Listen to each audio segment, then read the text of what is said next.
Anyways, you're still not a pimp if you're fucking a pocket pussy while you drive. Solid one. What do you? How old are you? I'm 30. Like honestly, how did you find it on yourself?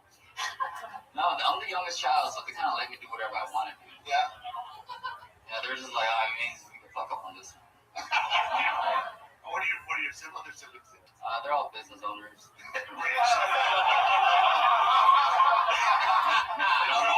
Fucking eat ramen, you know. They got beamers. But I mean, you probably like ramen, right? It's delicious. Wait, how long have you been in Vienna for? Like 2.5 years. And what did you do before that? I was headed towards medical school. This is a new position, you guys. On the way to work, just fucking that pocket. You would have been in a better pocket pussy. Yeah. I would have. At work school. I think, honestly, man, I think you did a good job. You had material. I just think you took it too long. Punchlines. Okay. I don't even know Sandra Bullock and the accent. I like that. I thought that was good details. Too many It has an accent. It's got a personality. That's sweet. The one part where you said you were watching a marathon of Hugh Grant movies, is that who it was? That was your strongest part of the whole joke. Yeah. And so it seemed like it was just too much spat around that one joke. Oh, that's But I did like the setup where you said your friend was fucking your pocket pussy, and now I just like saying that. And then we thought of you, like, that's a funny fucking. Women have a pussy pocket. Yeah, like I put my phone in my pussy. And I'm pussy. It's like a pocket book. I pussy now. So, I mean, I'm just having trouble wrapping my head around it. The first time you use it, you're telling me the truth, and I'm telling you to just tell me the truth. But No. it has to be amazing. No, absolutely. It was You decided to pull it out at nighttime. Pull out a bunch of factories. Freeway traffic Yes. we're talking about. There's Yes. traffic on the freeway, bumper to bumper. For some You reason. pull the thing out of the box, you pull the liquid packet of lubricant out. You open up the bag of lubricants, you put that on the pocket pussy, or do you get soy sauce instead of That wasn't my joke. That was you. I don't want to conceal you. So like you put it on the inside, and the thing is like I usually like when I have like shows, I actually bring the pocket pussy on stage. Do you have it with you? No, it's in my You're better than that. I know. Is he though? And you're wearing skinny jeans, so I'm guessing this is one tiny pocket pussy that you fucked up. I did earlier like another separate about that, about how like it's a small pocket pussy. Like it's like a small pocket pussy. I'm like I'm an Asian, but I ain't got a baby dick, dude. It would be funny though if you and a friend could both go together and then like just split it in half and then both have a half. Yo, man, you want good. pocket pussy? Seeds on a flashlight? Yeah, go have seeds on a flashlight. That's funny. That's funny. It's like you know what's funny, Alex. Ryan's impression of it. Got a sense of humor, goddammit. I like him. He's charming. Maybe. What are your other jokes about? You're supple. Other weird sexual things you do? Yeah, They're supple, yeah. They are. I'm telling you, you're a really hot Asian guy. Well, he embraced it until just a few weeks ago. Really? Yeah, I just got my bracelet like a month ago. You should get some real pussy, my I heard that. Trying. When the friend gave you the pocket pussy, did you still have the bracelet? Oh, you still. I did. See? Now he can See, move on. now it's starting to Time make to sense. evolve. I love it. Well, Alex Dwan, I think we had fun up here. I had a blast. I think it's just so.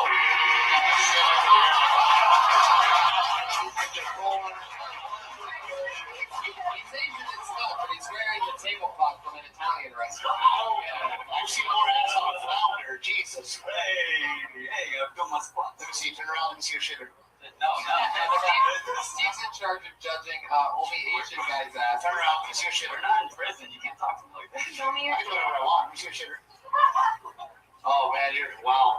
You can follow him on Shitter at Dapper Dwan, everybody. Shitter, That's right. Alex Dwan. He knows his brand. He's Dapper. There he goes. He's Asian. I like that his pocket pussy is like he's like an energetic clock to a real girl. What? Like that's the reason why he doesn't have a girlfriend. Oh, no, that's not the reason. He did commit to the pocket pussy though, and jacking off in the car. I don't think that happened either. Yeah, I don't think Hormones, weirdest thing you've ever had. Tweet it.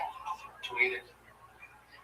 When I was a kid, like I was jerking off, I jerked off with a banana peel once. It's pretty good. Did you warm it up? Did you warm it up? I did not warm it up, but it got pretty warm. Oh my god, the whole time I'm picturing putting inside yourself, but you have a dick. So you just use the peel. You eat the banana and then you start fucking the Do you have to eat the banana? Like, what is this? One of the rare ways. You don't want to grab up. You don't want to grab up. You should fuck the banana after, or eat the banana after. That's a good point. Yeah. Yeah, So you work out. but the banana's in the place where you want to put your dick. Then you take the banana out, set it aside. Let me ask you something. I wish I would When you're hungry after you see some more. It's like the gym. If I met you at 13, you would have been like that. I would have been like, that's the most genius shit. I only did it once because like it's Vaseline feels What? Yeah, what's Vaseline. Let's talk about. Let me ask you something. If you finish inside of the banana peel, does that make a banana cream pie? Hey,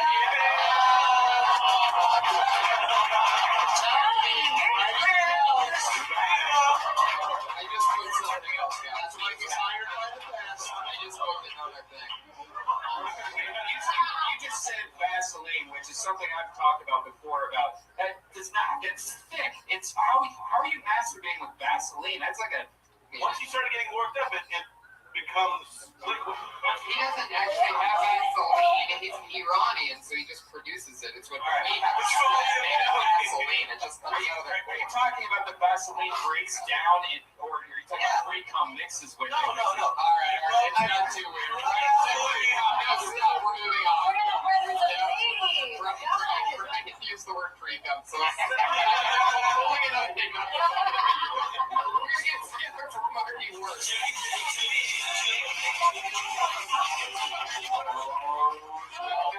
You're blacklisted. I won't do that. I love you. We can't do It'll it. be the fourth time I've got I can't do it, Matt. I love you so much. Please, I love you. Oh, that's not that one though. Wait, you didn't blacklisted. Marty Horst, you've been blacklisted. Well, Not Matt. Was anybody ever gone to the registry side of the show? Yeah, you can do it. I'll be right back. yeah, by the way, let's just make note for future reference. If somebody gets blacklisted, we're not just going to let somebody go up, because then that will fucking happen all the time. Right, We have to do all that shit all the I time. love you so much, Matt. Well, I Trying to beat the system. Thanks. Uh-oh. Wait a second. So random. Maybe it's good for Rusty Hayes.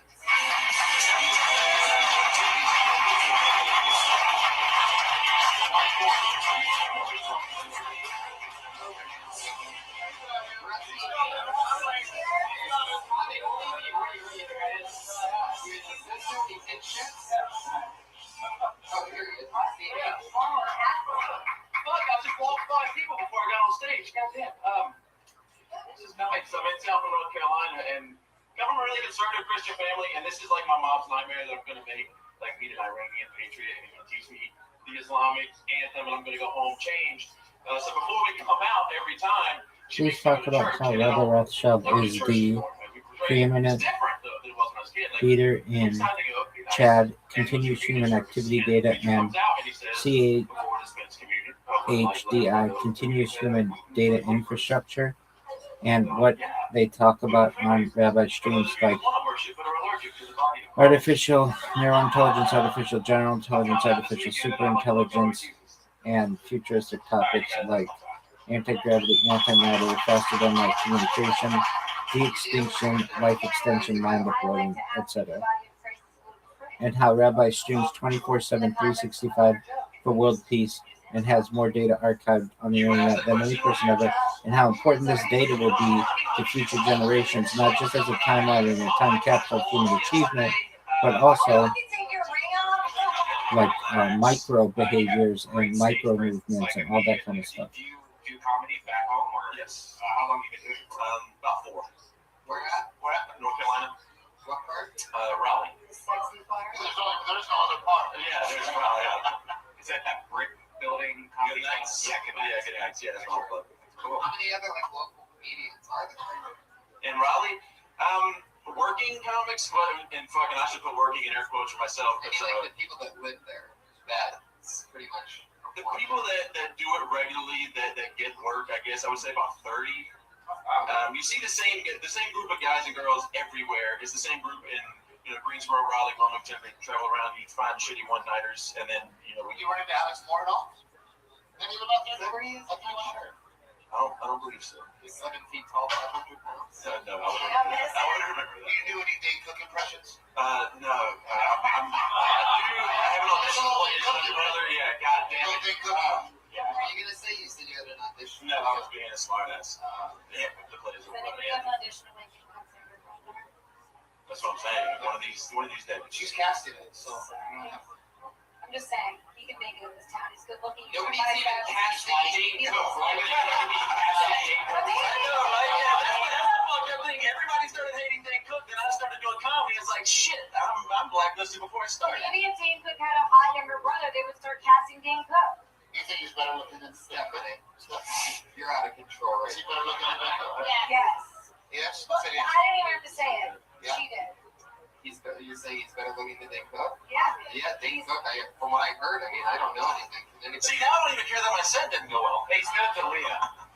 It's on point. Please give He a doesn't have the hair for it. biography of Rabbi Rothschild, hashtag ViralRabbi, who has been streaming for more than 1,666 days, has more data archived on the internet than any person ever. Talk about micro behaviors, micro movements, That was good. It was good job. You think Dane Cook? the role of data in the future, how Rabbi is creating a timeline and a time capsule of human achievement, like a real-life Truman Show, that this data will be studied from an academic level in the future, that Rabbi talks about things like artificial narrow intelligence, artificial general intelligence, artificial superintelligence. You can give bullet points, say that Rabbi is live on more than 20 simultaneous YouTube streams, viewable to anyone at any given time, and is also available live in Discord 24/7 to be able to connect with individuals. That Rabbi does some in real life streaming and mostly desktop streams, and this data will be studied. Talk about some of the things they talk about, like futuristic topics like quantum computing, cryptocurrency, de-extinction, life extension technology, artificial narrow intelligence, artificial general intelligence, artificial superintelligence, mind uploading, transhumanism, mega projects.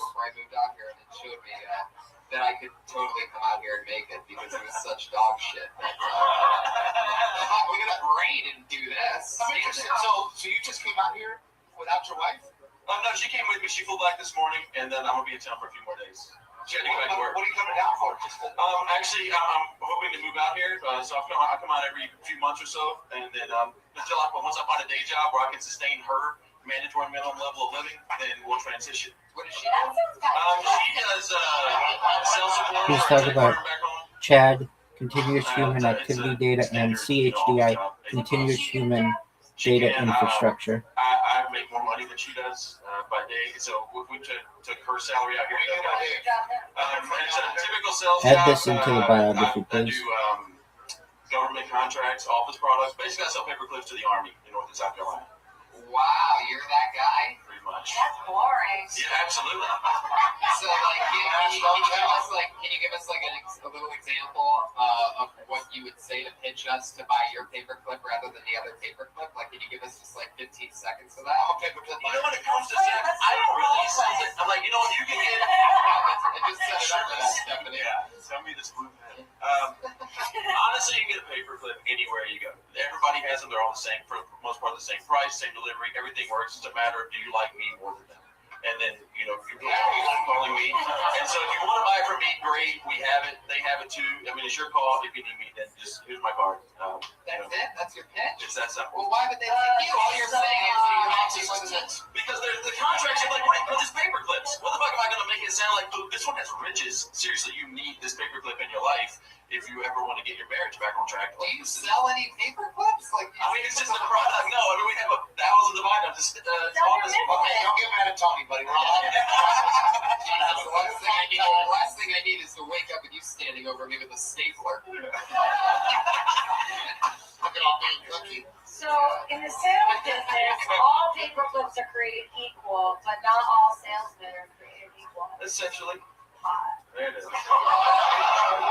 think you might have a game this weekend. Tell me something. Yeah, I can stay in town a few more days. I mean, I can. Rub the clip. Okay, to Rusty Haynes, everybody. There you go. He's on Twitter, Rusty Haynes. He's the only Rusty Haynes. His name is really Rusty Haynes. Yeah, your parents knew something about you. I think this kid's gonna be a Rusty Haynes. I love it. Rusty.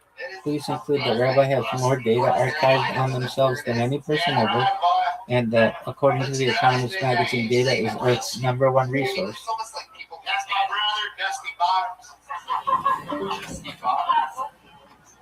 What's another good one? You're from Texas, Steve. You must know a few Rusties, huh? I know a couple Rusties. Yeah.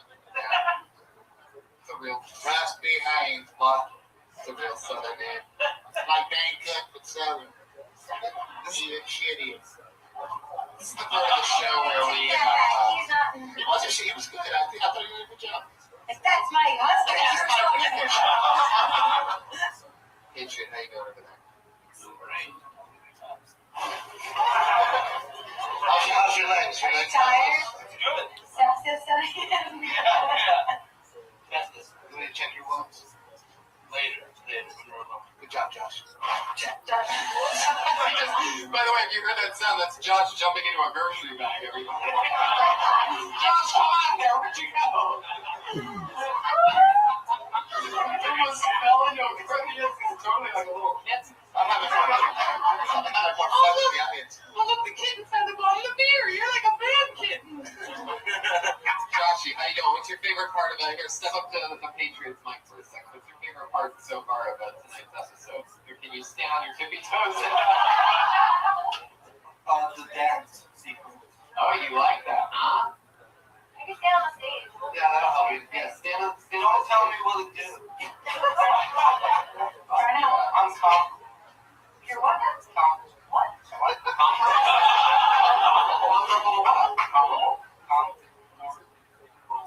I try to bring it down with syllables. Your shoes are great. Can we get a look at those shoes? You know what, Josh? You need some wedge sneakers by night. Yeah, for all you podcast listeners, the shoes are purple. What would you call that, Josh? How would you describe those shoes? They're blue Bowling shoes. and they're Pharrell. What are they called? Pharrell. And you got the what are Pharrell? What are Pharrell? When you buy Pharrell shoes, is that how you got your fat hair?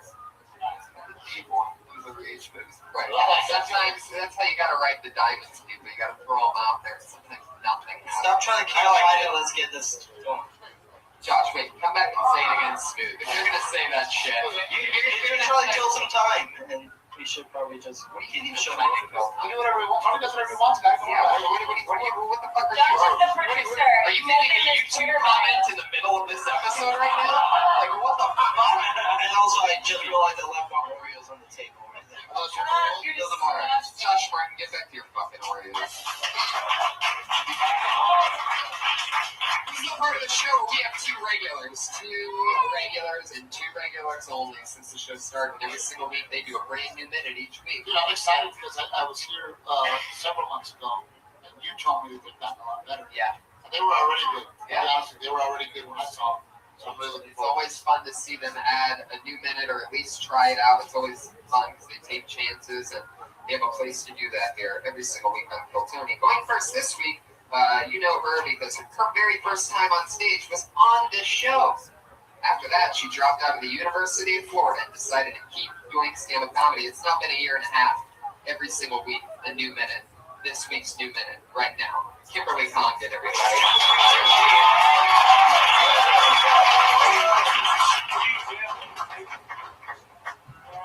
Tonight I want to talk about weird situations that we go through as humans, I guess. Like that awkward moment where you're sitting at a light pretending you don't notice the starving homeless man walking by your car. always so weird because it's such a weird, raw moment in humanity because this man's starving and hungry and asking for your help, and I'm in the car like, oh my God, I love this fucking song. Nobody cares about them. There's lots of them. It's true. I mean, you know, some of us here, there's just so many. They're like Armenians. They're everywhere.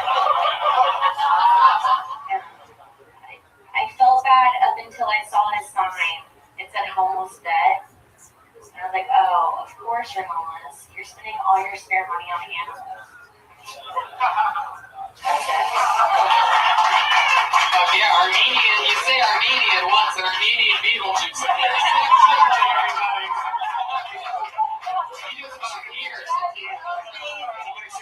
I watched him just materialize in the back of a taxi cab on Sunset. Sam Tripoli, how you doing, bud? I heard some Armenian jokes. Fuck yeah, Kim, that was another fun 2 minutes. Thank you. One thing that I noticed, since like, you know, we try to figure out how to make things maybe a little bit smoother, is the word weird is a weird word. It's a hacky word. It doesn't really, it's not even hacky, it just doesn't give It is your like real, basic, it doesn't give you real feelings on it, you know what I mean?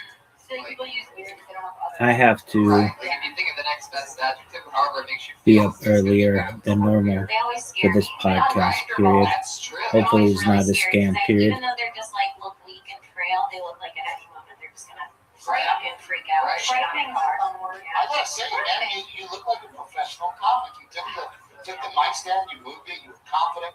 The only thing I didn't like is the vent joke. You're way smarter than that. You know what I mean?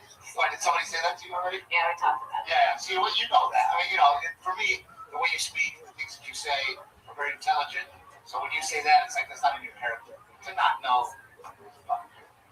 Thank you. Thank you. And one more note is you're going to compare homeless people at intersections to Armenians. I would say that you could, instead of saying, you know, there's a lot of them out here, they're like Armenians, you could say, there's a lot of them out here, and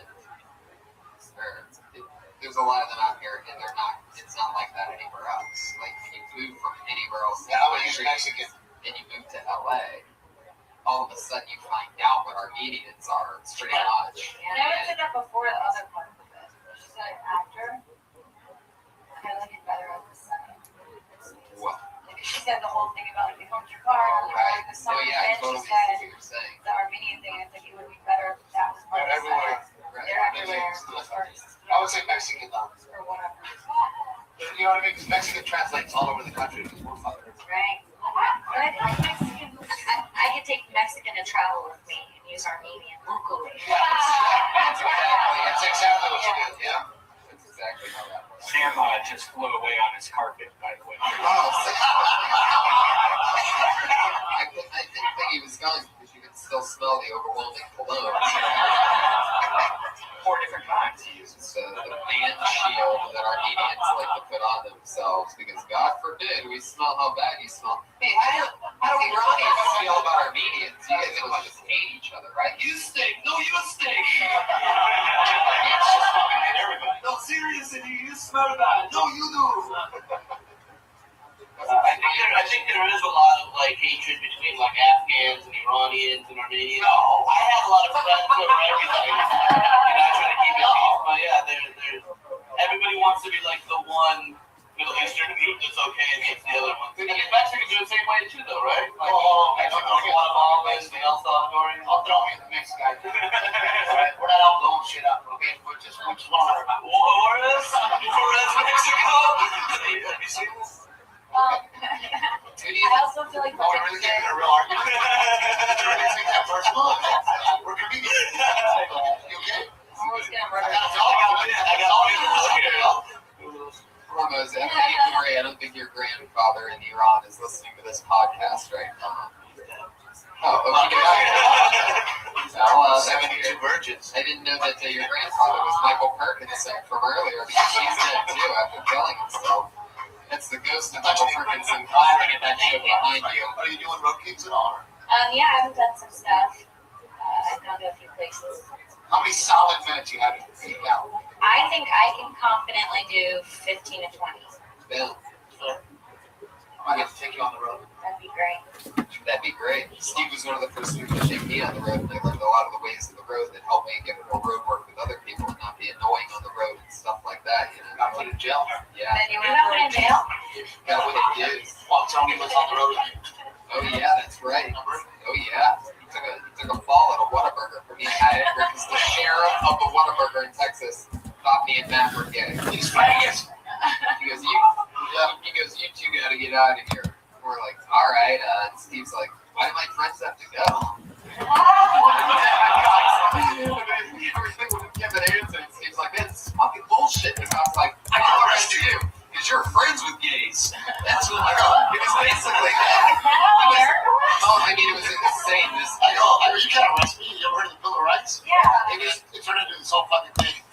It was can't arrest you. It was really like out of a fucking like scary movie. A bad cop is like, you know what? You two faggots, get out of here. I'm like, no. I know how I look, and I got the look of you now. I'm a comedian. The best was on the way home. So weird. When I get a phone call from my buddy, Yeah. my buddy calls me up, and he's one of the cops too, and he goes, "What the fuck happened last night?" I go, "I have him on speaker. Tony and Matt are in the car," and I go, man, I don't know what happened with that guy. He goes, well, he said you were with a couple of faggots. We're together becoming Thank you. one of the regulars doing a brand new thing every single week is ready to get in here tonight. We're going to together for it. There's Sarah Wine.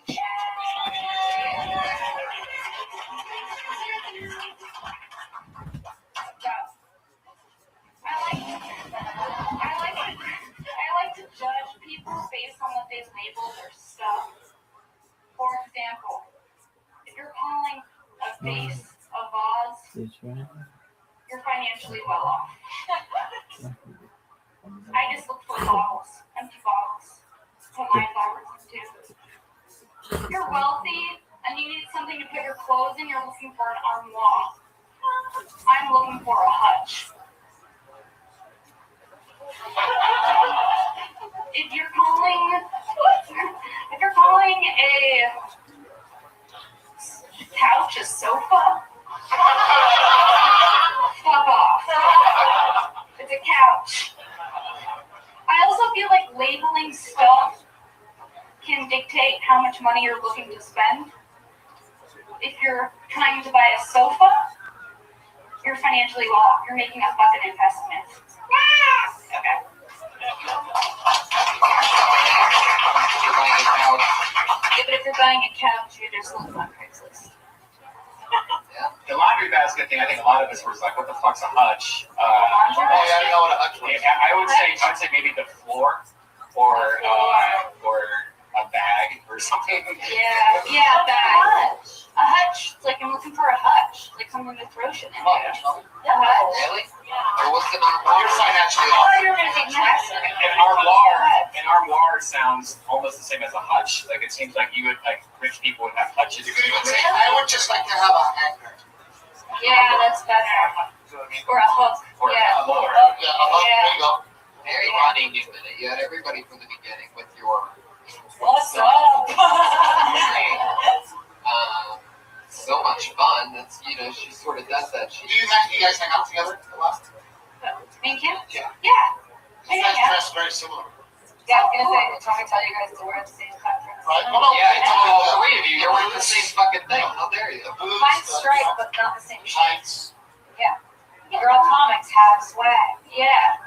We're trying, you know. Well, that happens when you hang out with somebody a lot in comedy. You kind of pick up like them as well. Well, like, I don't feel like Kim's channeling me or I'm channeling Kim. No, you guys are dressed very similar. Yeah. I feel like. Yeah, like I hang around with Red Band and Steve, and all of a sudden, It's fucking pussy. Suck it I back started wearing a double XL T-shirt. It's quick, you just start dressing like. Well, you gotta have a couple of things. So we're gonna wrap it up. This is the end of the show. Princess Shank on Twitter, Kimberly Hawkins, Kimberly Hawkins. Again, Hormoz Rashidi is at Hormoz Rashidi, HORMOZRASHIDI. Miss Mr. Steve Church. You on Twitter? Anything else coming up you want to promote? Yeah, my special Relatable is on Netflix, and my podcast is called The Process. Well, listen to everything Steve. For me, Stephanie Sambari. I'm at Steph Sabari. You can watch me on the Oxygen Network on April 2nd on Funny Girls. And April also Money Girls. subscribe to my podcast at That's So Retrograde. Subscribe to that. Thank you. Follow her on Twitter at Steph Sambari. Guys, nobody's fun. We did it again. Come see me in Dallas this Friday and watch the Beaver Roast. Sure. Enjoy my jokes. Death Squad shows coming up, including Kill Tony 100 live here in the main room, April 14th. That's the 100th episode of the show you just saw, everybody. That's happening next month in the main room in front of 400 happy people just like you guys. Ryan? 420, me and Tony are going to be in.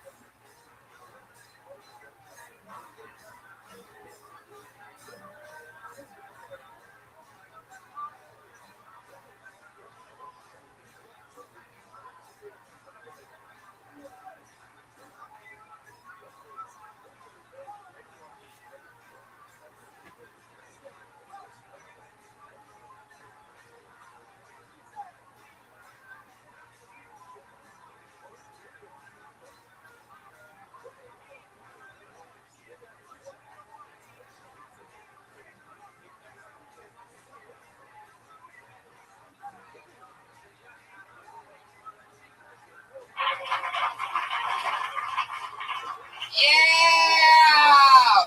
Everybody, we're here for another crazy Monday.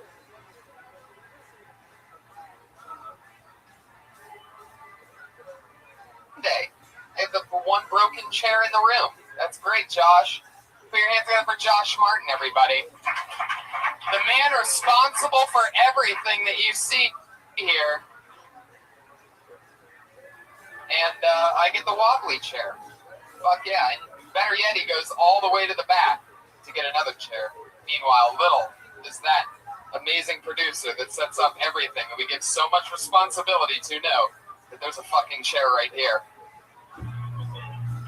Josh, too late, buddy. And now he's getting a chair for an invisible audience. For anybody who wants to sit between two live cameras that you can't touch at all, there's seats right there that we don't want you to sit at whatsoever. Welcome, everybody. Happy Monday to you. It's obviously a live show. Anything can happen. I'm sitting in one spot now. I'm comfortable. Put your hands together for Pat Reagan, who just played his heart and soul out for you while you were being seated. The great Pat Reagan. Pat is going to be our co-host tonight. Yeah. He's just going to be hanging. He's got his guitar. Want to say hi, Pat? Hey, what's up, guys? You're really concerned that mic's not going to work, huh? It's a tricky one, huh? You don't believe in the mic. No, it's good. It's just a different style of mic. This is sort of a mic you feel like on a drum or something. No, actually, that is a musician's vocal singing mic. You should be. Well, Brian, sometimes they have a pop screen in front of you. I get it. They don't have Radio Shack. Those have Radio Shack. I get it. So welcome, Pat. It's fun to have you here, and we're very excited about tonight's show. Catch you up with our lives in the past week. I wrote for the roast of Justin Bieber, everybody. The biggest roast of all time. I've been writing on roasts for a few years, and it was an absolute blast. Got to meet Justin. I invited him to this week's episode of Kill Tony, and as you can tell, he had other things going on. But it's been an amazing week, and I'm very excited about Kill Tony 100, guys. It's happening in the main room, April 13th, I do believe.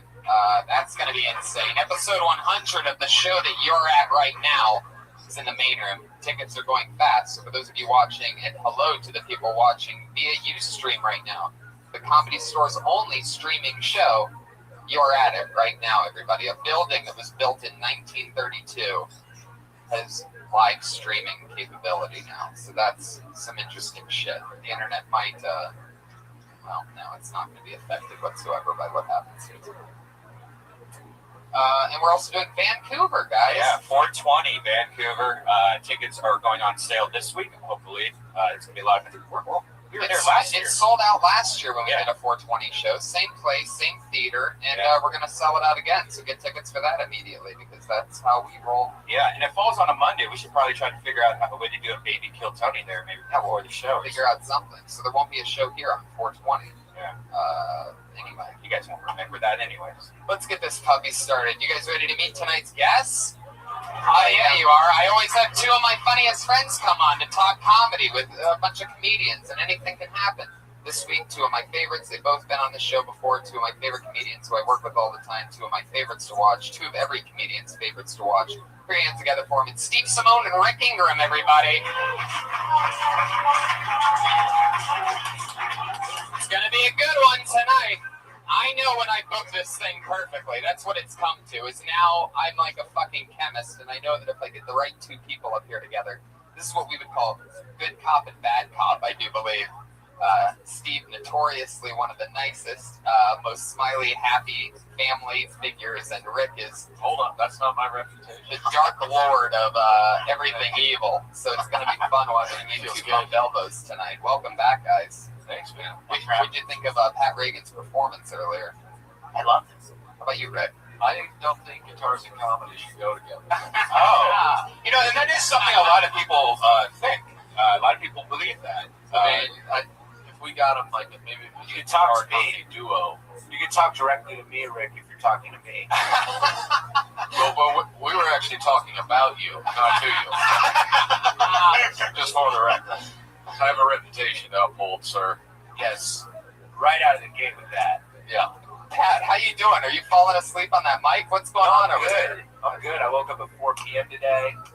I had some cupcakes. Yes. Oh, this motherfucker. Right. You don't. Cupcakes.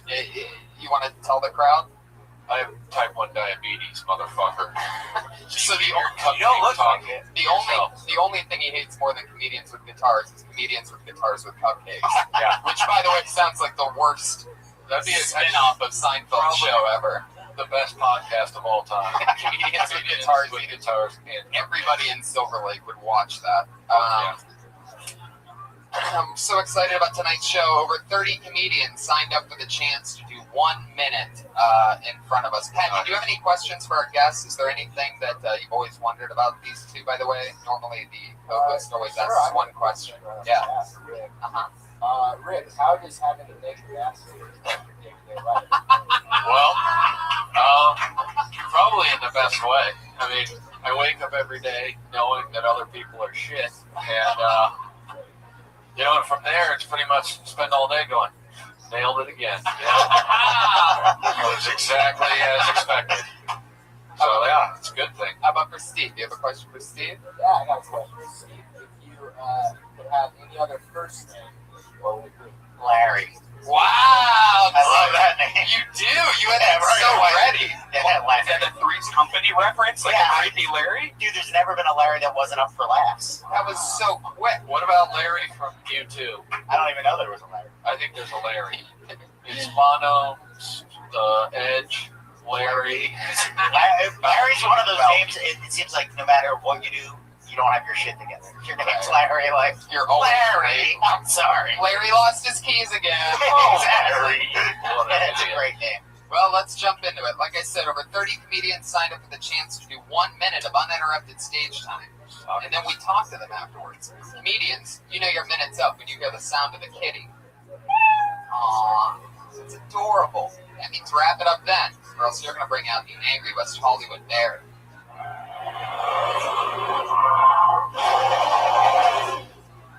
Yeah, we still do that.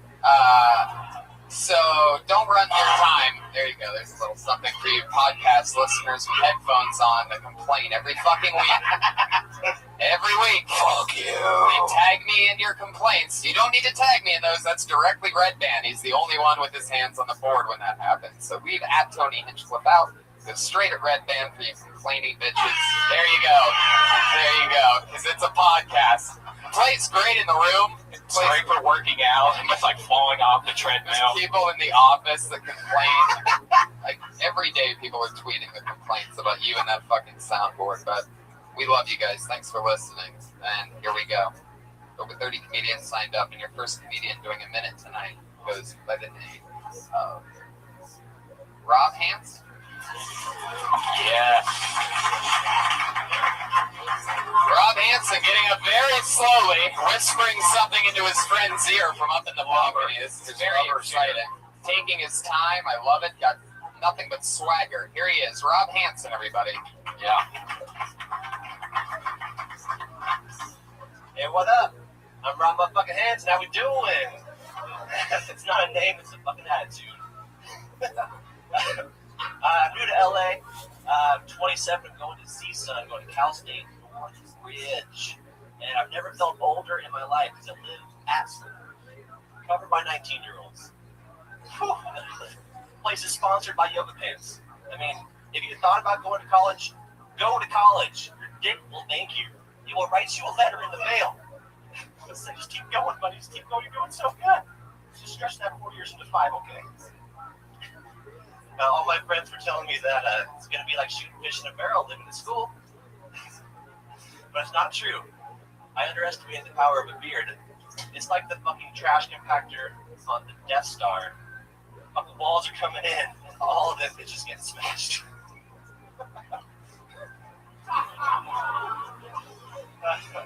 There you go, straight to the bear on that one at 1 minute and 4 seconds. Rob. Fuck yeah. So are you saying that you are getting pussy or you're not getting pussy? I don't even understand what you're saying. Very confusing. You can still fuck the smash pussy. It's okay. It's okay. Still don't know. Yeah, I mean, bad joke. I have a girlfriend. There, you just got bonus points on that. Congratulations. That's never happened on the show, that sound. So, I mean, you did something special. I don't know what. He offered to buy me a drink earlier, so. That's right. Was this your, how long have you been doing comedy for?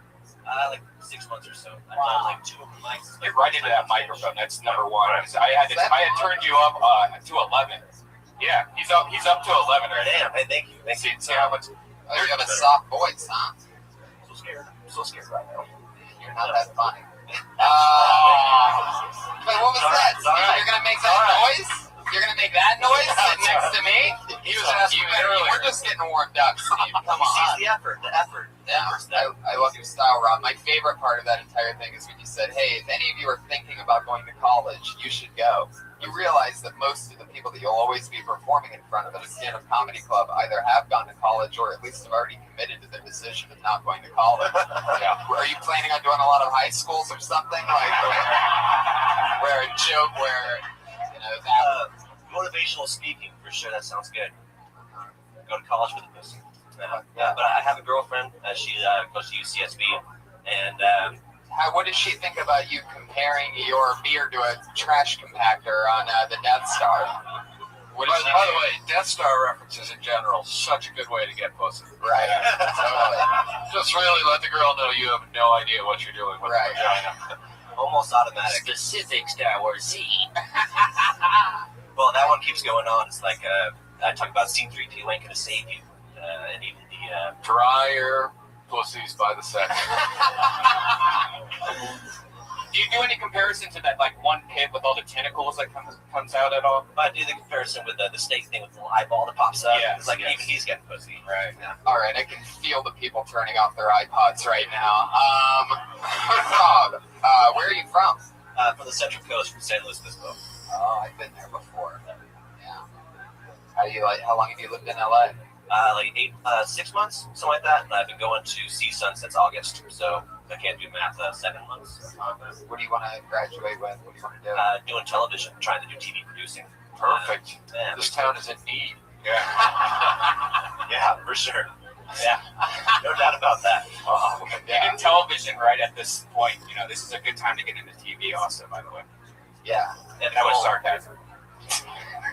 Well, I mean, the goal is to do business, to try to make my money on the golf course. That's the goal. Yeah. Well, you might get a chance to do that since you're probably going to be riding a lawnmower for the rest of your life. You're definitely going to be making money on a golf course. I don't know if that's the way that you could be the most successful Northridge graduate of all time. Yeah, exactly. Thank you so much. I'm sure it's going to be one fancy golf course, man. Oh, yeah. Pat, any thoughts about Rob over there? What are you thinking about? Yeah.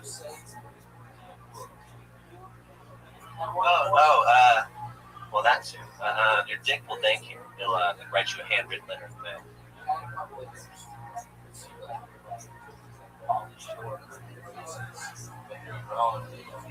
That's really it is though. You know, like you said, this school is up behind girls.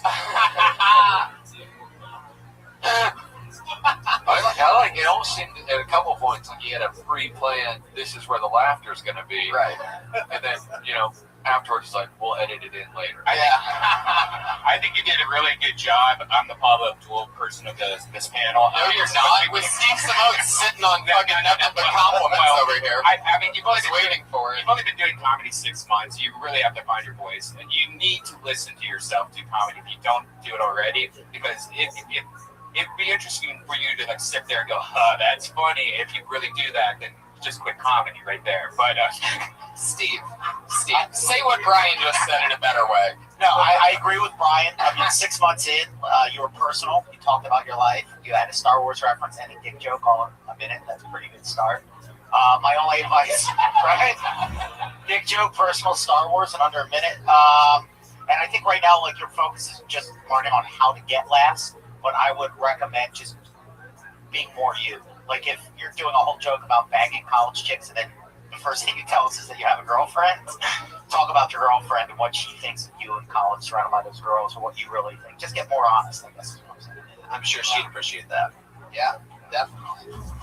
well, it gets to a point when you do like a fake story where it's almost uncomfortable to do as a comic, and when you hit that point, you understand it more. But I used to do the same thing, like oh yeah, I came home, this guy was on my porch, and I made up this whole thing. It's like lying almost, and you can kind of tell when you're a liar. So it's harder. It's harder. No, it's harder. Like anyone, it's lying to you. It's a little bit harder to tell, but like this audience can easily pick up if it's not true or not, right? Compared to if you're telling a real story and you're excited about it, you can find a way to put tags in it, then they're going to believe you more and be on board more instead of like, it's different. So what he's saying is, don't tell stories about getting pussy. Yeah. That would be a Talk lie. about that big shit.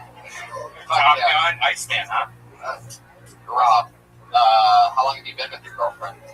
3 years, actually. Do you have any material about her? Not really, actually. Like, it's hard to think of funny about your relationship when you want to respect it. But That's not true. Yeah. maybe when you're lying to yourself, I guess. All right. Well, how's that going? Do you guys live together? It's going well. We lived together for like a year and a half, and she goes to UCSB now, and I go to CSUN. And so Where's that at? How far is that? Middle of the valley, like it's maybe an hour and a half. How often do you guys get to see each other? Like every 2 weeks, something like that. Like, so pretty often. Still pretty often for being that far apart. All right. Well, great. Well, Rob, I guess that's it, huh? Hey, well, thank you very much. Thank you 6 months, huh? Where do you perform at? Open mics at the school, and that's about it so far. Wait, so you're at the college telling people they should go to college? Right. Yeah. Rob, best of luck, buddy. Yeah. Thank you guys. Thank Rob Hansen. He's on Twitter at RobMFN Hansen. He really is committed to that Rob motherfucking Hansen thing, and that is not good. But it goes perfectly with your trucker hat and half beard, so that's exactly what we would expect from you, Rob. A soft-spoken guy for being sort of lumberjacky, you know? Yeah. I liked him in all the not liking kind of ways. Yeah. Do you guys remember anything that you did when you first started out stand-up comedy-wise that you can't believe that you did, like, or said, or anything like that? Like, what? Yeah, you just always amazing, right? Yeah, I was just a killer from day one. When I started, I did impressions, which is just as embarrassing as humanly possible. Right. So, What was your main ones?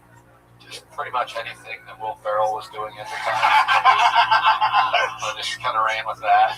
It just, was crushing the Kansas City comedy scene, which it's like LA, New York, Kansas City. Those are the big three. So I moved down here after doing comedy for like a year and a half, and pretty much everyone at the Comedy Store was like, "You got to stop doing that shit.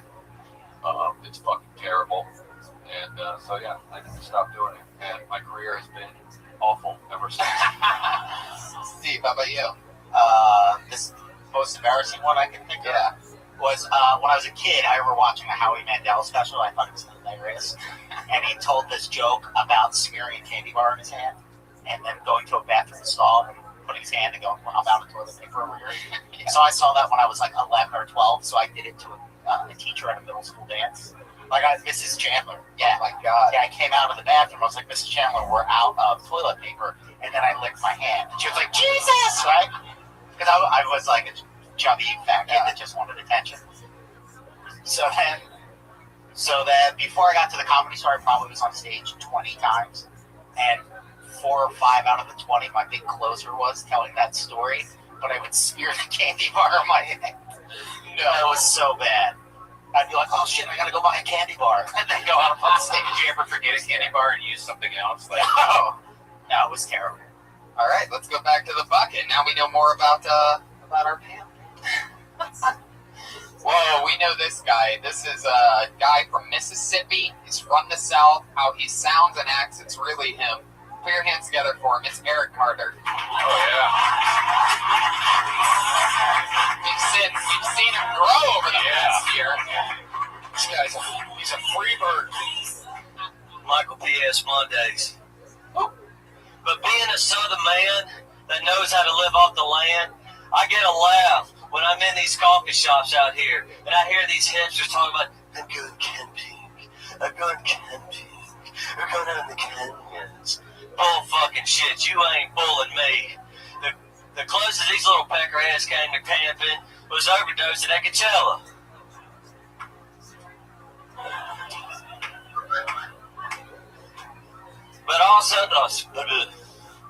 But being a Southern man living in LA, there ain't no better place for me to live than a gay community. That is the truth. They're clean, they got nice shops, they're all rich. I mean, like, they ain't gonna want to mug me. They don't want to steal a flannel shirt. It's a gay community, not a lesbian one.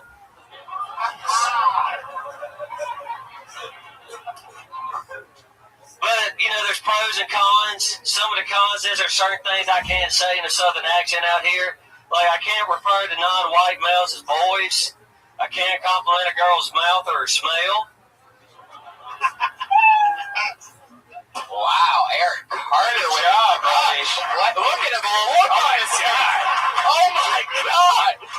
What? Somebody's been practicing that minute in the mirror. Jesus. Holy shit. God, your heart is a rock too. What the? I'm ready. You got him to look. That's a fabulous free bird right there. You really got him to look like he thought his dick could have been hard.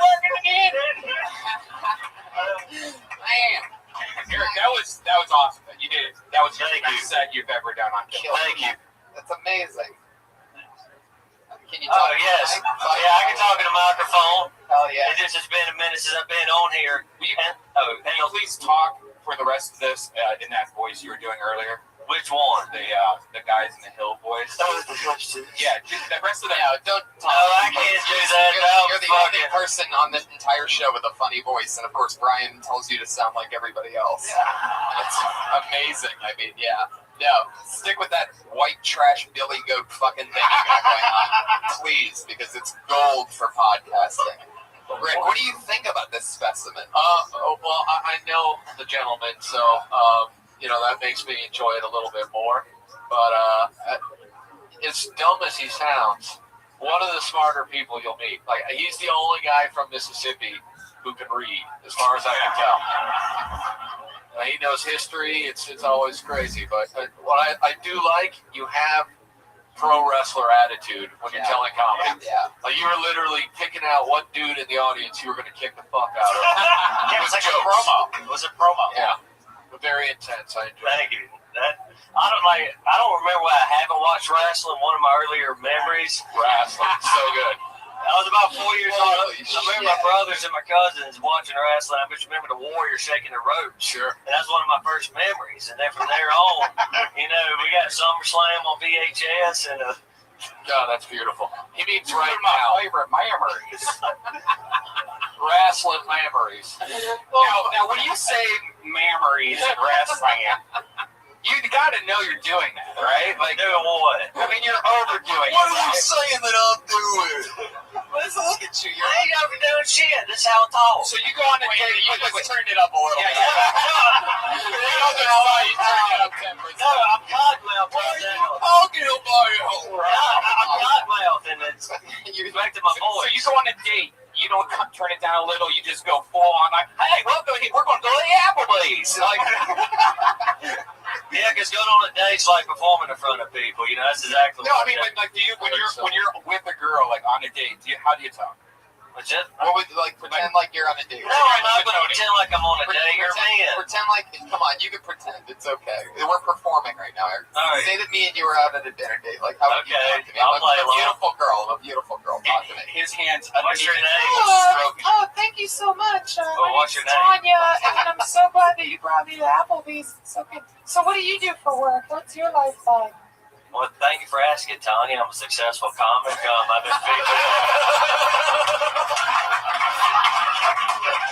Well played. Yeah. Dude, I mean, at that point, he's getting a blowjob at Applebee's.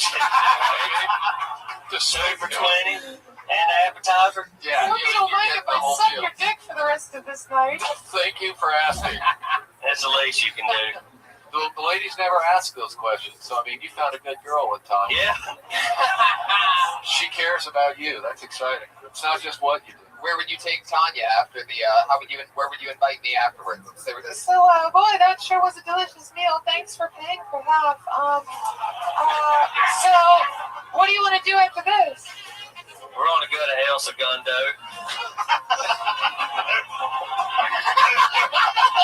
I guess you can play that song after anything, and it's funny. We're gonna go to El Segundo, straight into Jamboree. El Segundo. What are we going to do in El Segundo? Oh, I'm so excited. Please answer my question. You're making me That's when the nervous. fireworks are going to go off. You know, that's where we'll make some babies. Damn. Okay, well, I guess. Hear that guitar? That's the cue. That's when the going gets good, you know? Yeah. Okay.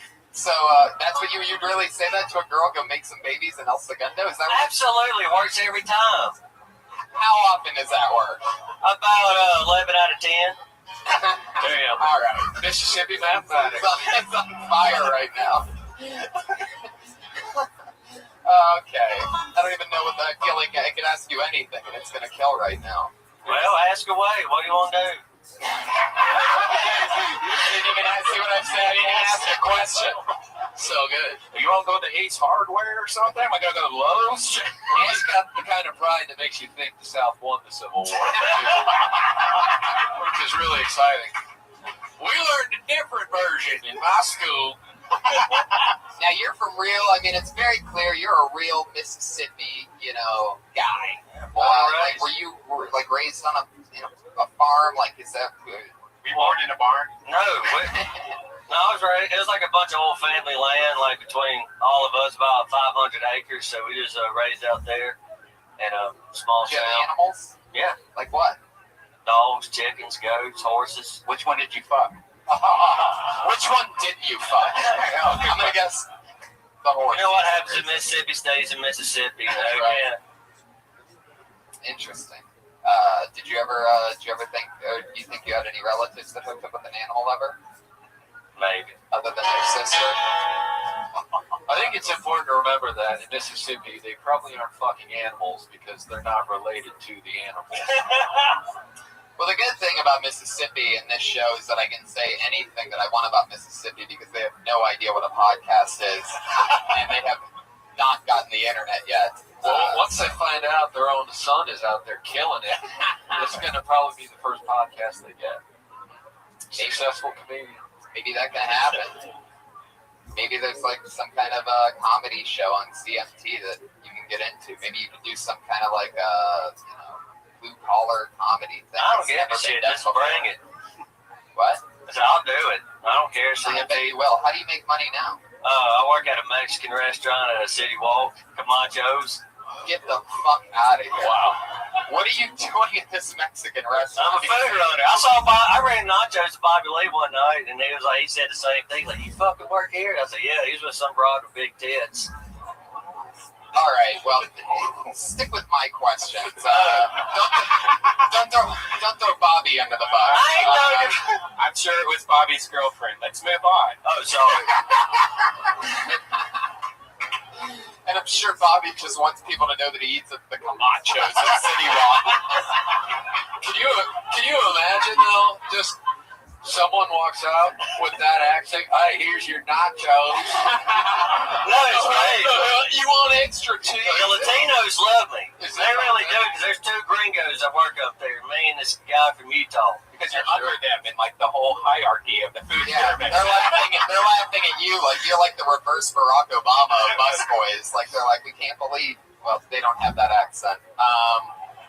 But yeah, you are like white as fuck. So you're a busboy. No, I ain't a busboy, just run fucking food. That's it. That's it. You're a food runner. That's it. So you're the guy that's responsible for carrying food to a table. After the chef makes it in a sterile environment, they put it in your hands. Hey, which one of you motherfuckers got the cake codes? Oh shit! How long you been working there? Since beginning of February. What's anything crazy happened there? No, well, they've been teaching me Spanish. Like, they came up with some Spanish names for me. Like what? They called me, like, El Gringo Loco or El Diablo Blanco. Anything else for Eric Carter, guys? Anything you want to say to this guy? I mean, that's the greatest luchador name I've ever had. El Diablo Blanco. See, senor. Hey, Eric, do you want to do the Death Squad show Friday at the Ice House? Hell yeah! There you Wow, look at that. One of the lucky ones. He actually got a gig out of that. You killed it, dude. Great job. Eric Carter, everybody. He's on Twitter at CallMeEC. Holy shit. Killed it. Other comedians, please hold all fist bumps and handshakes until forever. There you go.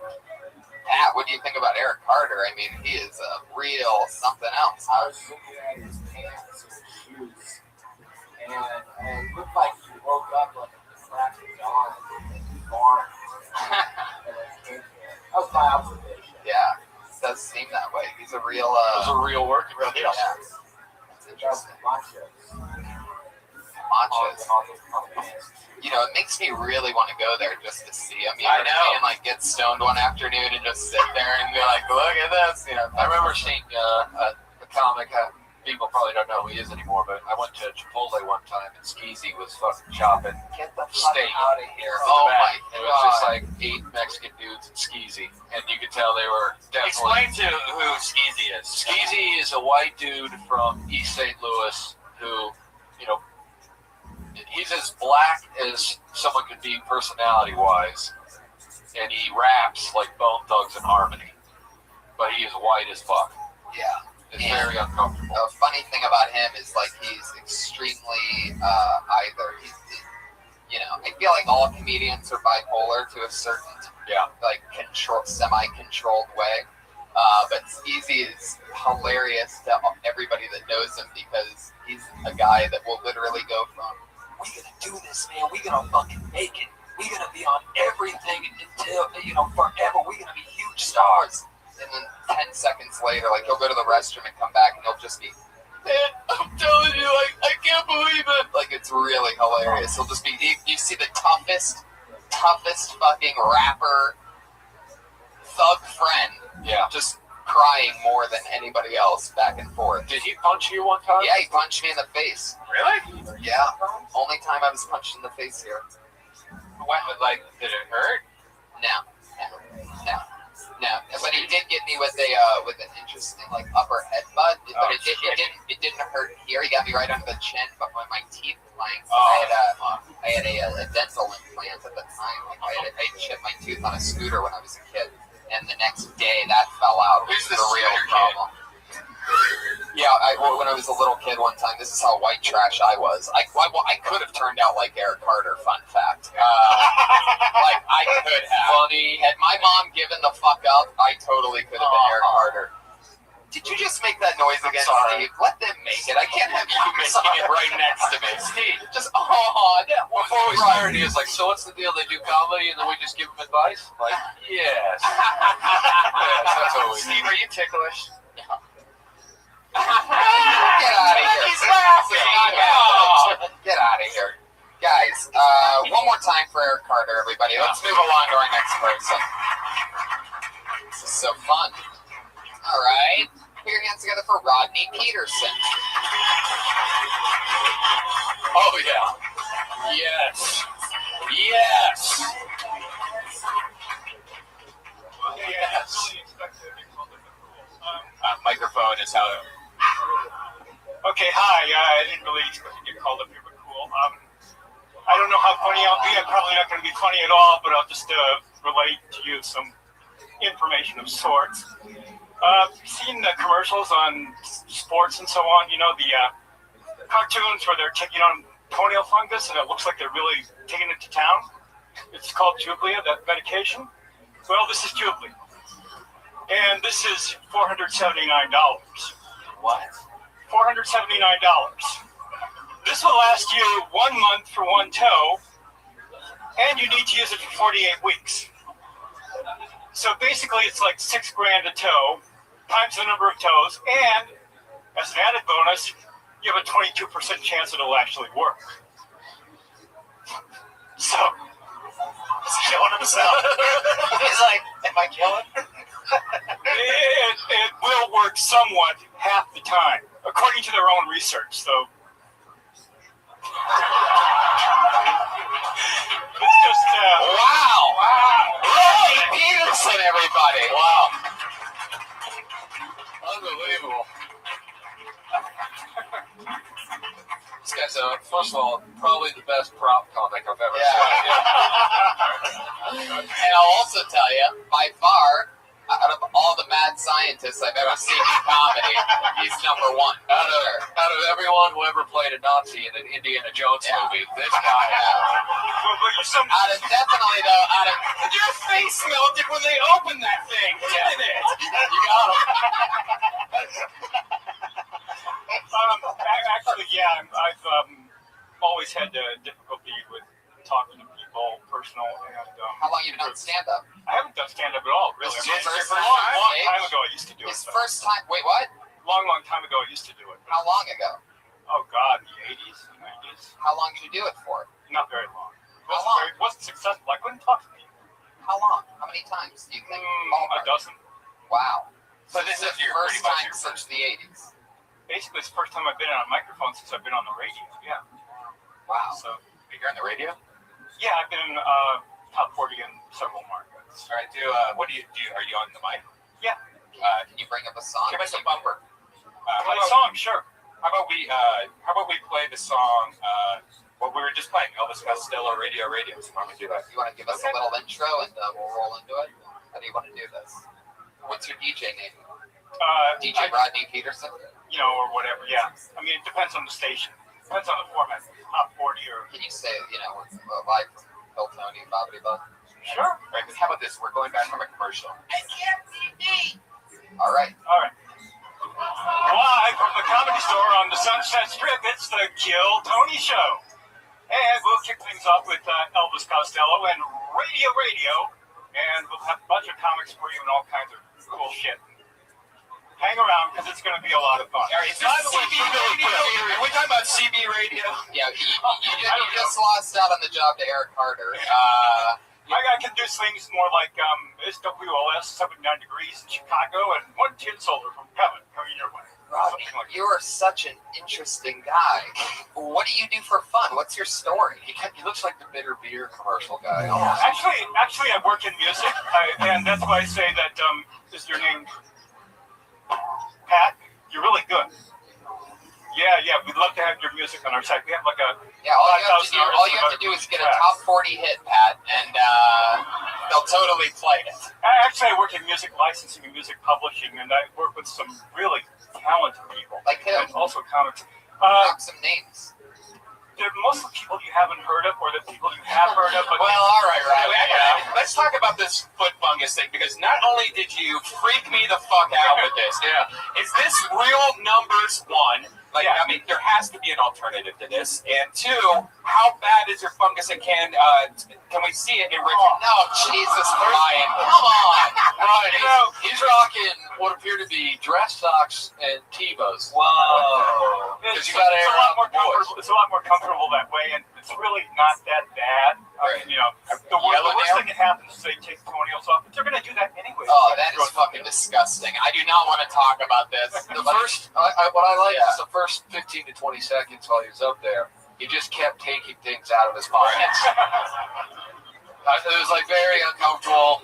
We were just like, what the fuck else does he got in there? And out of everything that he was taking out, I can't believe that the prop was really the actual fucking medicine. A lot of people brag about like having things worth money, but to pull out the toenail fungus. Yeah, That's like an iPhone in your hand right now. Yeah. I mean, that's the same. No. I mean, that's the same price as an iPhone. That little piece of medicine that you have right there. Yeah. Now, have you tried just? I mean, to add to that joke, you could pretty much almost say like, hey, this medicine costs so much money, blah blah blah blah. I'd rather just chop off my feet or something like that. There you go. You know, We did the old like chop off my feet misdirect. You're talking about thousands of dollars. His smile is amazing. Yeah. It's a very genuine smile. It almost screams, I molest child molesters. Yeah. I'll tell you what the deal is. He's a child molester. He fights for justice amongst he's the superhero of child molesters. I'm just trying to be more social. My job is totally on the internet, so I work with a lot of really talented people, but it's never in person, unfortunately. Wait, let's stick with this molester thing for a little bit longer. I don't know where you're taking us, but like, do you have like a big truck that has like a ramp to where you get the whole molester van and you have it drive up in your truck and it just closes? Yeah. And you walk in the back and you say, that sounds pretty old school from the sound of it. For someone that works in the radio, I've never seen somebody talking to the side of a microphone like that. It's been a long time. You're like, I'm going to make it sound like I'm on the other side of the room. I'm in the back room. Oh, here we go. Okay, cool. Yeah, it's one of those things where it's like very important. Radio 101. Well, Rodney, what else? What are your goals? What do you hope to do? Is this like? Did you just try this? What made you? I'm really more interested in behind the scenes. I don't think I'm funny. I think I have terrible social issues. I wanted to get a chance to hopefully meet more people and talk to people, hand out business cards, things of that nature. So politics. You got to do the first part. And I think we should really tell the internet, if you guys know anything about this medicine that he's using, like, if you have a healthy alternative that would be better, you can't spend your money on that shit, man. Like, seriously, like, have you tried gasoline? Have you tried everything possible? Rodney, don't take this the wrong way. Just dip them in bleach. Cheese grater. Rodney, have you tried maybe taking some of the moisture from your lips? Putting them on your toenails? It's a really good idea. Opposite effect. There's almost an abundance of moisture. Seriously, Vagisil probably would work also. Probably would. Better than this stuff, I imagine. He's the only guy I know whose chin reaches the same level as the nose in terms of extension from face. Rodney, you're the nicest guy at the comedy store. You're nicer than Steve. Yeah. You guys want to have it nice off? Can you guys have it nice battle? Let's do this. Come on, Steve. Say something nice to him, and then you say something nice back until one of you runs out. Come on, say something nice. I thought you did great. Accomplished your goal. You did. It was a win. Hey, you look great, considering the turtleneck and everything. Damn. Oh, no.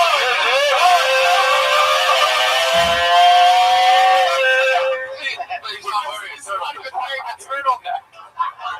Whatever it is. That's what I'm covering up for. I was trying to win it. Maybe they'll think I have a turtleneck. Just lean down. The poor guy doesn't know the difference between a V-neck and a turtleneck. Just let him get the win. We don't know what kind of turtles he's seen. That's all. He had a stock turtleneck joke that he wanted to do so bad that he did it on somebody that didn't have a turtleneck. That was amazing, Rodney. Sell your stock on that one, man. Hey, man, I think it's super cool that you have social anxiety or whatever and that you signed up for the show. And it was a ballsy move. And I'll tell you this, whether it was on accident or on purpose, you did a hell of a job up here tonight. I think you did amazing. Thank you. Rodney Peterson, everybody. Yeah. There he goes. His business card, though. There you go. Straight back to obscurity. Rodney Peterson, everyone. It just proves that no matter what, a leather jacket always looks cool. Yeah. Always. He doesn't have a Twitter, but you can follow him on Instagram at Rock and Roll Rodney. Yeah. Follow him on Instagram. And if you're a 12-year-old girl, he's probably already following you. So. Or boy. Yeah. I don't want to Don't leave the exclude boys out. some people. I'm sure he spreads the love. Oh, God, this is fun. You guys having fun tonight? Crazy Monday. A lot of talent out there. Pulled another name out of the bucket. This looks like somebody I haven't seen before. Michael Gret, everybody. Yeah. Here we go. Michael Gret.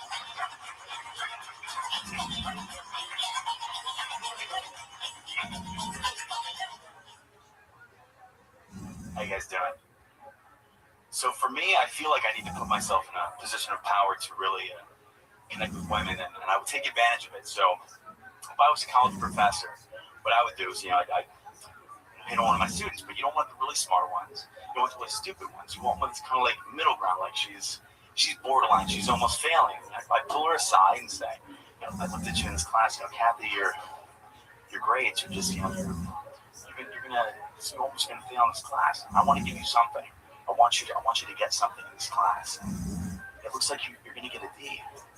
The thing is, Kathy, you're gonna like this D. This is gonna be the best D you're ever gonna get in college. You start to unbutton my pants. Like, what do you think about that D? What do you think? That's what I would do. It's why I'm not a college professor. So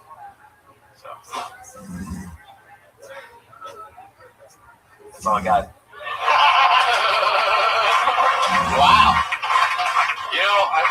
I just want to start by saying the comedy scene at CSUN is obviously. I was worried about doing that because I'm like, we can't have multiple college bits, tonight. I figured you guys were on tour together or something. We're going to tour elementary schools. We're going to listen, guys. This is something to look forward to. You're the reason I'm not gay. He's got the look. He's got the haircut of like a great-looking guy in like 1997. That felt very uncomfortable. We all knew where the joke was. When you did do the joke and you continued to do the joke, it was just uncomfortable, like we were being slowly raped. We know that, Brian. Everybody That's saw the that. point. I mean, it's about molesting. Yeah. Was that your goal? What, to molest someone? Or Let's go back. Let's go back to your hair for a second. All right. Do you still listen to Soundgarden?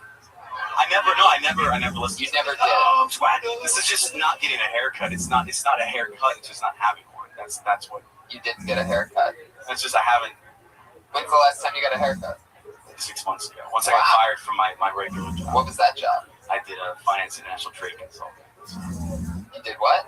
I did consulting, kind of like international domestic trade. Why are you going to college?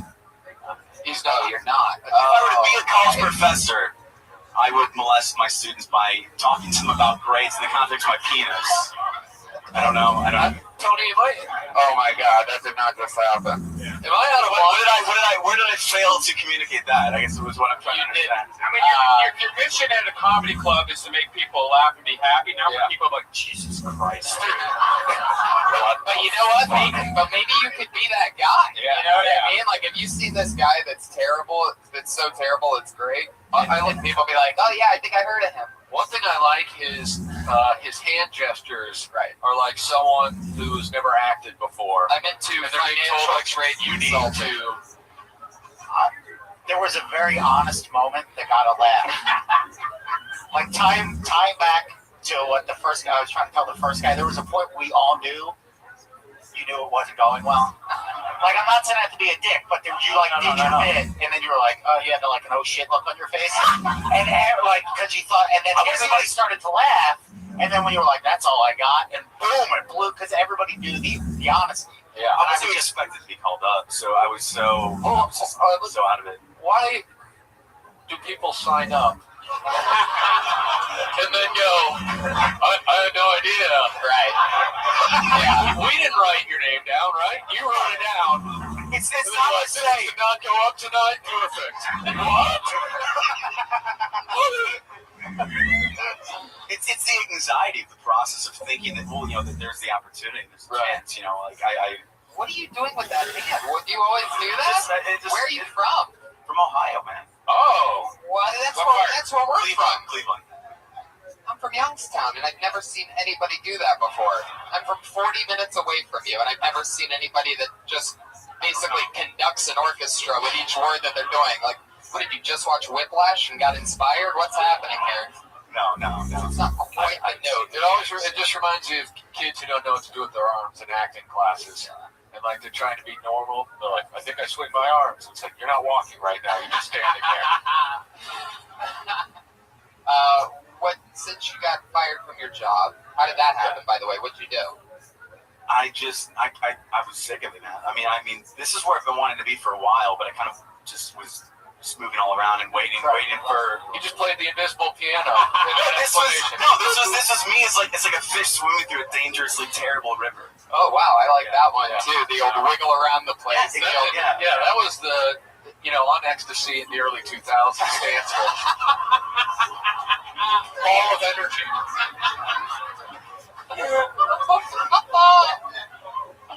Oh my God. I'm into this guy. Yeah, me too.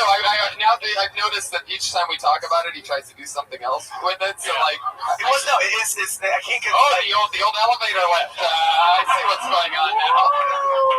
I want him to be the sign language comedian. Right. Now I'm afraid to Don't be afraid. Just let it happen. Just focus on the questions. Don't think about your hand whatsoever. Just let it do the killing for you. I have a future as a deaf comic. So, how did you get fired from your job? I just didn't want to be there. Allowed. Did you quit? I wish I could say it was something exciting, so I wanted to get the unemployment. So that was really good. They wanted me to quit. They tried to. Okay. My manager was Japanese, so he was kind of trying to shame me into leaving, by ignoring me and pretending like I wasn't around. But I thought it was hilarious. So eventually, it was just, What did he say? He was Japanese. He was. Well, he still is Japanese. It's not. He's not. It didn't change. I think racism should be your angle. Right. No, it's a Japanese management technique. By the way, when you say Japanese, maybe some karate chops or something. Yeah, maybe that's why he was upset with you, is because you insulted his kung fu culture. Could be. I don't know. Man, that is so. Does your whole family talk like that? Is it like at Thanksgiving? Are you guys just knocking everything off the table? Just, hey, where you been? It's good to see you again. No, it's just everything. It's just me. I'm the yeah. What are your favorite things to do? What else are you into? I'm into music and comedy. That's pretty much. What kind of music? Jazz, progressive rock. I mean, it's just all over. The Killers. Fuck that. Come on. He looks like he'd be good at frisbee golf. No, never played. You never played? Never.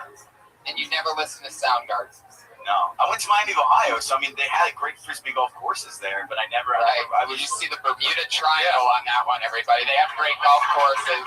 That's what we call that one. There's also off the elephant. Right. No, that was the Ohio. That was the Ohio connection. I guess. Please stop dragging Ohio into your weird situations. We are very. How people from Ohio. We're very proud of the fact that we communicate with our words and not with our right hand. Did you say how long you've been doing comedy? A little less than a year. All right, let me ask you something. Sure. Have you considered putting a puppet on that fucking thing? No, going all the way with it. A Tourette's puppet. This is a good idea. Like you're saying one thing and the puppet's just that could. He's a dancing sensation. The puppet. Yeah, I mean you could be like. It could be a raver. The puppet could have little glow sticks. It could just be kind of just doing its own thing. I guess. Or we could do that CGI where we put lightsabers on, so you could just be we could watch a set and out of nowhere. That would be amazing. Oh, that's great. Look at you. Wow. That was a produced one, huh? Look at Redman sneaking in a little something he thought of. Look at what you get when you do that. How about that? I think he was just waiting for some aggressive hand motion. Yeah, that was just of course. Patty, what do you got for this guy? Anything? Well, okay, this is honest question. Go for it. Do you remember the first thing you said right out of the gate was something about having power over people? Yeah, that was. Yeah, I don't know why I said. How did you want yourself to come across? I don't know why I said that. That was. First of all, one of the greatest comedians ever is Bill Cosby, and I think maybe you're going down the right path, is what I'm saying.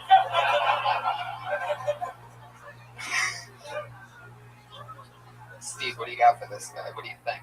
Your thoughts? You love that hand. I know that. Yeah, the hand was fantastic. Yeah. But just, I don't know. I mean, that's, if you don't know, are that creepy, go with it. But I thought you had a nice moment at the end where it was honest. And one of the greatest things about comedy is that you let the audience feel what you're thinking. And you had that moment at the end. And then when you said, I got nothing else, everybody laughed because you didn't tell the audience for it was 2 plus 2. Yeah, it was very human. It was very real. And audiences know when you're being honest. And maybe I'm wrong. You guys, were you doing the hand thing when you were doing your stand-up? I don't remember. Probably. I mean, no, I'm an animated person. I mean, I can't. Well, naturally you are, but that's exactly what I'm trying to get to. Is like, if that's how you respond to every single question and how you really talk when you're talking to us, then get your hand in the game when you're doing your stand-up thing. Because if that's a part of you, and I was obviously, I'm not saying throw a puppet on it, because I already said that, and I really believe you should do that. But I'm also saying that, be yourself and let it rip, and take chances. In a few seconds that you had left, really not do much. You ended the tension and got a laugh with Bobbity Bob, but always do your time and always take chances instead of just doing the one thing that you had prepared. You know what I mean? Because that's where you're going to learn how to roll with shit. If you want to get rid of the hand, just tie a belt to it. You'll get right. That's a great way to. How about like 2 belts? I have like a second belt, I guess. Or you just do it with the one. That's the one. All right. And you don't need to draw it out so much if you're going to keep up with the joke. It should just be, I unzipped my pants and said, you're going to get a D in this class. Right. Instead of like, you'll probably get a bad grade, which would be a D. And then I'm going to slowly take my pants off. And then here's a D. I don't know if you know what I mean yet when I say, but there's a D coming for you. But you're going to get a D, and that D is this penis. So that's how it was. No. Yeah, that makes a lot of sense. You literally beat around the bush on your dick joke. Yeah, I know that. Hopefully, you can write in a period joke, like 3rd period, 4th period, or something. Yeah, exactly. That's going to save it all the way. It's just going to be a 7-minute bit after you throw that period thing in there. Yeah. Michael, how long have you been on stand-up? 6 months, would you say? A little under your colleagues. Maybe around 8 months. Where are you performing at? Flappers is where Brian. You got to get out of the safe zone, man. You got to lose your safety. Well, I've done the potluck here, and by the way, go listen to Soundgarden and play frisbee golf one day. I think it'll change your life. Check out the other clubs, man. Play Ice House. Try to get like the improv. Show everywhere. Go to shitty open mics that you have to wait a while for. No, I hit up the improv in here every Monday and Tuesday as much as I can. So. Try the Ice House. It's one of the best clubs in the world. It's one of the oldest clubs in the world, and they have open mics weekly. Kind of Ari, who works here, runs the not Ari, she's here, the other Ari, actually runs the open mics there. So talk to him. Cool. Eat a dick. I think you mean eat a D. Michael, I had fun with you, and I hope you come back again soon. For sure. There you go, Michael Graf, everybody. He's on Twitter at MyLongestHotDog. He's that guy, MyLongestHotDog. What is it? MyLongestHotDog on Twitter. Very clever. What does that mean, Michael? You want to yell it to us? Is that your old nickname or something? What about the D giver? Something to think about it for the future. I'm talking about the like right. It's a 4-paragraph handle. 1,000 characters. I don't think. I hope this next comedian, whoever may be, is prepared to go up tonight. I bet they won't be. I bet they're going to be shocked. Oh, this looks like another new name. I'm excited about this. Put your hands together for Raphael Lechuga. Yeah.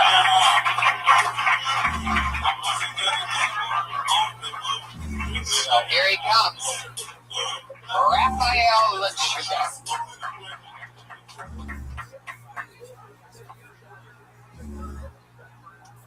So, last October I started my first year at UCLA. Thank you. And the demographic really scared me because it's mostly white and Asian and, Latino. There's very few Latinos and blacks there. But I just want to say, as long as you believe in yourself and skip the application process, you'll get right in. I'm not applying to USC this fall. I tried cocaine recently. And I want to do it again because I want to do it again. And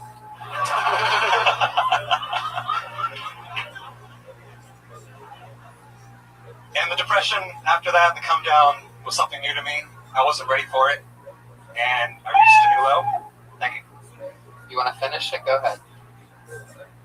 In the depression, I texted my mom, and she left my dad when I was only 5 years old, and I realized that was a bad decision she made in her 20s. Who am I to judge? And now...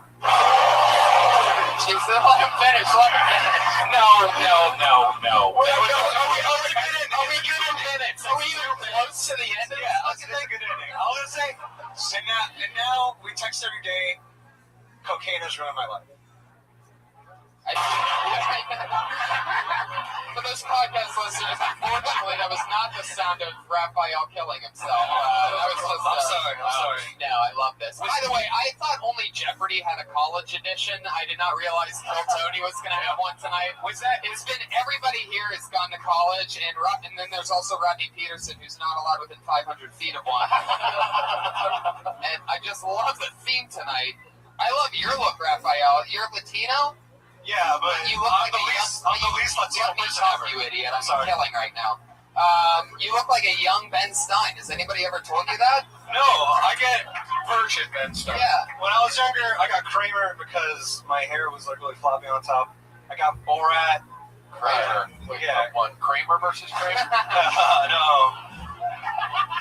Because I have really wavy, coarse hair. I had to straighten it at the top. It would look like hell. You're lying to yourself. I'm not lying.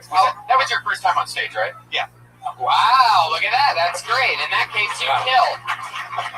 Congratulations, man. How old are you? 23. That's awesome. One of the things I loved is he said, you got to believe in yourself. And when he said that, you can see his hand shaking so badly. It was like, which I don't, but for the purpose of this joke, you should believe in yourself. Well, it was the lights. I didn't know. There was zero jokes in that, right? Yeah, zero jokes. Well, that's something you need to at least have one of before you put your name in here, man, because you just gave us a blog post. But you went with it, man. I wrote this down, and I tried to get something funny out of it. I thought of an audience, but... All right. Listen, just... Do you, not stop once you start answering something? Pretty much. It's really annoying. Holy shit. What the fuck was I gonna say? Shit, you son of a bitch. I'm so not used to anybody when I start talking that they just really, truly keep going, but... I mean, it's an interesting thing you have going on there. Do jokes. You seemed comfortable except for the shaky part, but... I'll tell you this. Out of all the segues tonight, going from... So I'm not going to USC to... So I tried cocaine recently. Yeah. Absolutely takes the cake. That was killer. Did you really try cocaine recently? Yeah. Did you like it? For real? Yeah, I enjoyed it. Because it made me think that I could do anything. Yeah. And that was... And then he signed up for the Kill Tony. Stay away from drugs, guys. It's like, fuck, man, this joke I just came up with is going to crush this week. And it's going to be exactly 59 seconds. That's going to be amazing. Raphael. Am I saying that right? Yes. So what did you go to college for? What are you doing? Oh, actually, I never even applied for UCLA, and I just pretty much left 2 weeks in. Your hand's coming to life. What is happening? I'm just channeling the last guy. I'm sorry. I'll keep it down. Okay, so What was your answer to that question? You just started going there without applying to go? Yeah. You just snuck in? What do you Yeah, you think you're gonna get in trouble? That wasn't my question. I don't care if you applied or not. Stick with the question, ready? What do you want to be when you grow up? I want to do comedy. What's your second choice? It was screenwriting. My first choice was actually screenwriting in life, and I didn't want to risk like a bunch of money on going to film school. So I thought, You know you don't have to go to film school to be a screenwriter, right? You have to write screenplays. yeah, My book called Save the Cat. I've written a few. Yeah. Yeah, I have that book, and I finished half of it. I'm a bad book guy. I'm terrible at books. Every book I've ever bought, I've only read half of it. However, Save the Cat, great book to do coke off of. Really good. So many pages. You can tear them out, roll them into a little tutor. Exactly. Who'd you do cocaine with? Let's talk more about it. It's already out there in the cosmos forever. Some friends of mine. Whoa. Say their names in case the LAPD are listening. No, I don't. What was it? But I mean, like, what was the situation? It was at the butt end of a cigarette. Oh, Parliament? Yeah, I just keep tapping and smoking. It was also my first cigarette as well, so I kind of knocked those two out. I knocked those two out. It was the first and last time. Why don't you show us? Real quick, huh? It was the first and last time that you'll ever smoke a cigarette, And but definitely last not the last time you do cocaine. Okay, Right. Priorities. Yeah. That's what I like about Did you Raphael. become friends with everyone that you knew? Did you talk a lot? What happened? I haven't hung out with that group of friends since, really. I seldom hung out with them before, and now it's just been. So you didn't even snort any. You were just doing Cocoa Puffs. Yeah, just back and forth, back and forth. Wow. I don't know. I mean, Wait, what's Cocoa Puffs? so you're just smoking little bits. Oh, of you coke. smoked it? Yeah. It's a. I don't know how any of that stuff works, but that seems a lot more It's kind of boring. like smoking pure crack. Yeah. You're not mixing baking soda, which could help you out and make you smell a little bit better, you know. Yeah. Raphael, is screenwriting really your number one favorite thing that you could see yourself doing, or stand-up? Yeah, because I'm not good at anything else. What do you honestly. Were you good at that? Have you written anything? I've written a few, like half-written screenplays. Yeah, I'm a lazy ass. I'll admit to that. How come you didn't do half of a minute of comedy tonight? Devoted to half. You did twice as much comedy that you're supposed to. Did you say you didn't get all the way through Save the Cat? You stopped reading it?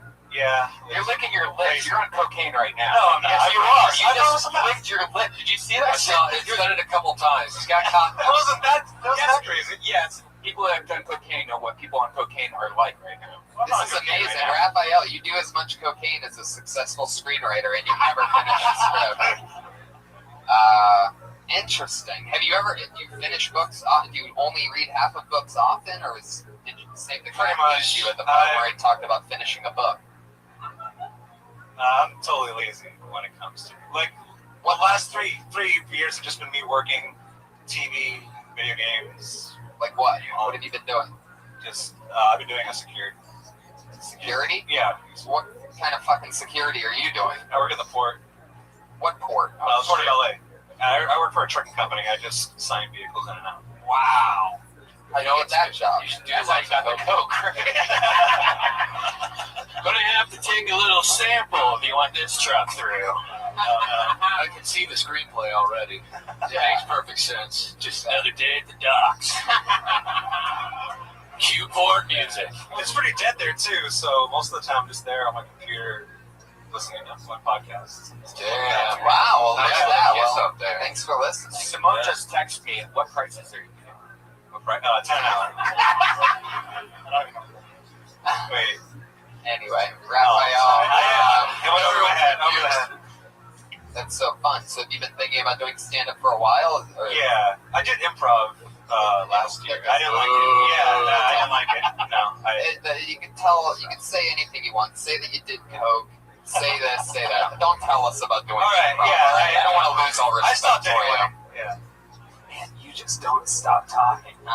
Very It's on coke, man. We've already established this. Yeah. The whole thing is on coke. He's rambling. He didn't have any jokes. He just talked. It's essentially an admission. Well, Raphael, I think it's time for you to come down a little bit, and we're gonna let you go. Bye, Raphael. Bye, Raphael. Does he have a Twitter? He is on Twitter. He's a Lechuga Meister. He's the only Lechuga Meister on Twitter. So there it is, LeChugameister. And follow him on Twitter if you obviously don't want your life to go in the wrong Let's direction. just put his email down, 8ball for life. What's that mean? He's a big time billiards player.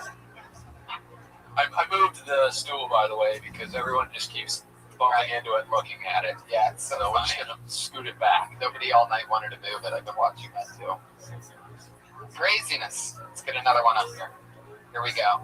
Their name is Rex Alaman.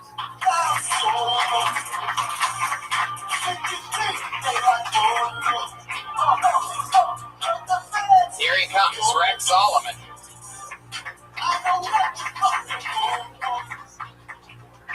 Okay, hello everybody, my name is Rex. I do come from Russia, if you notice a slight twang in my accent like Eric over here. Anyway, I want to talk about my time here in America. I came here on college visa. Keeping the thing with college. And I overstayed because America does not care about immigration. You're getting weak, America. Soft like my belly. Anyway. Quiet now, I'm telling jokes. I want to talk about one more thing before my minute is up. The homosexual problem in Russia, big elephant in the room, on the news all the time. Like America, you handle it better than us. And look to me when they come here, you give all homos free Toyota Prius. And you let them drive in the far lane of the freeway, like separate but equal. It's not bad, it's a good situation you have here. Anyway, since I have a little more time before a scary grizzly bear, which I'm not scared of, I'll tell you some differences between Russia and America. I noticed when I come here, all of my friends tell me when you go to America, the ladies had a love guy with accent. I do not feel it there. Keep going, finish it. You want to or you not want to? They don't like guy with Russian accent. Alright, so what's your real accent? Actually, I come from faraway land called Orange County. Yeah, that's what I thought. I could totally tell when somebody's doing a fake Russian accent thanks to myfreecamps.com. Nice. Well, I've talked to Tony before, so I know there's no. Really, you have? Yeah, he doesn't ever remember any of that stuff. But yeah, so Are you doing it in a different accent? no. What made you go Russian accent? The Russian bit's fairly new. I actually had a. Hold on, you've been doing that forever? Right. It was it's a exchange student in high school who kind of fell into our social circle. He was from Russia, and so I just kind of picked up the accent, hanging out with him all the time. Wow, this is like an inside the actor's studio Yeah. for something that should never be done again. Never. I love your style. You went for it. How long have you been doing stand-up for? Off and on for a long time, since 05, but just in 2014 and now I've had enough time to dedicate pretty much most of my night time to it. Who were we dedicating it to before that? I just had a job that took up way too much of my time. What was that job? I was working for it was a medical company, and I was helping sell Botox and lap bands and all that. Cool. Get out of here. Totally not boring. The worst. Fuck yeah. Yeah. Guys, what do you think about Rex Olive? Well, Alright, the crowd just started to like you for the first time. the crowd's like, get him off the stage! Yeah. That was the Shamatosh clap, where they're just like, just move on. I guess hearing the name Rex was pretty much a dead giveaway that you aren't Russian. Yeah. I don't think there's ever been a Russian Rex And before. every Rex I've ever met is from Orange County. Yeah, that's probably true as well. Close to the accent. I mean, trying to do like an Andy Kaufman, I'm pretending I'm foreign thing, probably isn't going to fly for that long. So I would guess you want to focus more on being you. Yeah. Kind of what Steve was saying with the other guys. It's going to be real if it's going to last. Please Take that mic real quick. That cable is fucked up for some reason. Josh, I'm going to fix that in 3,000 weeks. And just hold it so that you don't bump it. There you go. Sorry. No, you're right. It's just been a bit that I've been doing for fun. I used to just be myself on stage, and I will be again. But it was somewhere I was doing the Russian thing It will be again. Like, Yeah, what don't is worry. this monster? Rex is coming back 2016. Be prepared. No, just my friends would be like, dude, the Russian accent's kind of funny sometimes. You just do it on stage. I was like, Is it your simple as friends that. who knew the Russian kid that you grew up with? Some of them. Yeah.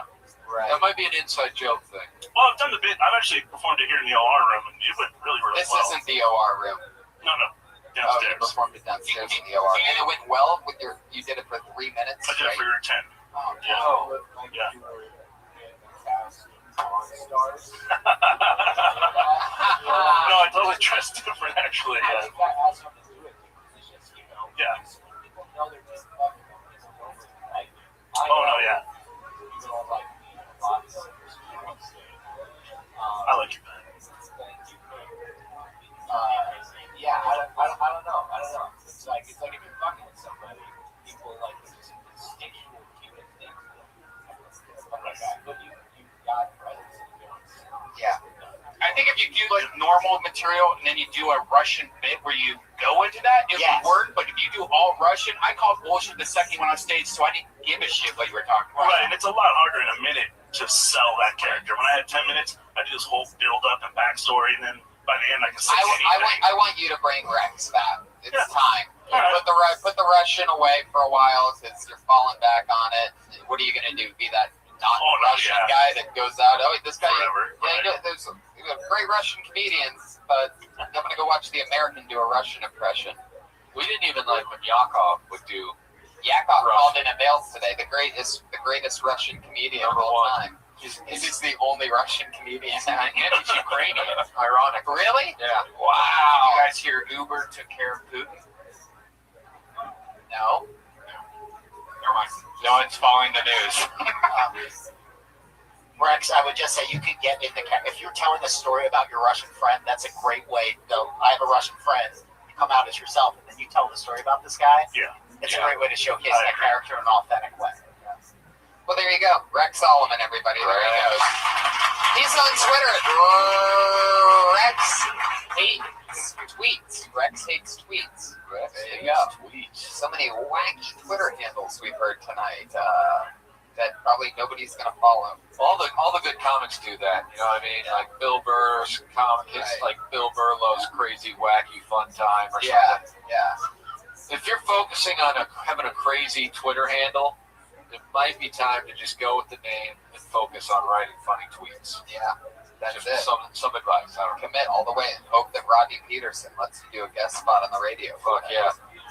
From the back of his van. This is the part, guys, this is the part of the show where each week we've had two young ladies, two awesome rising comedians who do a brand new minute every single week. They don't sign up. They don't get pulled out the bucket. We've been watching them build over the past year and a half, and they write a brand new minute, try it out every single week. So we're going to do it again. Going up first tonight, you know her as a former student at the University of Florida. She came on Kill Tony, had her first set ever on the show, and she's been doing it for a year and a half ever since. A brand new minute every single week. Ladies and gentlemen, it's Kimberly Congdon, everybody. Here she is.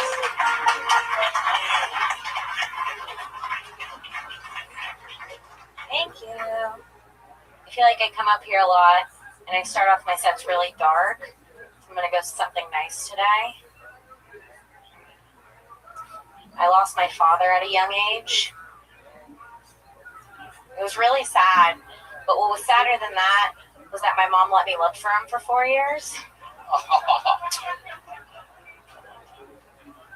Did you check in the closet? You don't have to feel bad for me, though, because, I had him for a few years, and growing up with an alcoholic father teaches you things. Like, now I know that Merlot pairs really well with bad parenting. My dad was a magician because he disappeared out of my life. It was his best profession.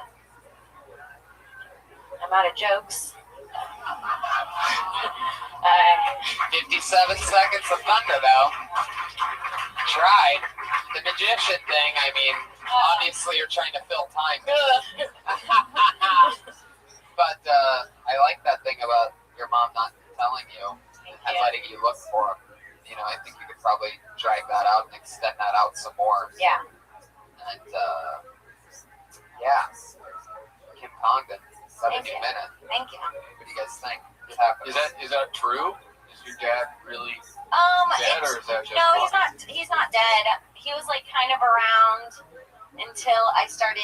He's from Florida, and he's kind of around until I started like dating a black guy in college, and Listen, then he wasn't around. You just found another minute for sure, just on that. Brian, don't. It looks like we can see her vagina. I know, thank you. Not we. Don't put me in it. He's not looking. He's looking at you. Yeah, nobody's on your side of that one. Yeah. Good outfit. Thank you. I really like your dad thing. Definitely extended. That's hilarious as fuck. I was actually thinking you were talking about like, oh no, he's still alive. Like he left, and then you were trying to find him like online or something. But then when you said the closet, that was, but yeah, the magician thing. I don't know about that. I do know about it, that you shouldn't do it ever again. You're too good to be doing that stuff. But I get it. You have to do a new minute every single week, and most comedians aren't put on the spot like that anywhere. Hell, a lot of the comedians tonight had their entire life to come up with 1 minute. And it went way worse than that. So I think of that all the time. I'm like, I wish I could just take one of my minutes out of all of them. But they're all used up now. Every single that I've ever said on stage, I've said on Kill Tony. But I think we mentioned last week that over the year and a half, you feel like you've acquired, what do you say, about 15 minutes? Man, it's probably the 20 now. Yeah. Yeah. In a week, it jumped up another 5 minutes. Well, I've been working on a 5 minutes. In a week that you wrote 35 we seconds talked about it like 2 material. weeks ago, and I'm a good writer. I write a minute every week. We know that. That's why you're on the show. How's stand-up been going for you? It's going great. Have you been working? Is anything crazy happening? I'm going to La Jolla with Sarah next week. Oh, that's great. And then Sarah and I and Brian will be doing Brea April 15th. That's awesome. Well, there you go. That's your event, everybody. Thank you. All right, Kimberly Congdon. She's on Twitter at Kimberly Congdon with another new minute every single week. This next comedian also a brand new minute every week. Always goofy styles of the one and only Sarah Weinshank, everybody. There she is. Sarah Weinshank. What's up? Mannequins. Why are we still doing that?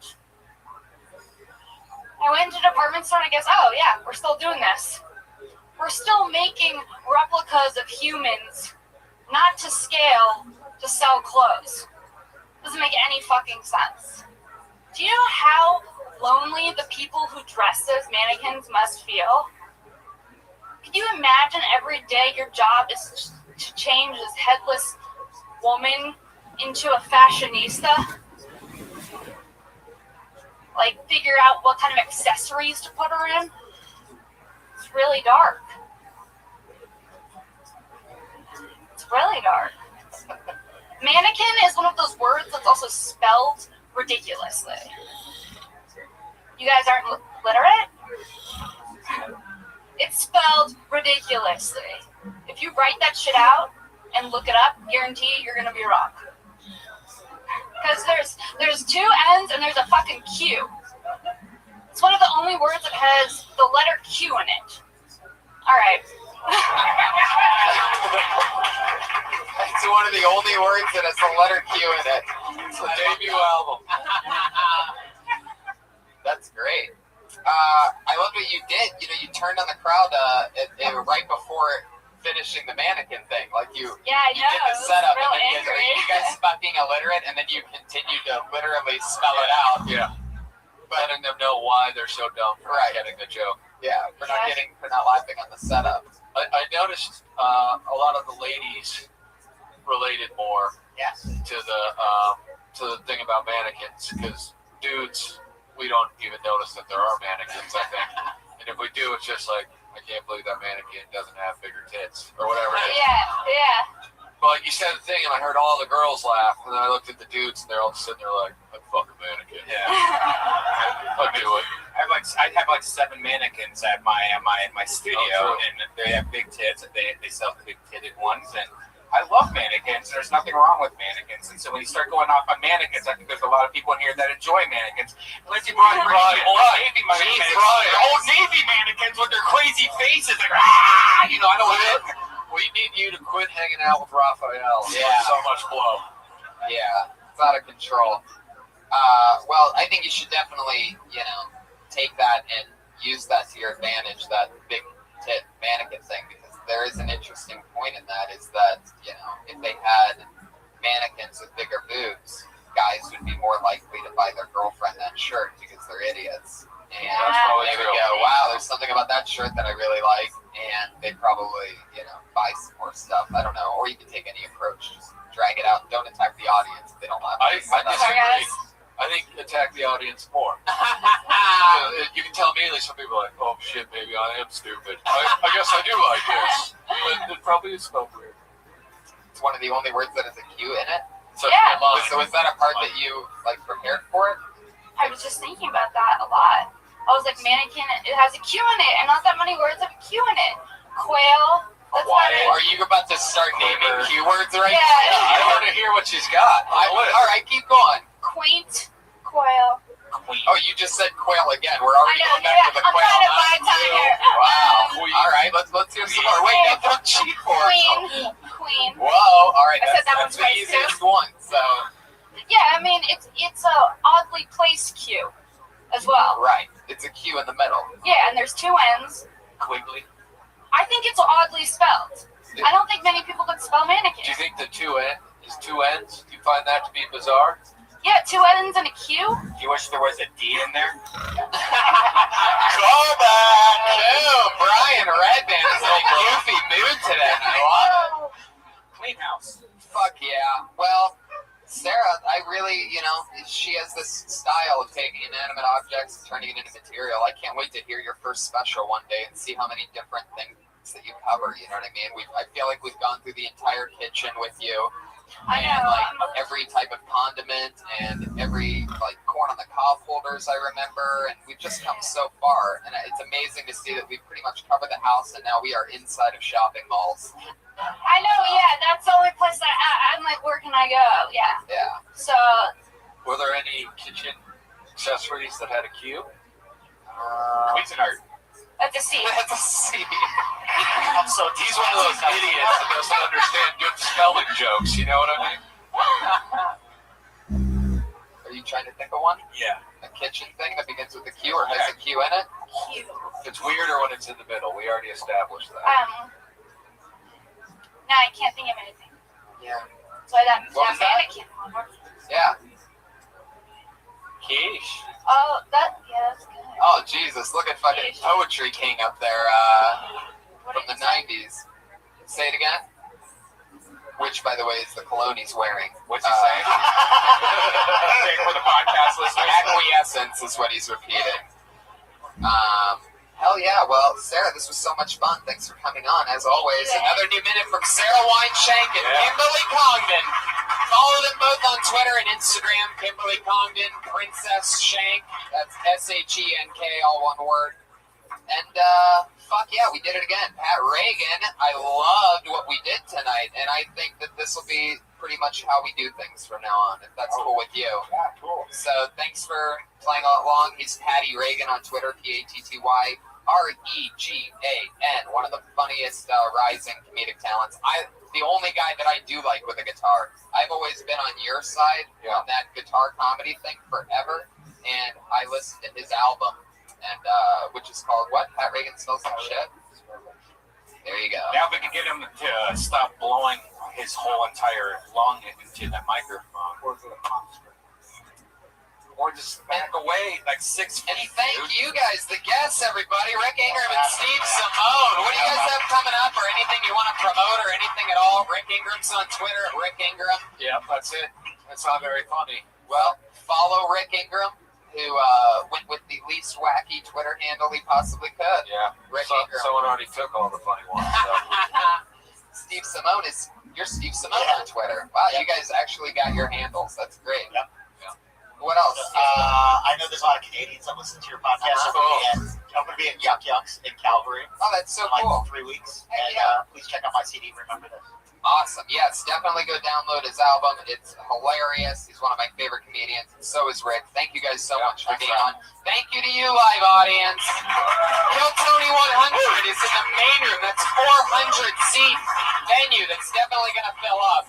That's That's on April 13th. So come see Kill Tony 100. There's going to be a ton of amazing comedians, perhaps a rotating panel, and a lot of crazy, interesting things that are going to happen that night. And don't forget, Ben, San Francisco set.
There's a live audience. Hi, guys.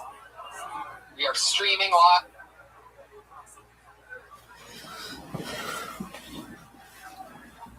To the hundreds and hundreds of people. This is the only live streaming show.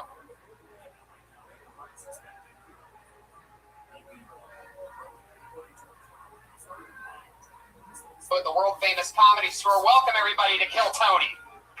Yes, here we are. Getting pretty popular. Over 40 comedians for one of the very first times ever. We hit over 40 comedians signed up for the chance to do 1 minute tonight in front of us, two amazing guest comedians. We have one and only sponsor, everybody, Elise Lane, sitting right over there, professional chef to the comedy stars. Elise Lane is one hell of a cook. She is a gourmet chef and recipe checker. She makes us a new meal every single week. Tonight she made 18 day-dry aged New York strip steak, truffled asparagus, and enoki mushrooms with citrus, basil, remoulade. Wow, that's a tough one. Follow her on Twitter at Elise Lane and Instagram and Facebook with the girl with the pan. Elise Lane, everybody, come on. I know it's hard to clap for somebody when you don't get to try the food, but I hope you ate before this. Guys, Kill Tony, actually, the Death Squad, us, me and Red Band, are hitting the road, everybody. We're going to be in San Francisco on May 12th, in Sacramento on May 13th. But most importantly, Kill Tony, episode 100, April 13th, everybody. That's next month in the main room of the Comedy Store. Episode 100 of the show that you're at right now. Put your hands together for Pat Reagan, everybody. He's sitting right over there. He just played music for you. Pat, are you excited about tonight's show? I'm thrilled about tonight's show, Tony. Couldn't be more excited. Well, I'm happy to have you here. Pat is one of my favorite comedy musicians. He's actually one of my favorite musicians and comedians and one of my favorite comedy musicians. He's all three. And so now he's our new band leader. There's no band, but I'm the band leader. Fuck yeah. I like your style. You're already on fire, Pat. Let's bring up tonight's guests. Two of my favorites, two of the best in the world. I'm so happy when I booked this show absolutely perfectly, and I did it again tonight. Put your hands together for awesome, awesome fucking comedians. Dom Irera and Bob Oshak, ladies and gentlemen. Here they come. Dom Irera. Wow. Amazing. One of the best. Two of the best. Dom Irera.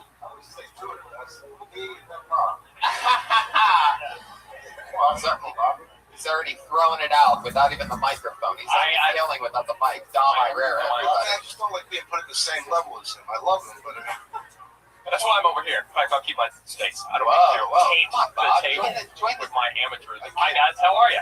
You guys good to go? oh, he's doing the nice guy. He's doing the nice guy thing. That's always the best booking of this show is when I go good cop, bad cop. And Bob is one of the nicest guys in all of comedy.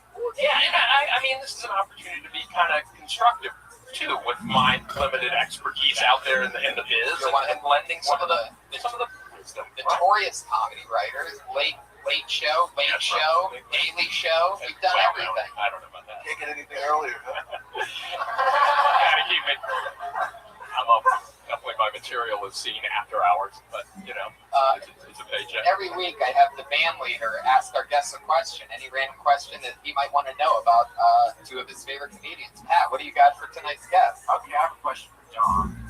John, you're like 50 years old. Oh my God! Do you have any good stories? Jesus. Well, you know what's so weird about it, and I don't mean to be blunt with you. No matter what you do, no matter how hard you work, you will never be as good as me. That's a pretty good story. You know what? I was wearing my Ohio State jacket earlier, and Oh, you like that story? yeah, will you tell that one? That's a great. About Columbus, Ohio, you were talking about. So, I was not always this fat. My eyes were open. I take this chick up to my room, and I'm giving the old schluzzy. I was punching her right in the kidney, right? Punch her in the bladder.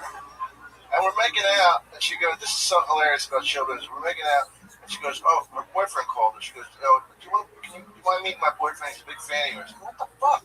Are you crazy? She goes, no, it doesn't matter. So I go downstairs, and I got lipstick all over me. She's all fine. He goes, man, it's really cool to meet you. I don't know what to say. Hey, it's really nice to fuck your girlfriend. Thank you. I thought the story was better back there. yeah, so did I. Pat. Tony, easy. Pat, what's your I'm question? 100 years old. Pat, what's your question for Bob Oshak? Are you Googling him right now? Yeah, That's what it looks like. All right. No, I got a question. Okay, all right. I wrote this down. I can't prepare. Okay. Put yourself in my shoes. 14 years old, hung like a princess. You got pubes down your ankles. Guy walks up to you, says, "Hey kid, you want to make $1 million?" You say, "Sure, what's the catch?" He says, "You got to put on a bear suit and fuck my wife silly." You say, "I'll let you put on the bear suit and I'll fuck you instead." He agrees. 20 minutes later, boom, you're a millionaire. Great question. Is that a question? I think you just answered it. Fuck yeah. Let's just listen to Dom's Columbus story again. Yeah. I should have given him the bear on that one, right? That was perfect. Guys, let's get into it. You've both been on the show before, so you know what we're doing. We're talking to comedians after they do a minute. Sometimes we give them constructive criticism. Sometimes we just talk to them about what else they could possibly talk about. Sometimes we just make fun of them. Comedians, you know your time is up when you hear the sound of a kitty. There it is. That means wrap it up then. Don't keep going too long, or else you're going to bring out the angry West Hollywood bear. Sounds extra angry tonight. Is that like the bear you're fucking? All right, there's a Is that little like the bear something. you're fucking in that story? There's a little something for you guys to complain about on Twitter this week. Fuck yeah, so let's get it started, everybody. Are you ready for Kill Tony 90-something? I've lost count. 96, you said. I've lost count. I don't even know exactly what episode it is, but it doesn't really matter, because if they're listening, then they're already listening. Your first comedian tonight, this looks like a new name, so let's see what happens. Art Hernandez, everybody. Art Hernandez. 60 seconds of Art Hernandez. Here he is. What's up, Billy Roo? All right, so growing up, my father was in prison, so I used to go visit him a lot. It was always like fun and exciting. So a lot of my friends didn't have armed guards around their parents, so I thought that was always fun. But the best part about prison was whenever I was leaving, I'd be young, and my father would always try and impart some like wisdom on me. And one time he was telling me, he's like, "Come on, man, don't look at me. Come on. Hey man, you're looking a little small, huh? If you ever get locked up, you're definitely getting raped." I was like, "Oh shit." He's like, "You need to start working out." I was thinking, I need to start obeying the law. So, having all these tattoos, a lot of people ask me, like, "Oh, are you ever going to regret having all those tattoos?" And I tell them, no. Because when you have this many tattoos, no matter where you are in the world, anywhere, people give you free weed. All right, it's not always true, not everywhere in the world, but everywhere in the world you go, people will follow you in stores. And Makes what? makes for good customer service. Justin, they confused you, so you give it up for him. Sure, all right, go ahead. Go ahead, I can tell you guys wanted to hear that. His dad was in prison. Come on, people. Help him out. Isn't every Art Hernandez's dad in prison? They all are. With tattoos like that. Yeah. So what are you saying with that last one? That you dress like that? People follow you in the stores? Oh no, with just having this many tattoos, people will follow you around in the store. Why? Why would They they do think that? I'm gonna shop there or something. I don't know. Oh, so what you're Most people saying get is mad. security guards follow you around. Well, no, not always. It might be like An just a undercover. clerk Or or something. maybe people with tattoos are schizophrenic. Have you ever thought about that? It's a possibility. I mean, a lot of people do get mad about it. You know, when they have the people following the stores. Like recently, I was in Santa Monica. I was at REI, and I just went into What's that? I don't know. It's like some. You don't even know what it is? I was meeting a friend there. He was like, he was shopping. I've been to REI. Let's be honest, Art. They didn't even let you in the place, right? Okay. As soon as I walk in, I have like a guy like following me. And I look at him. He kind of just like started saying that like, chill, right? And it's like, I don't think it's really about your tattoos as much as it's about your face. I don't. There's not a ton of tattoos here. I mean, I appreciate. But is there a lot hidden beneath the t-shirt? Are you going into these stores with auditions? Yeah. no, I usually wear pants. No, this much. Is there anything? I do have more, but I rarely walk around shirtless. Okay, because the arm itself doesn't. I see you. I'm not completely intimidated by just the arm alive. But so there's more hidden beneath the shirt. Can I ask to see them? Or Wow, look at this, Bob. No, it's not fair. It's not fair. I shouldn't ask Art to remove his shirt without actually. Oh, what is going on? Wow! Look at that! Wow! Where's the web stream camera? Wow! You're the first. Am I supposed to wash my shirt on those or something? There it is, Bob. It's right there. Turn to your left. Oh, Bob, there's 1,000 people to your left that you didn't. Bob. Oh, Jesus, Bob. Look what you started. Yeah, It's so good to see you. It's so good to see you're always writing, Bob. Yeah, I gotta never tell gonna you, resort to cheap I'm laughs. gonna tell you something. When you came up here, your act was so incongruous with your body language. You actually skipped up here, which you skipped a little, and you came up with this joyful thing. And then my father was in prison. They told me I was so small I was gonna get raped. And I really didn't know that you were going there because you seemed so like happy. And honest to God, I felt so bad for you that you grew up like that.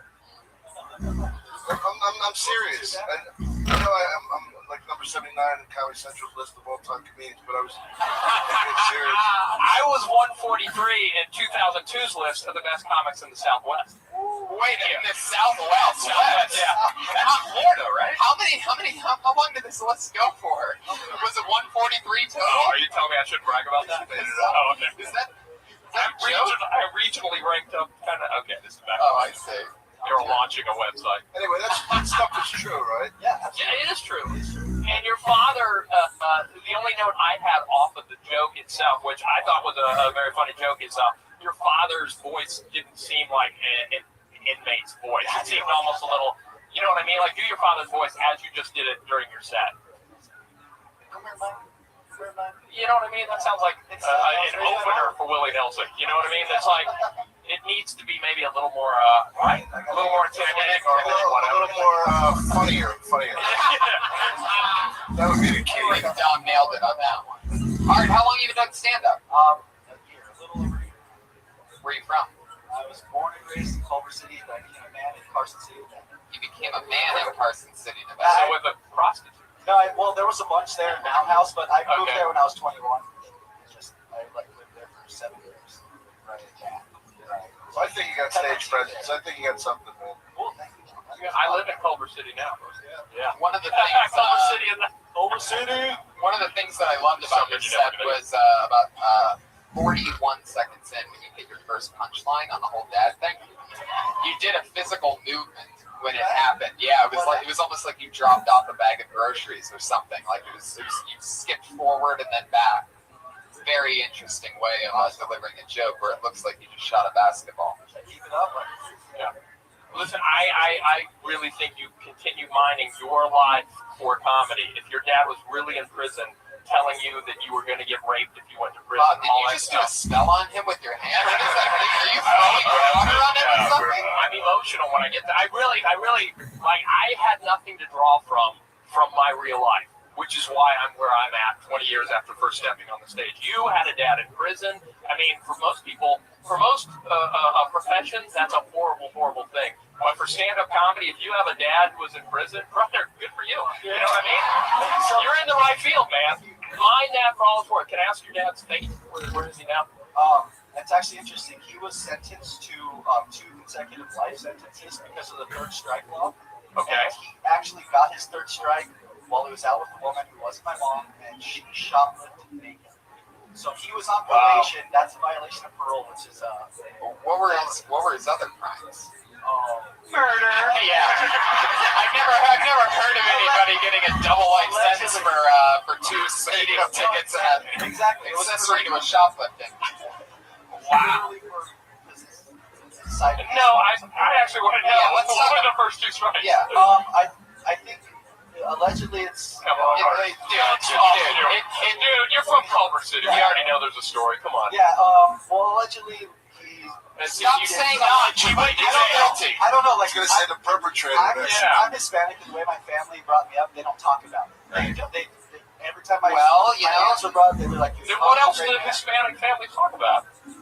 Wearing condoms. Everything as fast as they possibly can. That's what they talk about. No, yeah, but okay, allegedly. Okay, so allegedly they say at one time, what the fuck did he do? How many people did he kill? There's some like drugs and gang stuff related to it. I don't exactly. We don't need to know anymore. Yeah, Is he in jail now? Is he in jail now? Or what are you, his attorney? No, actually, about 8 months ago, his case came across a lawyer's desk because lawyers in California have to do like 6 pro bono cases per year. Okay. And my dad's case came across, and he called my sister and said, "I can have your father out in a month." And she didn't believe it because he's been out. He's been there for years, like trying to get him out for a long time. And he was true to his word. Like a month later, after doing the case, he got it reversed because I guess it's a non-violent offense or something. And he's out now? He's 100% out now. And you didn't bring him to the show? He has a cleaner record than I do. Oh. They wiped everything because he did 23 years more than he should have for that. Wait, your dad? Yeah. So he's not serving a double life sentence? No, he was. He served 25 years of that life sentence. And now he's out. Yeah, but now I don't feel as bad. He's out. Yeah. Oh, jeez, oh man.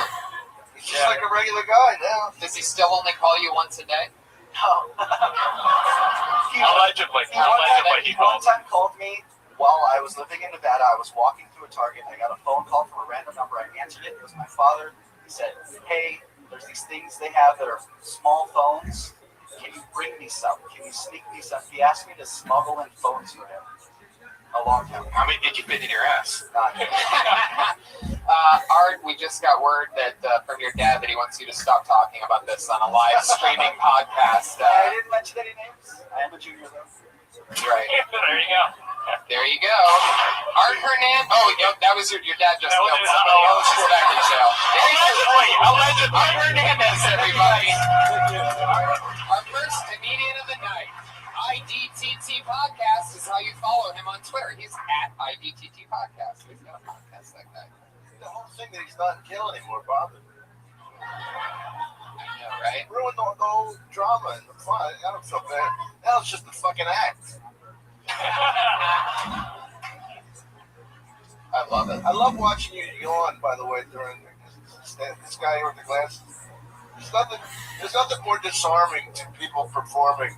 Just you didn't even have the courage to put your hand over your mouth. Just fucking. Well, I couldn't sleep weeks, and I went to this Kill Tony show. I was out like a light. Put your hands together for your next comedian, Ron Bush. Ron Bush. Here he comes. He's right behind a waitress. Hell yeah. How you doing, Ron Bush? Hey, Ron. So, I'm going through kind of like an identity crisis. I'm sitting inside a coffee shop, and you know, with your cell phone, you're not really paying attention. It's been for drinking double shots inside steam room. What happened? I started getting pissed off. I'm like the white man. And, you know what I mean? When you give it an order, and nothing happens. So I start looking around. What the fuck's going on, right? So I look up, and there's this Korean kid. Looks like he owns legs. He's got a hat, shorts, he just looks at me like this. What's up? I can't. He's keeping him on. So I try to act black. I give him a handshake. I gave him a handshake from like 3 weeks ago. He stops me. Pat, pat, pat. Sprinkle. I get him up. You know, what is he trying to do? Trying to show me up, you know? So I'm like, wait a minute. Just give me the goddamn coffee. You know when somebody wins? Hey, keep my man over here, double espresso with a soft steam milk. I got the Barry White voice, not you. He's taking on my credo. There you go. All right, Ron Bush. Okay, well, that's enough of the gun, I think, for the day. You can retire the gun sound effect. Fuck yeah, Ron. How's it going, buddy? All right. Just talking to the mic for this whole thing. Now let me ask you something. When you say, what nationality was this guy? Korean. Korean. Yes. And you said that he was dressed like the owner of the Lakers. He looks like he owned the Lakers because he was with the full outfit. But do you think that the owner of the Lakers wears a Lakers baseball cap, a Lakers jersey, and Lakers shorts? You know, there's a certain terminology that brother say because wear so much gear, he looks like he owned the place. So that's what I was kind of. Speaking of brother terminology, during that set, there was one point where you looked at me right in my eyes. I did, and you looked uncomfortable. You're like, he's my. Well, you said that the white man. Yes. Gets upset when we don't get their double espresso with steamed milk on this side. Do you think that's a real stereotype that I've never heard of before? I've never even had a double espresso with steamed milk. You've never heard of the impatience of the white man? Wow. All right. Backwards racist here. I see what's going on here. I think plenty of comedians have said, it's like, Ron, I'm really glad you could make it here. Look at.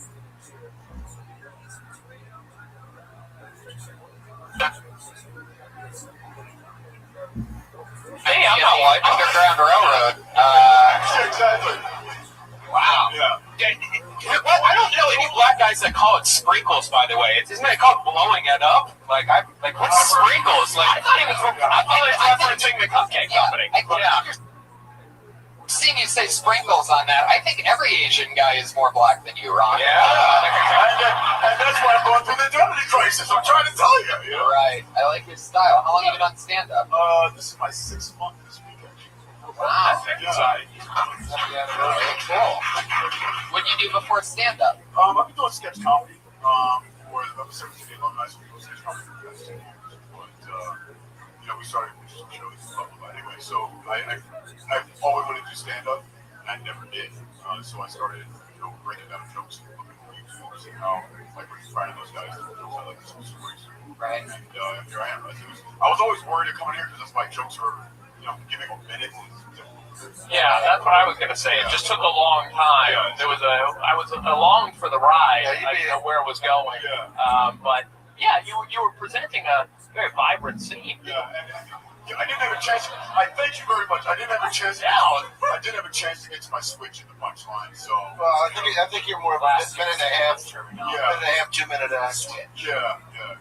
The switch. I don't know what the switch quite is. I refer to this what I call it. It's like when you don't want that. The old switcher. They must have. You're abbreviating it. They must have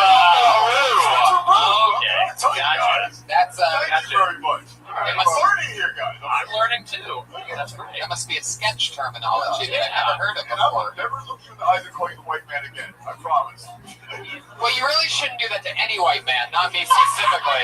But I guess it's I a would little mind if you unsettling. didn't outrage against If you want people to laugh, to look at him and say, You guys do not have to be threatened by me just because I'm black. Pat, what do you have to say? That's exactly what Cosby said to me last time I talked to him. You should not be drinking with Cosby. Yeah, what are you doing drinking with Cosby, dude? I didn't say we were drinking, but I think you guys understand that I got the joke part out of that. But anyway, Pat, go ahead. Right. When you said it's your sketch group, let's pitch up some pilots and blah, blah, blah. I don't like blah, blah, blah. Mean that nothing happened. It means that everybody in Hollywood says, oh, yeah, I'll pitch your shows, and I don't give a fuck about that. I'm right here about doing my joke for Bill Tony, and that has nothing to do with what I'm doing right now. I like that we got similar eyes, though. We do. Yeah. And we just had a moment. But he was fucking hypnotizing us. Yeah, well, my mom is Jamaican. I can throw that brutal in. Easy. it's an admirable. All kidding aside, it's an admirable jump to try to go from sketch to stand-up. I feel like some sketch people actually look down upon stand-up. Do you ever get that? And then they kind of like, jump off the building. Yeah. They look, and you're actually trying to make the transition, not an easy transition to make. I appreciate that. No, I do, because I feel like I go to some of these theaters and they look down on the stand-up comic. So it's good for you. It's not an easy transition to make. Keep doing it. Keep trying to make that jump. I feel like sketch people sort of have to look down on it because they have to, convince themselves. Like, it's like how a foot doctor probably looks down at a heart surgeon. You know what I mean? Like, it's like, well, I mean, they're whatever. My job's more specific or something like that. Yeah. They have to rationalize it. Sure, go ahead, Ron, because you are not stopping no matter who's talking right now. So go right ahead, and your head's about to fucking explode. Why don't you just say it, Ron? There's a lot of energy up here. Yeah, I know. It's like there's comedians up here. I was actually talking to a friend of mine who's like, why would you do stand-up? Yeah. And I told him that, I think that sketch comedy, there's a place to hide. Yeah, definitely. And if you're a comedian, then you get up there. Well, there's a place to hide here too, Ron. If you stand right up against that curtain, I'm pretty sure you disappear. There you go. Well, Ron, I had a lot of fun with you. Anything else for Ron, Don Herrera, anybody? Let's end it on that black joke. He paid you back for the white joke. No, I think we're cheer the fuck up, will you? I've never been this happy in one day of my life than you are on this stage. You did a minute of stand-up, you act like you just won the fucking lottery. This is Joe Tony, are you kidding me? Dozens of people are listening via the radio right now. Oh, via the radio. He almost nailed me until he said radio. He was so close. Give it up for Howard Stern. You tried so hard. You tried to roast the young roaster, and you blew it in the end. I am. Ron Bush, everybody. There he goes. Good job, Ron.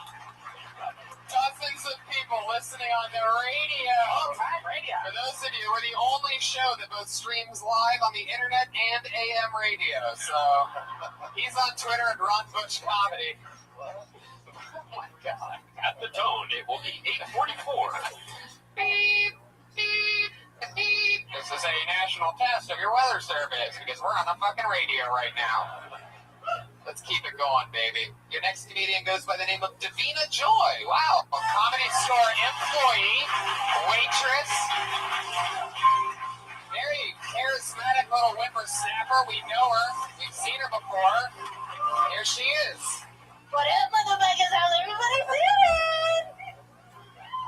We as a species are giving too much credit to celebrity people. You know what I mean? Like, we're pretending they have integrity, but we don't know shit about them. For example, Bill Cosby, as he was just mentioned. We all knew that he was a good guy as Fat Albert.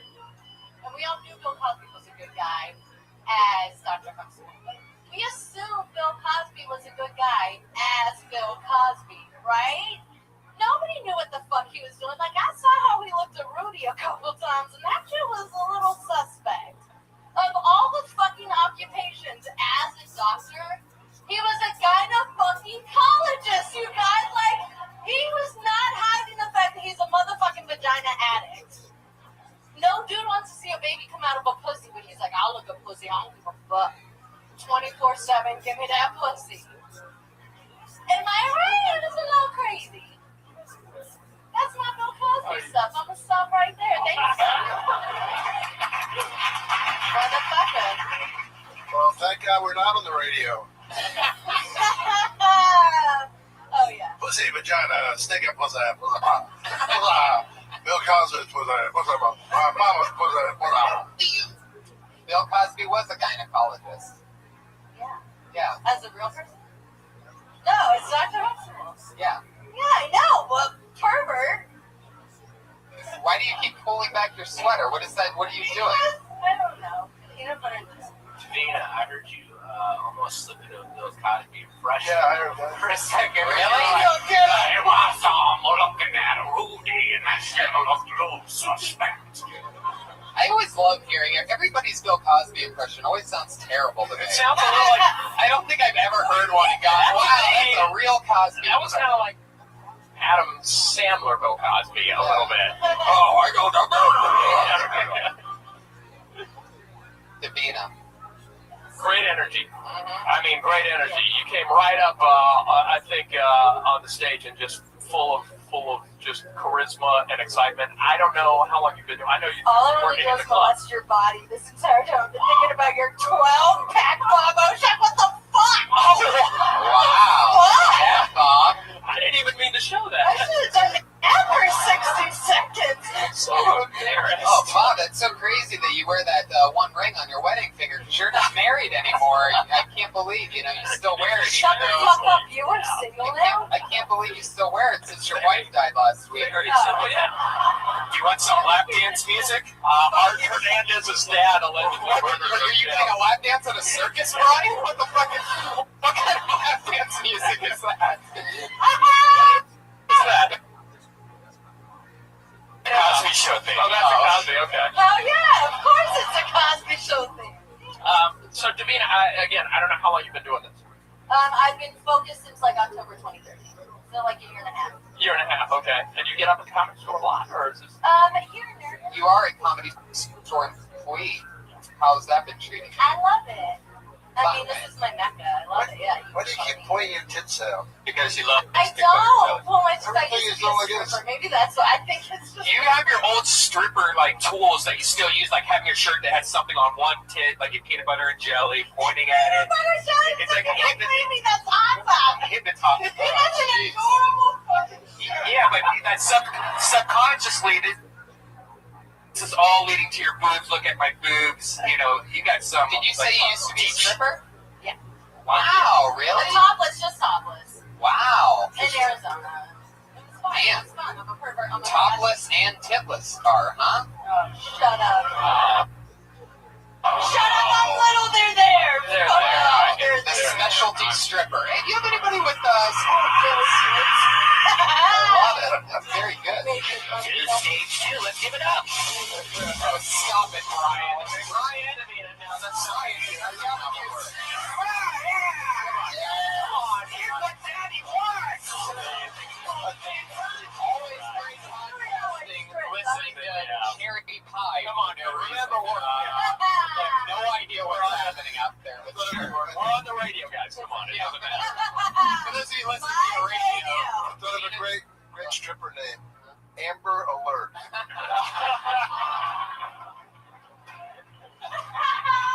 there he is, Tom Irene. Getting warmed up over here.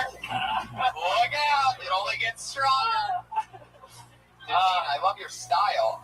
Do you talk about your stripping days? Does that come up at all? Yeah, like sometimes. Okay, that's what you should talk about, right? You have to have interesting stories for being a stripper on top of that in Arizona. Yeah. I mean, Well, Bob, she just talk about her stripping days. You're so. Wait, what? These are not sex and stilettos. Eat Oh, shit, wow, program. those are stripper shoes. They're not stripper shoes. German stripper shoes. They're like wood dogs. I'll bring my stripper shoes next time I do. Yeah. now that's There you what go. I I want still to have them see. because I want to fuck at it. Wow. Now she's coming alive. Davina, that This is what I want to hear. Just being honest like that is exactly the type of stuff that will work for you. That's so. I mean, we can all talk about Bill Cosby. I think we're all in general agreement. The guy's kind of questionable, right? And let me just save you some time. I have the best possible Bill I Cosby know you joke, do. and it's Tell 9 me minutes this long, one. so the territory's already been peed on. I own it. It's Okay. mine. But Tony's stories about fucking nudes and stripper heels not as good as yours, are Right. So that's what you should focus on right there. You have to have stories. Man. No, I It's don't. all I fun. can't. And you know, and this is a record. It's the funnest part of being Oh a my stripper. God, really? Oh yeah, you fart on people all day. We wonder if they know. Like, come on. We're sitting on your lap and it's a direct boost, like right to your skin. Like, can you feel that? You know what I mean? I wonder. Or like when a guy's too trying to lick your tits and trying to like fuck you, like, God, I hate don't that. fucking Wow. fuck me. You just get. Wow. And I don't fart in front of people. But if you're annoying me, Did anybody ever, my tits are out. did any of the customers ever complain about the, Guys love that you get like an extra $20. Like they're nasty motherfuckers in this world, guys. oh my Oh God. my God. But it's money, so. Wow. Sounds like you were doing really good for yourself before you started stand-up. Yeah. Until 2008, Tony, I would agree. But the recession fucked with my. The recession of what? Your boobs? Boom! Another small boob joke. Hey, you can't tell me you're a stripper and have small boobs and not. You haven't seen my tits outside of anything. They're perfect. What do you show us your tits? Show us. Right. So what are you saying exactly? Yeah, my tits are perfect. And it's not about the size. It's about the perfection, and I've got it. So. I'm from Africa. Listen to all this. I got African teardrops. These are everybody on this show is so far trying to talk over the host. So I'm gonna get rid of you. Davina, enjoy everybody. There she goes. Davina. Every comedian just keeps on talking. They think they have another great idea. Stick to the 60 seconds, people. Answer your fucking questions. Your next meeting goes by Pat Jansen, everybody.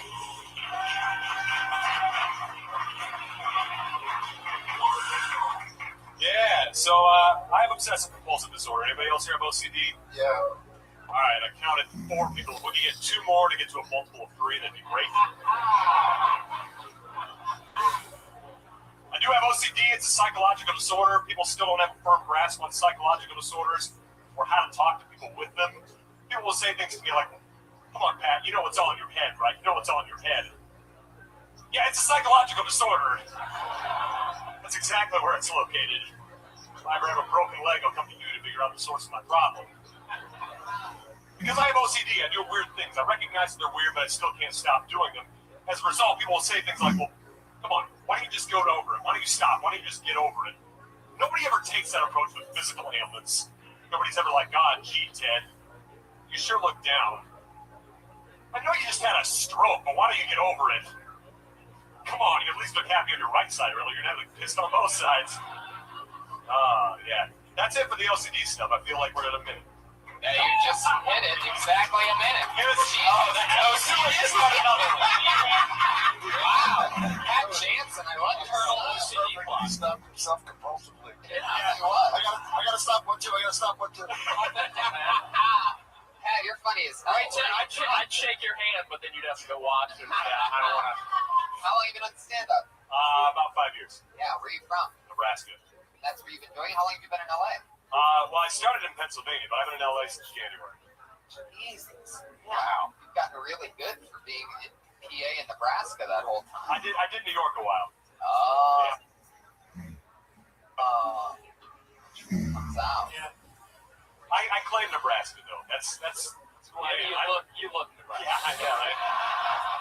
Why were you holding back New York 456? I don't know. I was just there. I'm not a New Yorker. I'm just. Put the mic in the mic stand and leave it in there because there's a buzz the way that you're holding the mic. How long into stand-up did it take before you started talking about the truth? I assume the OCD is truth. It's not. Yeah. It took me a while because it was uncomfortable. It just wasn't something I felt great addressing. I'd say about 3 years in. Not an easy topic to make funny, but not only made it funny. I mean, quickest to the punch so far we've had tonight. Absolutely. Right away to the Multiple punch. times, and it's Big fan of that one. The exact answer to when people say that it's hard to do a minute, more of a thing. Well, do something quick, funny, as fast as you can, because that's what this is. And I don't think people realize that, you have to be able to kill in under a minute anyway if you really want to stand up. Nobody's going to watch anybody with more than a minute-long setup before the first laugh, you know what I mean? And instead, you're firing off multiples rapidly, and that's exactly how you do it. So if you do a minute like that, 3 of those in a row, that's what they call a killer Tonight Show set or whatever. I mean, back in 50 years ago, when that meant something. Watch it. You on the Tonight Show this week? I'll watch. So, married? I am, yeah. She's Okay. actually still back on the East Coast right now. Yeah. I got out here before her, about a year and a half before her. She's finishing her PhD. What is to get the stripper back out for you? Come on out, Davina. Yeah, first. Fuck yeah. I don't have this one right then. How much time can you do? I've had mine. Oh, you have? Yeah, Okay, so in this guy. places like Nebraska, though. Right. So what is that, 11 or 12 minutes? I did a show back in, it was about 40 minutes in Omaha over the holidays. I was going about a block and a half away from Kevin Hart, but we sold out the place. Wait, you 67 you people. competed in Omaha, Nebraska against Kevin Hart? Yeah. How many, you said you sold it out? Yeah, but it was a tiny place. How tiny? Like 70. Like Kevin Hart size.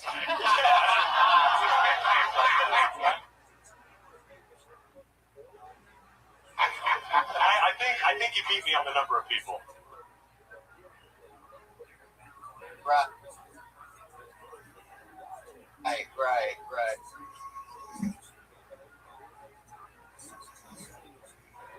Wow, so that's fun. And you are getting married? No, I am married. You just got married? No, I got married 7 years ago. How old are you? 31. Wow. I'd say, I know you don't want to touch it. No, go ahead. I got 20. I'm not that bad. I got married at the same age.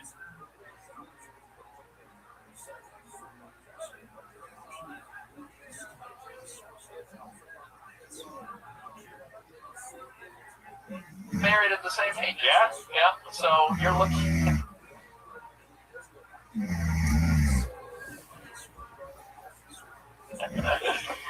31 as well, right? You're looking at the ghost of Christmas future here.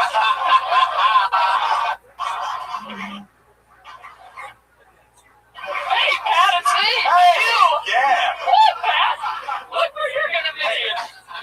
If I can't do abs at 31, so I'm off. Oh, no. This is the byproduct of lots and lots of unhappiness. You know, this isn't. There's a deep psychological reason. I have that. This is my own OCD. He can only do sit-ups when he's crying. Yes. Alone. I thought that looked like a tear shine on there. Let me tell you something. But I can sort of relate to the situation, so I think that's cool. So you talk about marriage. So do you do this because you can't get in at this club, or you haven't tried to get in at this club? This is the first time I've been here. There's a buddy who I used to do. This is your Comedy Store debut? Yeah. Wow. Look at that. Pat Jansen. How about that? I'm so glad you dug that part of the story. This is a momentous occasion. Heck yeah. You went from a 70-person room in Omaha to an 85-person room in Sunset Strip. That's really exciting, Pat. If Kevin Hart's here, come on out, Kevin. He's short. Joke is that he's short. Wow. Well, good luck. I think you work clean, by the way. Yeah, I can. Completely. No, I don't. I do. Of course, he works clean. Yeah. No, I don't. I hate the term "work clean" because it's. I don't. I think that's fucking great. I can do clean or not clean. Okay. All right. I personally think that actually makes you stand out more. If you can work clean, or if you can do a set and literally just cherry pick the obscenities out without it affecting the quality of your act, that's something to lean toward. I did a show on a boat for a bilingual church group in Philadelphia once, and I made that work. I got to do my bit about religious doubt, and I realized you could tell anything you want as long as you preface it with, "I just came back to Jesus. This is how I used to feel." And it worked. I got a standing ovation. Wow, a standing ovation on a boat in Philadelphia. In 2 languages. A standing ovation. Only half the group understood me because I don't speak Spanish. But yeah, they thought I found God, and suddenly I got a standing ovation the first time ever. Wow, that's amazing. Now with your OCD, is mostly just a number thing, or is it other things as well? It's a whole bunch of things. I've had it since I was probably junior high. You start with like a left foot and yeah, I go left right. Yeah. I have to go left right on everything, whether I'm shaving or you name it. Do you have to touch the doorways when you walk into a different room? No, by yourself. No, I've pretty well gotten rid of all that. Some of it is a little bit just trying to beat it out of yourself a little bit too, but right, some jerking off helps. Yeah, a lot. It takes forever to wash it off though. Do you have a car? Do I have a car? Yeah. Would you like a spot Friday at the Death Squad show at the Ice House? Oh, wow. There Sure. you go. Pat Jansen, everybody. There he is. Awesome. He's on Twitter at Pat Jansen, JANSSEN. And after his first spot ever at the Comedy Store, he's now performing on another show at the Ice House on Friday. Awesome. How cool is that? look at Redman. I know, Redman. Give it back. Give it back to the little people. I'm just amazed. The last, couple of times, there's just been so many great comics that just pop out of nowhere that you're just like, holy shit, I want to actually see more of this person. That's very cool of you, man. Yeah. If I can, I don't know that side of you. I think Dom wants to get booked on the show on Friday at the Ice House. Jesus, Josh, you are dropping the ball in the hardest way right now possible. What the hell is going on?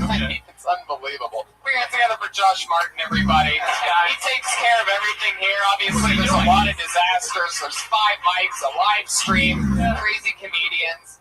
And I think the buzz is gone. That should never, ever, ever have existed in the first place. There he goes, at Josh Martin Comedy on Twitter. Josh Martin, everybody. He really works his ass off here, and we love him. Great.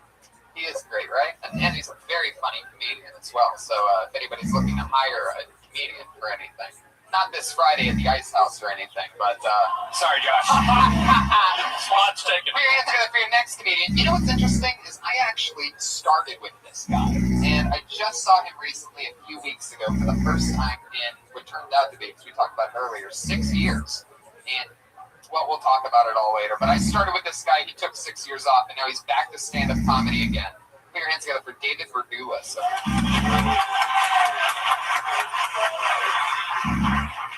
All right. Thanks, Tony. So you guys hear about this Mars One mission that they're doing? It's a one-way death trip colonization mission to Mars for 90 volunteers. Sounds awesome. Just take all your earthly responsibility and just flush them straight down the toilet. If you need a guy smoking weed, playing Xbox all day on Mars, I'm signing up. So I check out the website, and their pitch to get volunteers is all wrong. It's talking about being like Christopher Columbus remembered for 1,000 years of cares. One simple slogan: not on Mars. Think about what that means. So many things for so many people. For me, am I going to have to pay off my student loans that I'm currently drowning in? Not on Mars. Am I going to have a hard time getting laid because there's only 89 other people up there? Not on Mars. Am I ever going to have to heat my studio apartment with an oven again? Not on Mars. But there's a downside too. Probably. Are there any hot chicks on Mars? Not on Mars. Am I ever going to look out the window and see anything other than a red desert hellscape? Not on Mars. Am I going to have more than 165 days to live? Not on Mars. But that's cool, because is it considered suicide? Not on Mars. Thanks, everybody.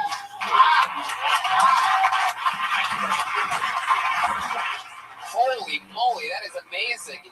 You're not on Mars is a modern day get her done. And I'm really excited about that. You're like Larry the Wi-Fi guy or something like that. Where does this act work? Not on Earth.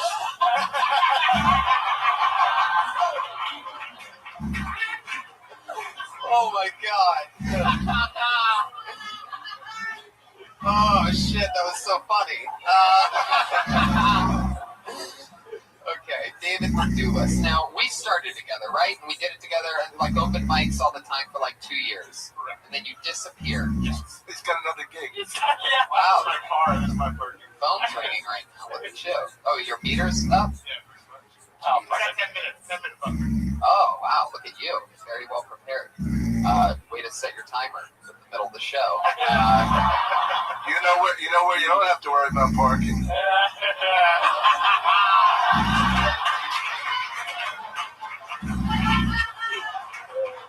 Not on Mars. Thank you. Yeah, you really didn't need to say it on that one, but you pretty much stopped the laughter with that not on ours. Way to really blow that one. So, David, you quit stand-up comedy 2 years in. Well, I took an 8-year break. Most people might Oh, was call it an 8-year break? My first 6. Yeah. There's no real 6-year break, right? No, You it's just pretty much called start over. quitting. Yeah, you start over. Right. Right. They're right. Yeah. Yeah, because you felt very nervous. I felt your nervousness. You kind of sounded like you were nervous. You sounded like me after having sex, and I'm like, "Could you go for a water?" You're like I'm trying not to die. You know. Yeah. It sounded. It sounded like you just got done masturbating. Yeah. So David, what made you stop comedy? A general lack of the desire to do things. I guess it would be called depression. I don't know. Really? Well, actually, that's most people's way of starting stand-up comedy, but I guess you took a different approach. So, now, let me ask you this then. What made you start back up? What has it been, a few weeks now or something like that? I mean, that's how often I've seen you here. You told me that you've signed up for the show 3 weeks in a row, didn't get up. Yeah, well, it is a little, I don't know, it's kind of messes with your head when your weed dealer asks what you're doing with your life. So I figured I had to do something. And so you started selling pot. Well, that too. But wow, that didn't get the laugh it should have. So how long have you been doing it again?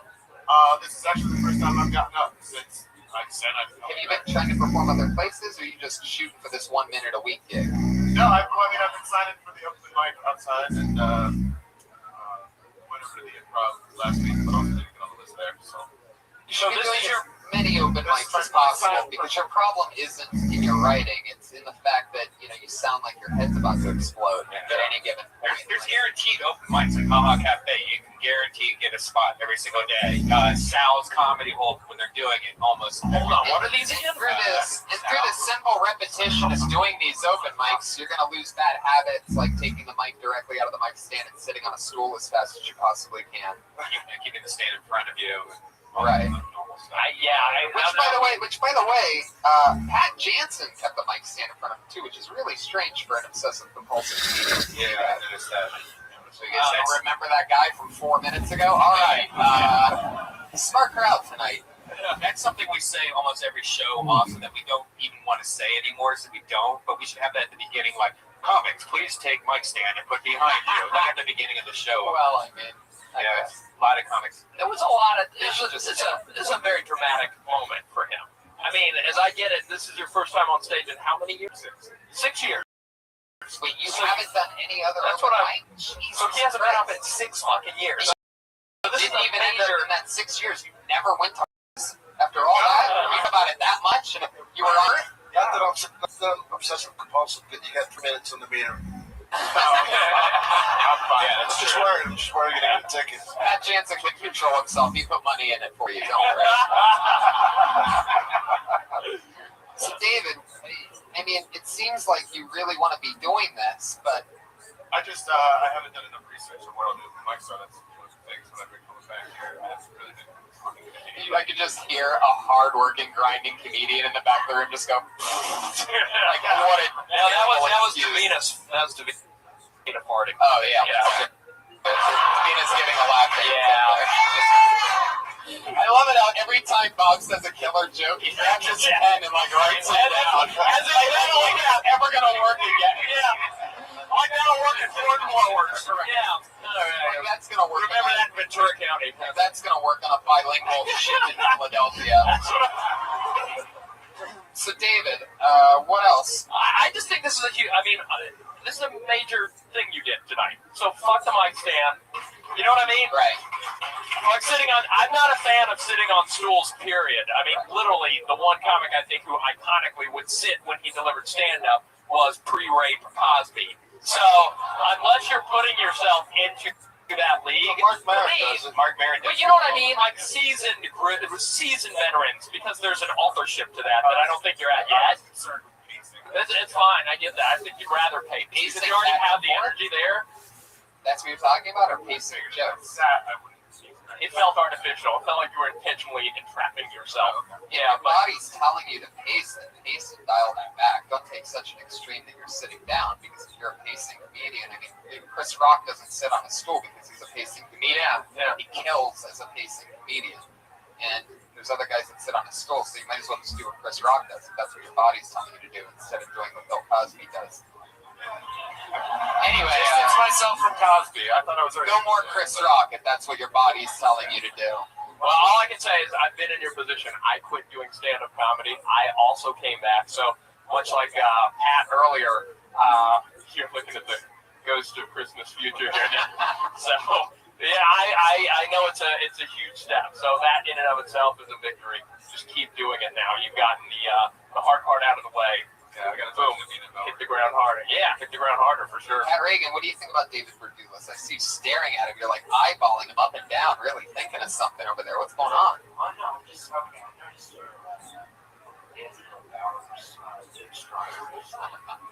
is kind of interesting. Obviously, already interesting powers, but yeah, why are you wearing this? Really funny that you said that. I got a little bit chilly earlier and grabbed a jacket out of my car. I put it on and felt something in the pocket. It was 2 extra Angelo wristbands. We had one of the funniest comedians ever that was like the strongest classmate that a lot of the people that started around me had was Angelo Bowers. And he got killed by a drunk driver a few years ago. So you'll notice a lot of his friends, we wear this silly thing. We get a new one every year. Some guy makes I don't know why we do it, but we just do it. I guess to keep the memory. Everyone twisting around my balls right now. But anyway, right, exactly. I keep 2 there. But David was talking to me earlier, and at the same time, I found an Angelo thing, and I go, "Hey, you used to do this with Angelo, right?" And he goes, "Yeah." And I tossed it to him, and then you just roasted him on it. Go pay your fucking or your parking. There you go. Do it. David Verdulis, everybody.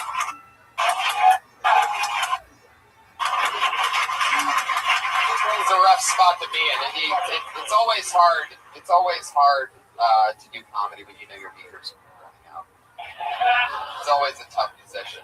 But you know what it was? He wasn't in the moment. You know what I mean? He wasn't really like there. He was reciting that set.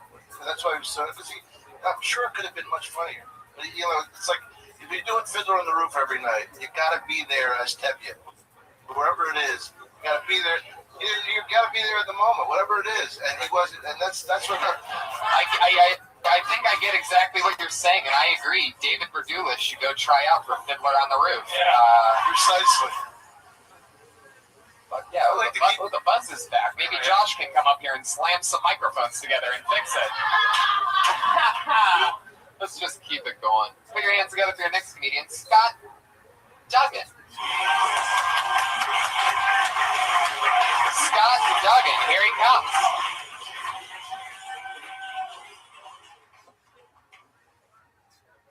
Everybody has a fancy title for their job now. Even my dominatrix has a fancy job title. She's like, "I'm not a dominatrix, Scott. I'm your dental hygienist." Sugarcoat it all you want, lady. You both know I'm paying you to stab me in the gums. Berate me for having a filthy mouth. Disgusting. You like that Macaulay Culkin? If I were the guy at ISIS in charge of recruiting young men, I would make it seem way more hip and trendy. I would start by changing the name from ISIS to Turban Outfitters.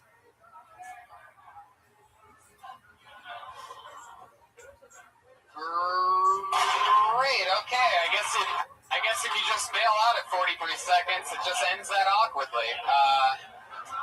Okay. All right. Well, the Turban Outfitters thing didn't work for you, but it did work for Zach Galifianakis in his special live from the Purple Onion. He said it a lot better. Just saying, it's not a no. I'm just trying to help the kids that he doesn't repeat jokes that have been heard by 3 million people. And what was the other thing? Oh yeah, the dental hygienist. Definitely nobody's ever talked about that before, and there's a reason why. All right, too rough on Scott, guy. Hey, Scott, where are you from? Greensburg, Pennsylvania. Oh, wow. Fuck yeah, a lot of.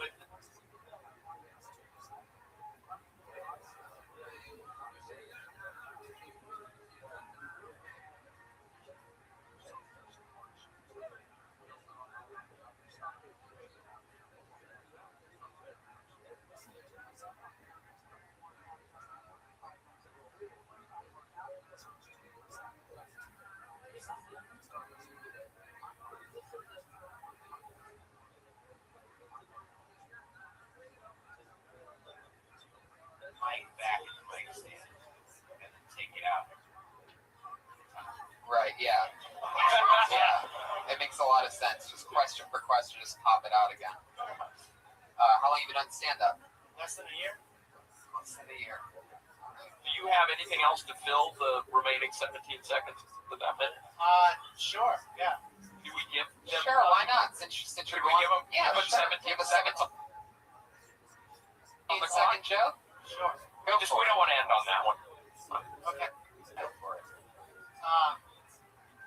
The other night, my girlfriend told me she wants to get a teacup chihuahua. She said it's a dog that is It's this big, never gets bigger than this. How much it eats? I'm like, awesome. Can I get a teacup girlfriend? Wow. There you go. See, that's a good one. Wow. Better than What Urban super Outfitters. famous comedian's joke was that? Did you know that was? I mean, had you heard that before? Did you make that up, or did you? Which one? The Turban I Outfitters. swear to God. No, I get it. And by the way, the only reason I know that, just to show you, exactly how it works. The only reason I know that is because I once wrote that for something and found out afterwards that it had already been done. Yeah. Wait, he literally says Turban Outfitters? I think so, or at least some asshole told me that. And but if not, Scott, you look like you're dressed in suburban outfit. whoa, Pat Reagan from 3-point range. Wow, man, I knew something was brewing over there. But yeah, Scott, do you always chew gum on stage? Well, I'm super nervous. This is my first time here at the store, and I didn't want to get dry. Wow, that's an interesting method. You get dry mouth a lot when you're nervous? Yeah. Good answer. What do you do for work? Freelance production assistant. I used to moonlight at a hotel. Nice. You want to take over the sound for this show? Because I'm pretty sure Josh Martin's back there daydreaming. What are you looking at, by the way, Josh? Are you watching the live stream of this right now? Really? Oh my God! Can't you tell? But since you're watching why would you watch that instead of just watching the show? You have a laptop in front of you and you're watching what's right in front of you. Like the only thing blocking you from watching the show is the fact that you're watching the show. Everything's backwards with it, but I fucking love him, and I can't stop liking Josh Martin for some reason. I just checked Turban Outfitters is a Zach Galifianakis joke. It's also a T-shirt. Boom, there you go. So Throwing that one away. there you go. Absolutely. You mean your T-shirt that you have that has it on it? Likable? Yeah. Can we not agree that he's very A little bit very likable. He also sort of looks a little unlikable, like a little bit like a Lannister, right? I mean, I could totally see that. He could probably play both roles. Something really McConaughey about him, like sort of like surfboard, shirtless, but without the talent. Yeah, without the. What are these O's? Either you laugh or you don't say O. We're not playing this game.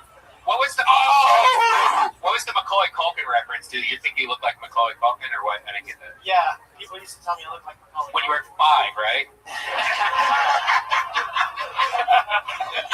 People used to tell you look like Macaulay Culkin before everybody forgot who Macaulay Culkin was. I look like him after the heroin. People used to tell me that I look like Squints from The Sandlot, but I don't expect people to remember that. What these O's? What is this like? Did you bring your whole family to watch you debut at the Comedy Store tonight? Why is the crowd turning on me? I have a massive fan base here. Fuck yeah, I think there's a part for you on Fiddler on the Roof. I got a feeling. What are your production PA jobs? Big question. Just freelance. Last thing I did was an equipment prep day for Bar Rescue. Before that, it's mostly like reality TV commercials. No good stories come out of any of that? You don't see Oh, anything? no, I do have a great story. Here we go. I was a production assistant on the Cool Richie's reality show. Okay, there we And go. our last day of shooting was at Lionel Richie's mansion. And I took a good look at Lionel Richie's house. Yeah! Fuck yeah! Wow. Dude, drop the mic and walk out of here. No, don't drop the mic. Yeah, It don't do sounds that. already Josh will terrible. go nuts. It might fix it, actually. Wow, so you pooped at Lionel Richie's house. Yeah. That's the big story. His backpack. And I brought his backpack. Right. 43 seconds. He keeps it in a little Ziploc bag with Lionel Richie's toilet water still in it, sort of like a goldfish you win at a festival.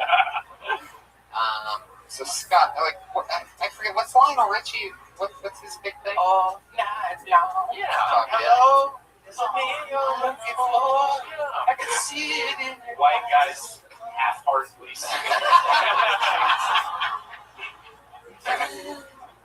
Scott, congratulations. You took a lot of hard shots from me tonight, and you also took a dump in Lionel Richie's house. That's right. I did both of those. There you go. I shit on you like a toilet at Lionel's house. So there you go. Scott, is it Duggan? Dugan. Dugan. Yes. Fuck yeah. There you go. Scott Dugan. There he goes. First spot at the Comedy Store. There we go. We're Let's popping do it. cherries here tonight. Yeah. Dreams are coming true. Epic. A lot of people's first times at the Comedy Store. Good luck, Scott, whatever you decide to do. It's clearly. Yeah, it was an honor to have Scott for his first and last time at the Comedy Store. So cool. All right. Your next comedian, I know this guy. He actually makes a lot of the cool art for Kill Tony, a lot of the cool fan art. He is a rising comedian through the ranks, came from Chicago. Really cool guy. Sometimes he's a little bit too stoned to actually perform when he gets pulled out, but let's see how he does tonight. It's Ian Ellis, everybody. Here we go.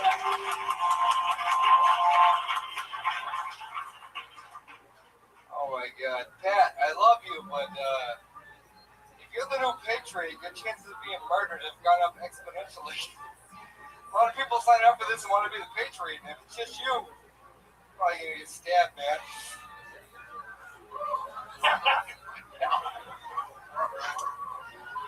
Haiti wants to be 99. He's gonna get fucking stabbed by it with a fucking machete. That's some black shit. Are you like giving advice to guys going through breakups? Fucking every guy in this room has written at least one breakup note. They'd rather die than have read out loud. Here's how you go through a breakup with your dignity intact. First, you agree with the breakup with a single word, and then you walk the fuck out. See your broad says to you, I don't think it's working out, stars in the moon, see other people, whatever. Say, cool, and you walk the fuck out. What that does is it crushes a woman's soul.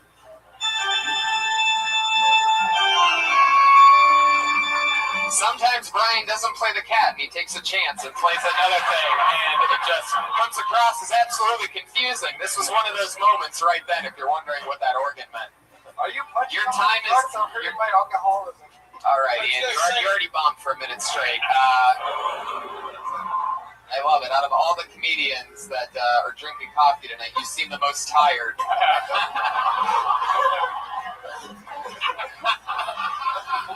Fuck yeah. I love that you opened up Guns A-Blazing with a 25-second long inside joke between you and Pat Reagan. You went for it.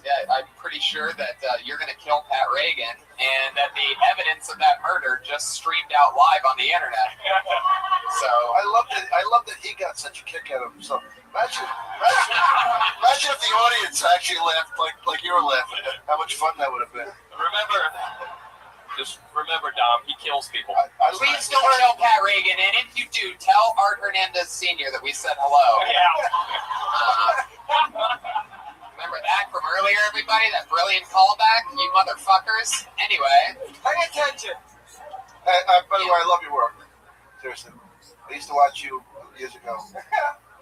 Before you quit and became obsessive compulsive and went to March. Really, you're very funny. I mean, what were you thinking? Because I was thinking he must be thinking of stuff that's funny. He's just not saying it. I was thinking I got 30 seconds. There's no way I can get through this. What do you have in that cup? What do you have in the cup? What's going on? Was it that important to bring it up? Because, I mean, it's bright and silver. It's reflective. Like, you're trying to confuse the audience with your cup. So they don't hear what you're saying. What is this? Like some kind of bad ventriloquist act where you just hold the mug and it's supposed to do something? I thought for sure I was only at 30 seconds. I was like, I'll just bullshit the first 20 seconds, 30 seconds. You didn't bullshit. You issued a death threat. Do you have a response to this, by the way? Right. No. Yeah, you motherfucker. You piece of shit. What are you doing? Jesus Christ. Jesus. Why do you want to be the goddamn Patriot? What are you doing? I think what we're doing is killing airtime.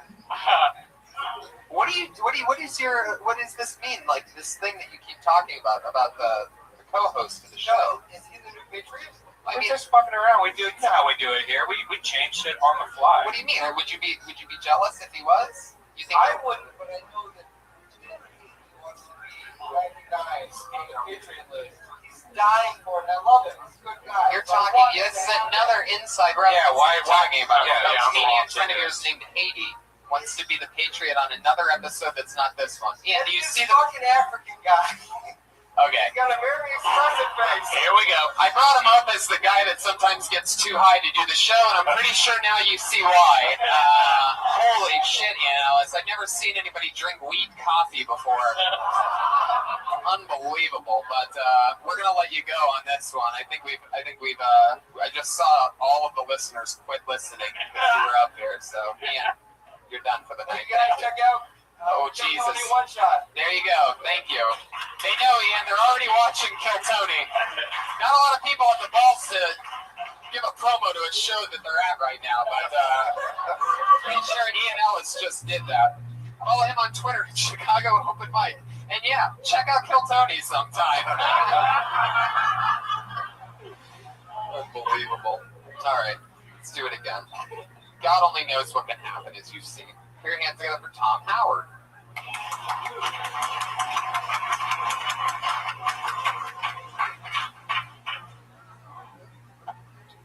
struggle with alcoholism. I don't drink, it's just a difficult word for me to spell.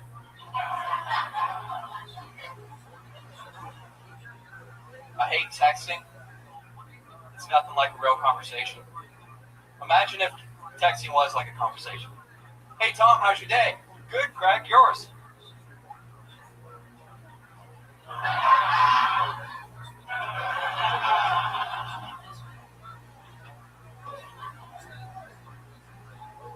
So you doing anything later? Come back the next day? Nah. I'm gonna call it there. How much time do I got? 17 seconds. I swear to God. It's another 43. The thing I'm looking forward to most of my life is when I turn 40 so I can get my prostate exam. That way when the doctor pulls down my trousers, I'll have googly eyes based on both my buttholes. Okay, should have cut it at 43 seconds, I guess. Fuck yeah, Tom Howard, everybody. Good job, man. I like his style, really fun. How long have you been doing stand-up? October. Really? Nice. Wow. Jeez Louise, you're funny for that reason. Were you an actor? You performed somewhere else before this?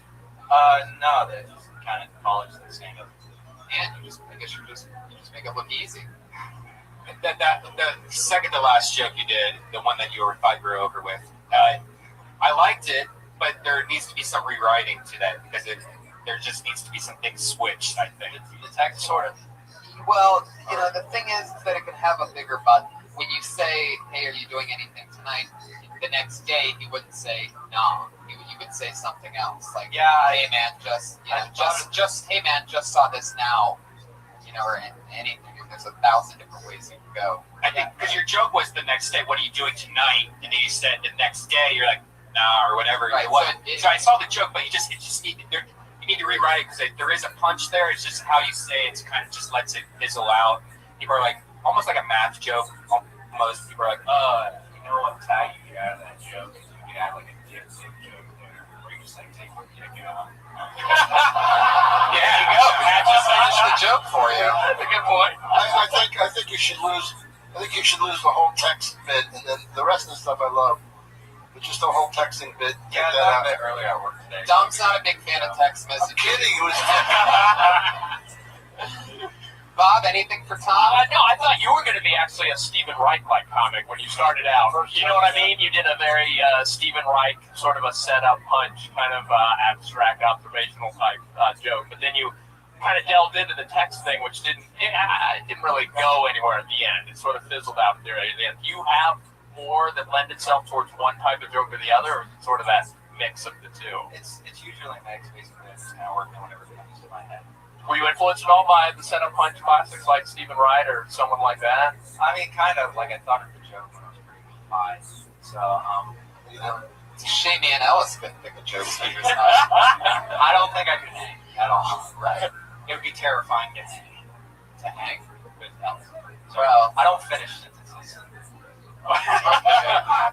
It's going to be a problem with comedy. Yeah. So fix that, yeah. But no, I thought it was a great opener. Very good opener, and the second one. One of the things I really loved about that opener was that his body was facing us. That was It weird. facing the audience. I know. It was sort of like he was I almost thought that like was his thing, like hey, see the comedian that nobody to the side and looks at the audience. I thought he was like, that would be brilliant. Right. He could be that guy. Nobody does that. Right. That could be what he's known Plant for. your feet. You can do more model moves, and then look at the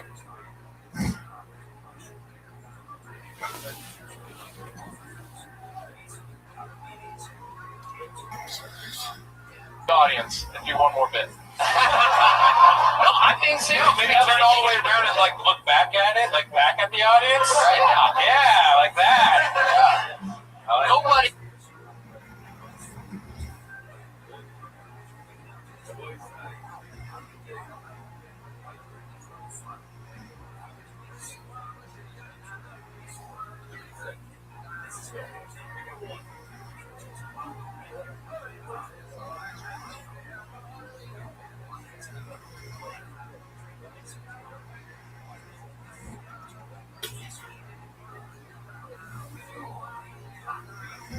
He does that for a solid 20 minutes.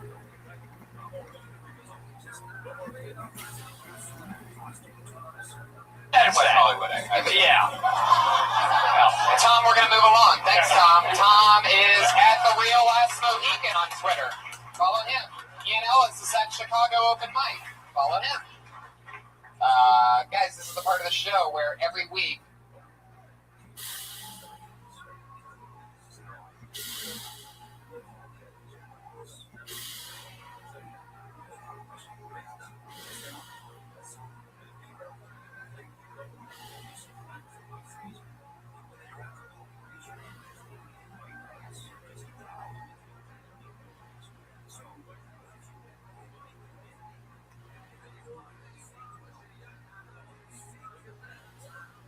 instead of going to the bucket, we have two regulars, two young ladies that have been writing a brand new minute ever since the start of the show. They are extremely funny. It's always fun to have them and watch them grow and try out new stuff. Probably the only two people I know that actually write a new minute every single week.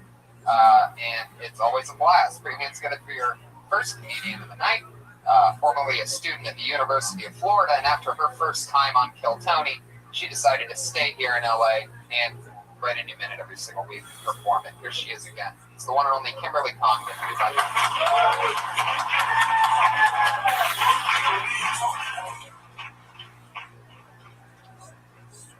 am from Florida, and I noticed something about that. I noticed that people in Florida decided to name their football team specifically after things that hurt Floridians. Like Miami Hurricanes, Florida Gators, Miami Dolphins. And I know what you're thinking, Dolphins, right? But I had a best friend who was raped by Dan Marino.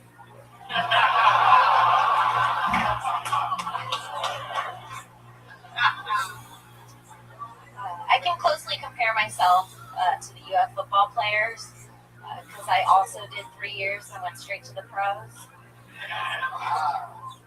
Quit college to do stand-up. The end. 55 new seconds from Kimberly Congdon. Amazing jokes. I mean, there you are. You're right there talking about where you're from. Stuff personal to you, and I love that. I love that Miami joke. That's really good. That was uncomfortable for me, by the way, because I have a almost exact same joke as you on my Dolphin bit. Dan Marino. Exact same joke. Almost pretty close. So it's almost the exact same joke. It's about Dan Marino being a Dolphin. Well, you know my joke. What the fuck are you talking about?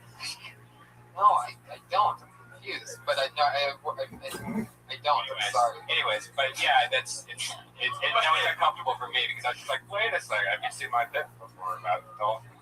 There you go, best joke of the night. Brian had it, and boom! Just when you thought you made it. I can't believe you did that to her. I mean, it's my closer, so like it's kind of weird.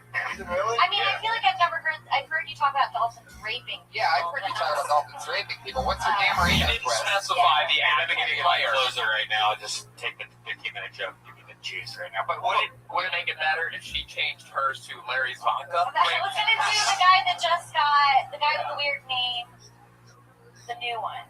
but I couldn't pronounce the name today, so I was like, I'll take Dan Marino because everybody knows. Tannehill? Yeah, right. We'll do Larry Zonka, and then it's not almost the exact same joke. Fuck yeah. So Great joke. I'm not going to get involved in this subtext here, but as somebody who likes jokes, that was really good. Thank you. Very good. Let's put it this way. I love your joke, both of you. Yeah, right. You guys work beautifully together, or individually. Yeah.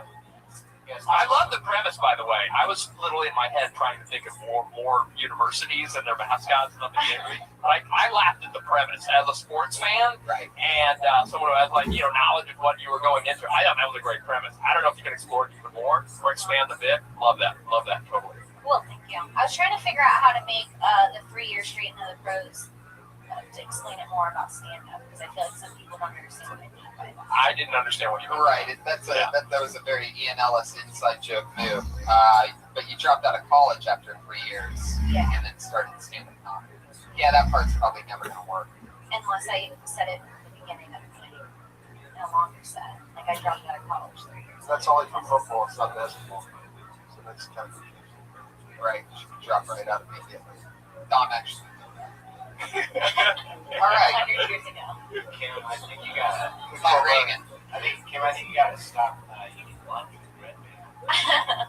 You guys are thinking the same thing. You guys are mind confused. Next thing you know, you're in the same cycle. Stop being a cock blocker. Fuck yeah, well, there you go. Another brand new minute from Kimberly Condon. Thank Very you. good. She's on Twitter at Kimberly Condon. Think of another dolphin. Your final comedian of the night, the other regular that does a brand new minute every single week. Put your hands together for the very funny stylings of Sarah Wineshank, everybody. What's up? I have a problem with Hangman. I think it's a bullshit game. You want to know why kids are illiterate? It's because they've been playing Hangman. If they don't figure out the word, they're afraid of being dismembered or lynched. Wrong message, guys. Like, who decided that was a good idea? Guys, give birth to a man. Kind of make it like Wheel of Fortune. And in the end, he's either going to die or he's only going to have a few limbs. It's like, I don't understand. Like, at least in fucking video games, you're defending yourself against weaponry. And Hangman, you're just making people with half body parts. It's bullshit. Alright. Fuck yeah, it's exactly 1 minute. Hell yeah. I don't mean to be busting your balls, but I used to end with all right, too. It's just weird. I'm just saying. Almost the exact same way he said it. Yeah. Almost exactly. And wearing the same skirt that he usually wears. Yeah. Maybe replace All Right with Larry Zonka.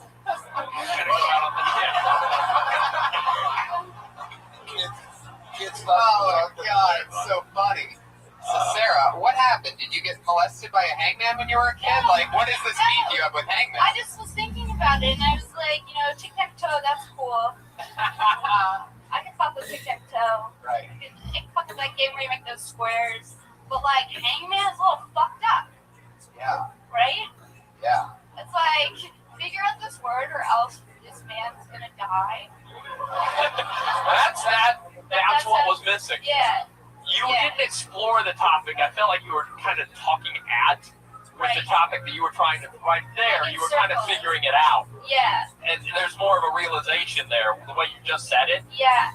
Than there was when you came up. I thought you came up here with a little too strident and convinced of what it was you were saying. I wasn't quite sure what you were saying. Right. Bob loves you when he starts doing this hand thing. That's basically what he's saying. When he starts throwing you imaginary footballs like Dan Marino used to do, then you know he loves you. But you see what I'm saying? Like that. Yeah. Now I get what you were trying to do. Yeah, because that was more straightforward. Like, Yeah. before I was like talking around it. Yeah, Now I just, like, that was a great, said it. simple way of summarizing a beloved game we all played as children. A beloved kid. Right? Yeah, Hangman. Yeah. Trident. Vocabulary. But yeah, well, that's something that I think. What part of this week did you write, Hangman? I've been working on the Hangman thing and trying to think about it all week. I wrote it like a week ago, and then I've been trying to add to it, and I haven't been able to. So I was like, I'm gonna do it until Tony see like how it goes. Right. But like, I've just been writing Hangman over and over again. Then I wrote Lynch. Then I wrote. Then I just wrote Dismembered. Then I like drew out the thing, and I was like, I got nothing, but there's something here, and so that's why I just worked through it. It is true. Like the only thing sadder than a complete Hangman is like the half-hung amputee. You know what I mean? Sarah Wine Shank, everybody. There she goes. She's on Twitter, Princess Shank. There you go. That's Kill Tony. We did it again. Pat Reagan's on Twitter at Patty Reagan. Anything else coming up, Patty, that you want to promote? No. Bobo Shack is Shack Knife on Twitter. Shack Knife. That's easy enough. Yep. Don My Rare is Don My Rare. Anything else you guys want to promote? Congratulations on coming up on 100 of these? Thank you so much. 100 of these things. I love That's the show. amazing. Thank Good you for you. You guys are a great crowd too. Thank you. Thank you, live audience, for coming out. The Ding Dong Show starts next. John Barris is back from South by Southwest.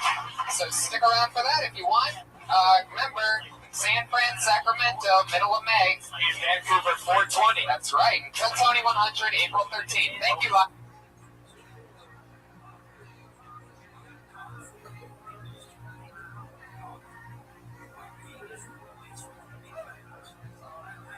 For a brand new episode of Kill Tony Volume 2. Give it up for Tony.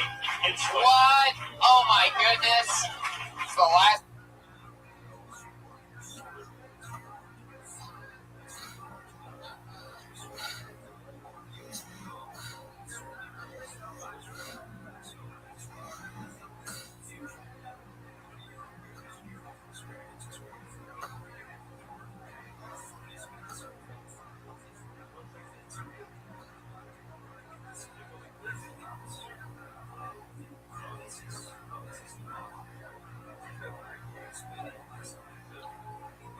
Time we ever move this show from a Monday to a Tuesday. I know.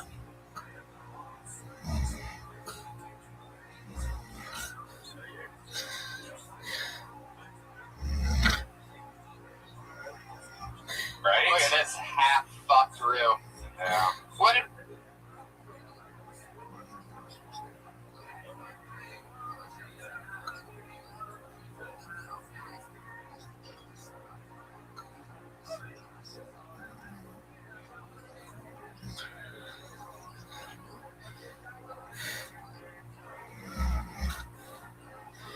we do, Brian? We had all the momentum in the world. This place has been packed to the gills. Now it's just the best of audience. Because everyone watched that amazing fucking show last night on Beaver Roast, everybody. Yeah. It happened. Thank you. Yes, I'm one of the writers for that for a while now, and I had a really big night last night. I had to help out a lot of really cool people.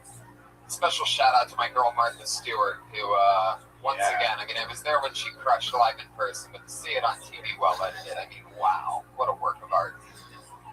Turns out that my evil brain with Martha Stewart's sweet delivery makes for one hell of a fucking roaster. So, that was fun. Jokes yours? Yeah. Oh, that's great. Yeah. She was, she's so much fun to work with. Everything that I threw at her, normally, you know, they have to tone it down because I'm a freak. But she loved it. She was just into it. She got it. And we went with it. She crushed. It was one of those things where, like, the only part that she, you know, one of the things is, like, she's trying to make people's lives better. It's her overall message throughout the roast. And one of them, she was ludicrous. You have 3 different kids from 3 different women. May I suggest pulling out sometime and finishing on some highly absorbent Martha Stewart brand linens. One of the notes when you talked to her on the phone a few days before was, does it have to be Martha Stewart brand linens? She had no problem telling him to pull out and blow a load on linens, but she didn't know whether it should be her brand of linens or not, which is really interesting. I also shot my first ever 1-hour special, guys. That's actually going to be something. I warned you about that. I didn't give too much notice of it before, but I did it. It was fucking crazy. Probably, I don't know. It was like it was like not fucking for 8 years, and then all of a sudden you just blow this big nasty load against the wall, and it was just beautiful. I mean, there's no other real way to describe it. It was just so much pent up fucking art all at once, and I have to give myself credit. Fucking killed. All in one steady cam, slow moving shot. Who's gonna buy it? We don't know. The weather. David Arquette sounds like he wants to, everybody. Let's get this puppy started. Our one and only sponsor, the great Elise Lane. She's sitting right over there. Tonight she made a sausage and pepper grinder with homemade mild Italian sausage and caramelized pepper and onions. Oh my fucking God. I got vegan Italian sausage. Fucking awesome. Unbelievable. It's packed full of cum and buttholes. Yep, that's what it is. It's made of cum and buttholes. That's what vegan sausage is made of. You're right. Because that's not living thing stuff. Anyway, what was the other thing? I guess that's it. Yeah, one shot. Look out. White shot is special. Oh, it was great. You did such a good job. And it was so stressful because it was, the whole camera followed you from the outside all the way in. And it just stressed me out. Like I was with Jamie, and we just couldn't take it. We had to hide from it. I love it. It's stressful. I'm glad that out of the three of us, you two were scared and I wasn't, because that would have fucked me up. Being scared's not really an option. I feel good though when you got off stage. You're like, holy shit, it worked. Yeah, it really was. The most nervous I was the entire day or night, the whole hour on stage, out of everything, was when I finally made it outside and I go, you guys get it? That moment right there. We forgot to put the SD card in. Oh my God. Like, even though it's all like really big deal stuff, there's still that part of me that's like so used to just making YouTube videos or something that it's like, tell me you got the shot. Anyway, fuck it, we did it. So there you go. Elise Lane is on Twitter at Elise Lane. She's the girl with the band. She's our only sponsor. Normally, this is the part where like Pat Reagan would play a song. We bring Pat Reagan up to be the co-host. He actually has a Montreal Just for Laughs showcase tonight, so let's root for Pat Reagan, everybody. We have it in our hearts. So there he is. He's still here. Oh yeah. You remember him from earlier? The amazing arts and stylings of Pat Reagan. We're gonna have him back next week in the co-host spot. I love Pat Reagan. We love Pat Reagan. He's on Twitter at Patty Reagan. But this week we're going to do something a little different. We're going to have no co-hosts for a minute, and then we're going to bring one up in a second after he does 60 seconds. But before we get to that, your two guests tonight, I always bring you two of my funniest friends. I try to match them up just perfectly. This is one of those nights, you lucky fucks. It's insane. These guys probably haven't seen a not completely packed room in decades. Put your hands together for two of my funniest friends, two of the best comedians in the world right now. It's Matt Bronger and Doug Benson, everybody. Wow. Holy moly. Here they are. They've both done the show numerous times. They love it. They're back. Their mic volumes are up all the way. Fuck yeah. Loud is better than nothing. Here we go. Get that mic going. Come on, microphone. Oh, microphone. There it is. We got a mic. Oh, it finally worked, and then he broke it. I like to be one of those edgy comedians that does the mic drop before he said anything cool. Well, you're 1 for 1 on that. Power move. Yeah. Power move. How you guys doing? Bronger, welcome back. I'm chilling, man. Thanks for having me. Good to be back. Kill Tony. Fuck yeah. Yeah, it is. Very exciting. Did you guys get food? Did you guys get your grinders from Elise Lane? What?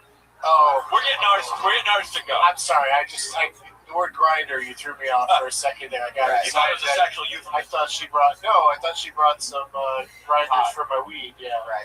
But it's grinders for my mouth. That's right. Yeah. Wow! Yeah, Roger Rabbit in the audience. You guys have been on this show. We know you. We love you. The people that watch and are obsessed with the show are the biggest stand-up comedy fans in the world because they love watching comedians watching comedy. That's what this show is. And we talk to them after they do 60 seconds of material. Comedians, you know your 60 seconds is up when you hear the sound of a kitty. Better wrap it up then, or else you're going to bring out the angry West Hollywood bear.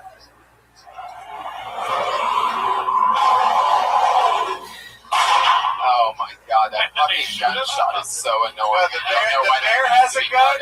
It's almost like a right to bear arms. Yes. Thanks, guys. Thanks, everybody. Whoa, Bronner's already bringing it. I do it for a living. Jeez, I can barely bear it. Anyway, barely bear? Guys, let's fucking do this. We have a special thing that we're doing tonight where this comedian that's going on first doing 60 seconds is then going to be the co-host for the rest of the show. So we're going to have some fun with this. He is an extremely good friend, awesome guy. You know him. You love him. Your first comedian doing 60 seconds tonight. It's the one and only David Arquette, everybody. Here he is. Live in the flesh. Roger Rabbit. Okay, here we go. Thank you. Thank you all for being here. It's a whole crazy game going on, and we're all connected to it all. And we're all the greatest people in our whole world. And don't let anybody tell you different. Okay, you with me? So we're all in this together. So we want to be as cool as we fucking can be. You know what I mean? We don't want to fucking, at least in this room, I hope, we're not rapists, murderers, like fucking killers, the co-pilot that wants to kill fucking 100 plus people. Like, we're not, God bless those people too. We want them on our side, so we're all the cool fucking people running this shit, right? Are you in on this with me or not? Okay? I don't have any jokes. I have a couple of jokes, but they're not so good. I mean, Jay-Z wrote 99 Problems, right? That was before he met Beyonce and Blue Ivy. I think he's got 101 problems now. I'm just saying. I'm sorry. Worst joke I ever wrote? You know the hardest job in the world? Being a woman? Having a face. Second hardest job? Being the man with that woman. I'm sorry. It's not pretty. It's an ugly joke. Those are my jokes. But aside from that, I'm not good at jokes. I'm looking for your help on this. But we're all in this together. Let's have more motherfucking fun than not, right? Are you with me? Yeah. Okay, so we're going to do this all together right now? Okay, can we all say it right now? We're going to do this, right? What's happening? Oh, no. Love, it's all about love. Oh, okay. David Arquette with a big closer. Close with pyrotechnics. Man, it wasn't since Kevin Hart's last special that I saw pyro at the end of Did he set a stand-up special. Did he set a tube of glue on fire? I didn't see what happened. I had no idea that cocaine was flammable. That was really awesome. Why did you waste it? Let's hear it for Pat Regan earlier tonight. Yeah, Pat Regan. Double shout out to Pat Regan. I'm giving it that. I agree with that completely. What was that, by the way? That thing? Get it at the Magic Apple in the Valley. The Magic Apple. You can also get. I get it on my phone. I've got the Magic Apple. Flammable money. It's very expensive. Really? That stuff that you just lit on fire is very expensive. No. Oh, I see. Fuck yeah. It was $1 you can light on fire, and it'll probably cost you $6. You know? Yeah. It was a fun way to end your set. It was, like, why are you? Oh, thanks. You don't have to end with like a big joke if you can light a tube of glue on fire in front of everybody. Because people are a little worried about you, like, what's he going to do with that? Can someone overdose on glue in front of an audience? My favorite part actually wasn't the tube of glue. My favorite part was that after about 30 seconds of being positive, very positive, that's when he said that he wasn't going to do any jokes. Yeah, that was the big laugh. And then he did 35 seconds of jokes right after that. It was all set up. Yeah. And you notice that's one thing about comedy. The moment you just have a moment of quiet honesty, it kills. You know what I mean? Like we just add up jokes. It's just like, aha, there you go. It was great. Like it was a great moment. Yeah. But I did worry. No, when you took the glue out, I thought you were just gonna sniff it. Like that was gonna be your closer. Like sniff, and then walk off. And I was like, Jesus Christ, man. At least use a paper bag, right? Come on. We all went to high school. Are you ticklish? David, talking to the mic with us. Oh yeah, we got the podcast. Yeah, all I gotta say, if any of you die, don't worry about going to the light. Go to the left. David, I love you. Stay by the mic. I want to He's dropping it, but leaving it politely in the stand. Yeah, he kind of like lightly dances away. I don't want to hurt nobody. So he has a little side shoe with his hands. Yeah. Side shoe. So this material the material that you're working out tonight, like what is this for? Is this for like what are you giving a speech or something? You got anything coming up? What's going on? We're all in the same game together. Okay. We We want all preparing of us material to be to like- do in a tent. You running for office? Is this whistle stop material you're doing right now? You have a really positive message you want to put out there, though, it sounds like. Yeah, I certainly hope that nobody in here is a rapist or a pedophile, or I think we It'd have be weird to if someone agree with raised that. their hand too. Right. You know, they're like, gotta admit, out. I can't relate to this. Yeah. So David, what else is happening? The singularity. Right? You know that whole thing? Yeah. Yeah, that's not the same. Huh? Yeah. So we have to make sure whoever's in control of the robots when they take over, that they're cool fucking robots. I am so excited. I am so excited that you're going to be the co-host for the rest of this show. David Arquette, go sit on that stool over there. We're going to talk to comedians on that stool right there. Yeah, that mic is yours. No, that stool. The one that one. That one. Oh, is that what you do? You want to wear the Iron Man costume? No, We have an Iron Man costume. sit on this stool. We just do a regular We co-host just thought now. you'd just be you. Sit. If you don't have to sit on if you don't want to. told me I would have brought my own costume. I love it. David's a real. I think we Shaft Warren concert costume. I got that. I bring that to Kill Tony anyway. Yes. All right, we'll see you on Monday. Word up. David Arquette is Shaft. You can be a member of Pat's band. It could be David Arquette. It could be Reagan and the Arquettes or something like that. Like, I love it.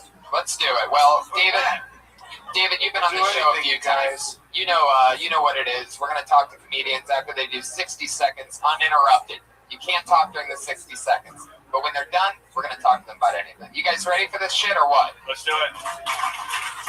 As always, a lot of comedians signed up for the chance tonight. Here we go. Your first comedian tonight goes by the name of Bud Galloway. Bud Galloway! I fucking love David Arquette, man. I have a female roommate, and it's just so hard getting rent out of her. Especially when I don't pull out the rent all over her chest. His rent and ejaculate. Well, I had a life or death situation today. It wasn't today, it was like 3 weeks ago. Now I know for sure I'm not Jason Statham. I was taking a left on Fountain and I had to cross traffic. I was in a hurry. I just had to Jason Statham that shit and just guess and go. And I guessed wrong and the sound came out of me I've never heard before. It was kind of deep, kind of low, kind of like, whoa, whoa, whoa, whoa. What the fuck was that? I realized it was the sound of masculinity leaving the body. He's been talking to me afterwards. He's like, oh no, man, that was too big for me. I gotta go. Where you going, masculinity? Well, I've always. That's how it happens. That second sound comes so fast. Yeah. Why have the warning sound if the next one is immediate? You light him in a minute, and then you light him again in a minute and 1 second. But not how the clubs do it. Bud Galloway, how's it going, man? You've been on the show before, right? Oh yeah. What have I told you before? What do you remember? What are highlights from other things? You said my oxymoron joke. Not about specific jokes, but not about jokes. Yeah. Well, I kind of lied to you last time I told you I was a landscaper. I don't know why. I'm not sort of do that once a week. But You lie about landscaping on that. yeah, I know. Wow. See, I didn't know where I was going when I started this line of questions, but I'm glad I got here. So you're. I think if you do it once a week, you're a landscaper. Yeah. You know, you're landscaping once a week. Sure. Do you have a lawn or anything like that? No. Jeez, I mean, you're really aggressive about When that. you're saying landscaping, you just like pick up a leaf or something? No, I worked for a guy like twice.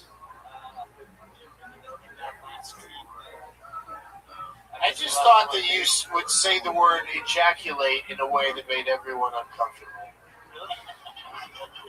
That's the thing that stood out for me, is because you said it twice and both times it was like ejaculate. It seemed very professorial or scientific as opposed to a comedian, you know. So that was the only thing that really stood out to me, though. I mean, you clearly are able to stand in front of people and stand your ground and say stuff and get laughs. How long have you been doing it, bud?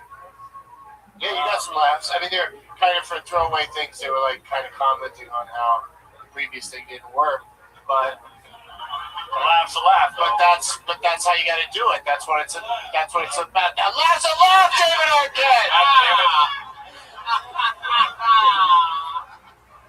Don't turn it. The first joke you said something about pulling. It's hard for you to pull rent money out of your roommate. Hard to rent out. I thought you were going to say like pull out like she is a stripper. Like no. Pulling out money out of her. Is this where the joke starts from? You have a roommate. She's a lady. Yeah, she's there. You rent. Right. Well, you're not fucking her, so. No. I'm trying to get rent out of her, and it's really hard. Well, she pays rent by me having sex. Is that true? Right, that's what I'm talking about. That just sounds so sad. It doesn't sound about that. Nothing sad about Hollywood Arquette. Is this the... Is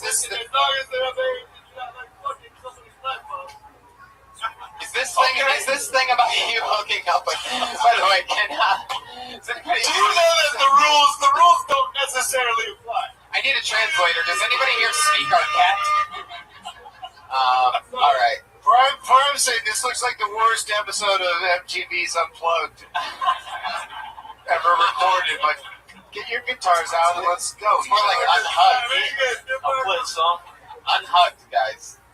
All right. Maybe we should Everybody take that missed it. stool Wow, away. it's a real home run. People are going to sit down like that. It's too comfortable. For him? Yeah. Stand up. Yeah, you can't sit down like that while you're being critiqued. Wrap it up. Boom. Arquette's still blasting you from right field over there. He didn't even cruise properly. But stick with me over here. How you doing? Are you really hooking up with your I mean, when I had a female roommate, yeah, she didn't pay rent, so she would like come in and like try to give me massages. Was this a prostitute that you had living there? Oh, she was probably, yeah. She ugly? wasn't a prostitute. She's alright. Wait. Are you lying? Is this one of your No, landscape? I swear. Yeah. Burn it there! All right. Would you ever another daughter by the name of Bernadette Arquette? All right. Oh my God, this is a circus. David. David Arquette. I don't know if anybody saw down, David. Hey, David, I want you to listen to this question I have for this young man. Have you ever pretended to be a high school student and got a girlfriend in that high school while you were there as a 26-year-old man? Because David Arquette has done that in a film called Never Been Kissed, and I think we need to make this all about him. I agree. It's all about you and your well, baby, bitch. It's all about stars. Holy shit. I'm hippie. Look at him go. At least they put acid in all of our food today. Okay, Bud. Only one of us ate the food. Bud. So, now you're single? How's that going for you? You live by yourself now? No, I live with four. Two guys in the living room, and it's a 2-bedroom. We have 4 people. 4 girls is a better day. One. 4 girls. 4 bitches. Wait, he's right. Actually, David thought of something. Wait, I think I got this. Hold on a second. I might be completely wrong. But I think what David's saying is that he does that one thing the way that he did it. And then he talks about, but if he says it like it was in the past, and then now he lives with 4 people. And David's saying that it's a lot harder to blow a load on 4 people at one time. That's right. And if you can figure out the wording of that, Bud, maybe you'll get something. Yeah, you do all the work on that, but he really gave you a nice starting point. It's true. I'm starting to figure out this David Arquette thing, I think. This is like if Jerry gave one of his kids a microphone during the telethon. Said, just chime in whenever you feel like it. If one of those kids created a hit show called Cougar Town, hello? Oh, nothing on that? You guys didn't know that? All right, fuck it. All right.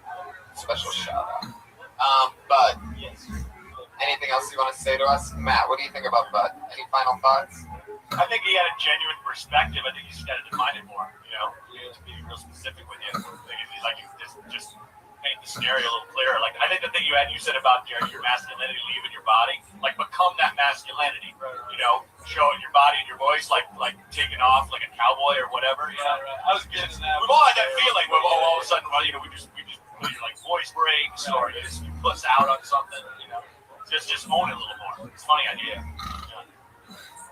Fuck yeah, Bud Galloway. There you go, everybody. He's on Twitter at the T-Bud. That's what it looks like. That's your first comedian of the night. Can I say one thing?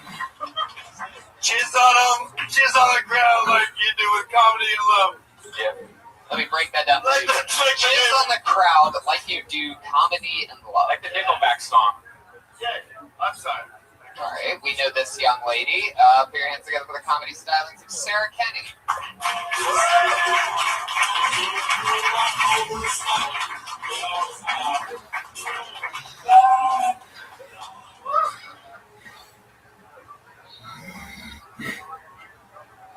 So I was interviewing for this job at SeaWorld, and the woman asked me if I would be comfortable stimulating the male whales for their breeding program. And I was like, comfortable? That's why I applied for the job. So I remember being at SeaWorld as a little girl and seeing those whales in their tanks and thinking, one day, I'm going to rape the shit out of them. Paid for it. So I got arrested. So good news, not all cops are racist. And while I was sitting there in the police station, the cop asked me if I'd been arrested before. And when I said no, he got kind of annoyed. He's like, well, that's too bad. We'll go a lot faster if we had you in the system already. You know, I've been breaking the law since I was 15, so whose fault is that? And then he was like overseeing this woman who was entering my information into the computer, and he points to the screen and he was like, denies gang affiliation without even asking. So I guess he hasn't heard of the University of Chicago alumni. Fuck yeah, Sarah Kenny. Always She got that in fast after the meow before the other fucking grizzly came in. Did you really get arrested? I did. Prostitution ring. Got it. Really? How many? Yeah, the joke would have been about getting arrested for prostitution if that was what happened. What do you get in trouble for? It was really, really stupid. Brought my bike on its during Lollapalooza. And so on my way out, they let me bring it on, and then when I was trying to get back to the city, they tried to deny me access. I argued a little bit. I wasn't crazy or violent about it, but apparently the conductor is like way overreacting. So he called the head downtown and told him to handle the training. Wow. Jeez, oh man. Yeah, it was really crazy. Did you spend the night, or did they just like put you in like you after? No, I was in the Oh boy. So that guy didn't respond well to you saying, "Go fuck yourself. I'm bringing this bike on this goddamn train." And fuck your bus. And it's Lollapalooza too. So all the people that are being brought to the jail that night are all people who are trying to get a bicycle into the city of Chicago. Lollapalooza is a festival of bringing bikes on buses. Correct. It's illegal in Chicago. Yeah. Like I get on the train and he's shouting, cover, cover, and I'm like looking all around. Like, what he's yelling about? Who is this for? Oh, me, it's me. What did they do with your bicycle? They locked it up, and then To bike jail. Special bike jail. This is just an important lesson that you should have. You should get a concealed carry license for your bicycle. Were you living in Chicago at the time, or did you bicycle to Lollapalooza? I was living in Chicago, and it was really bad timing because I was interviewing for jobs here and in Chicago, and so I was And what did they call the actual arrest? Because I've never heard of like craziness with a bicycle before. Yeah, no, it was like trespassing. What? I feel like we're not getting a whole real story. I don't know. It You sounds should like just, you'll get the job. You'll get the job if on the interview you go, I got David. She's a train hooker. All she needs is to get your money. Okay. You need to blow it up and put it in your house. You got arrested at Lala for time of smuggling bikes on the I really had something great. I had something so good. I kept trying to say it, but we instead had to hear that. It's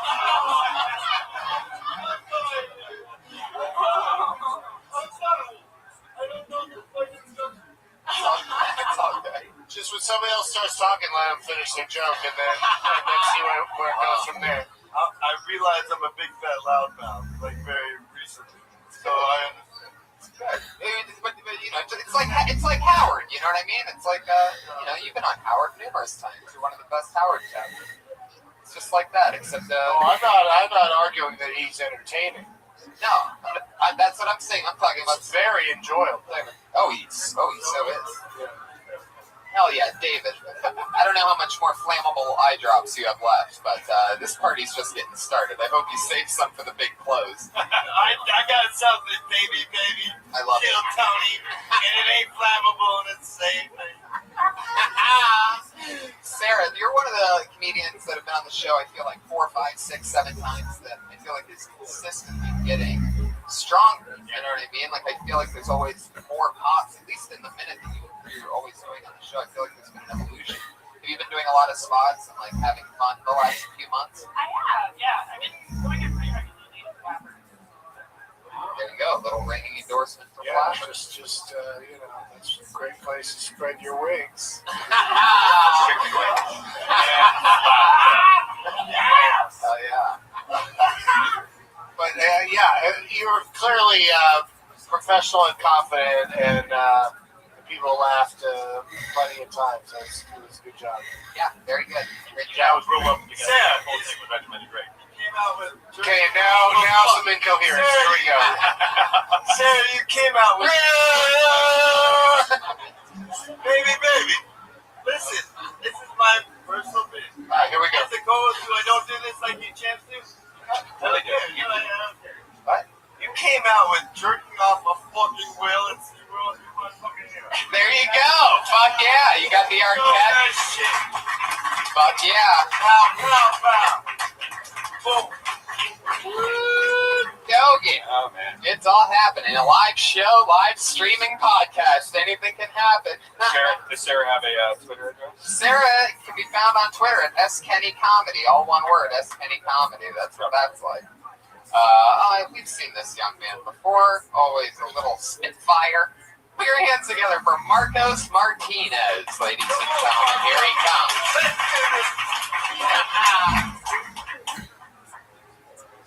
Talk about baseball.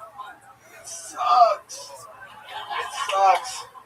Luckily, Latin America got their hands on it, right? Jose Abreu, Jonas Cespedes, Yasiel Puig. I can't wait for them to get on the rules committee, start changing the game, right? The ball's gonna get bigger, the bat's gonna get smaller. You're gonna be able to use your feet, and you know what you'll have? A better sport. So my name is Marcos Martinez. I'm third generation Mexican, third generation, right? That means don't ask me about Mexico. I don't know. But if you want to know where to get the best guacamole, Farmer Boys, guys, make the trip, Farmer Boys.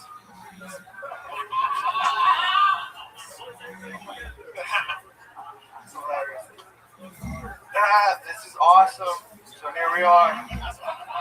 Kill Tony. There you go. You made it through. I like the closer.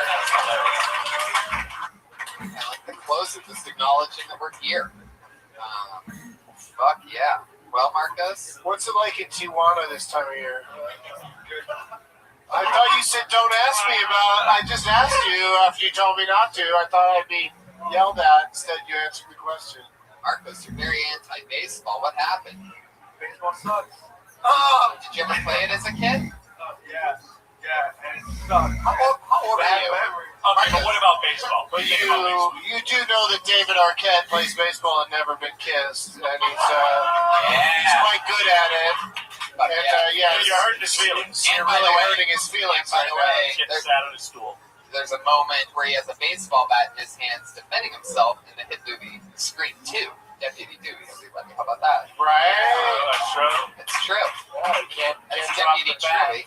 Marcus, why was there such bad memories in baseball as a kid? Was there a bad inside of you? No, there wasn't a bad inside of me. But I know, there wasn't the dumbest question ever asked. There's a bad inside of all of us in a way. I hit Life the is ball, tough. and I slid into first base, and I didn't make it. Marcus. I like when a comedian just has a real strong opinion right off the bat. So like you said, I'm like, baseball, it sucked. So like, even when the people in the room were just like, I love baseball, and they're like, hey, it's still funny as shit. So that was a good start. Like you got them like right away. I think that's a big thing in comedy. Is getting people's attention.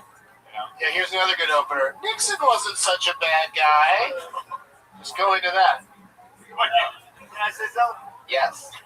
When you brought that part up, and you said you get changed into different sports, I've had that thought myself.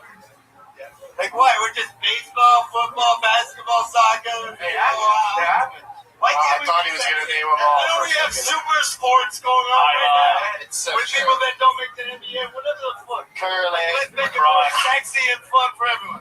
equestrian event. No Fuck murders, yeah. pedophiles, and let's have Figure There you go. Super Bowl. David Arquette once again with a great point. Swimming. Why not?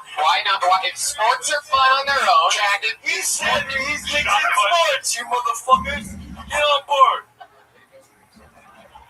I've never had more trouble hosting a show before in my life. I swear to God, I've been hosting things for 8 years here at the Comedy Store. And I just have to say it to vent it so that I can just move on afterwards. What's happening right now? I wonder which element is making it the most difficult. A lot of it. Wait. It's me, isn't it? It's totally bad. It's bad Brogger, you guys. Get out of here. I'm sorry. Have you ever had to throw a guest out like Matt Brogger before?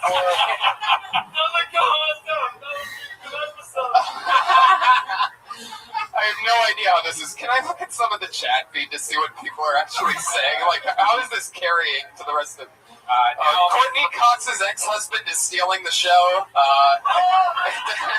Jesus Christ. Oh, this is the best episode to watch live. What is this shit? Oh, now I'm afraid for the panel. Before he lights anything else on fire, you should locate the nearest emergency exit. What's up there? What's farther up that way? Oh my God. It's so bad, everybody. It's so bad. This is great. I really liked your stage presence. I thought that you were very comfortable to watch, and at first I was going to get really pissed off because you were like, let's talk about baseball. I'm like, no, I don't want. But then you were like, it sucks, and it made me really happy as somebody that hates baseball. Has anybody ever told you? I hate baseball, man.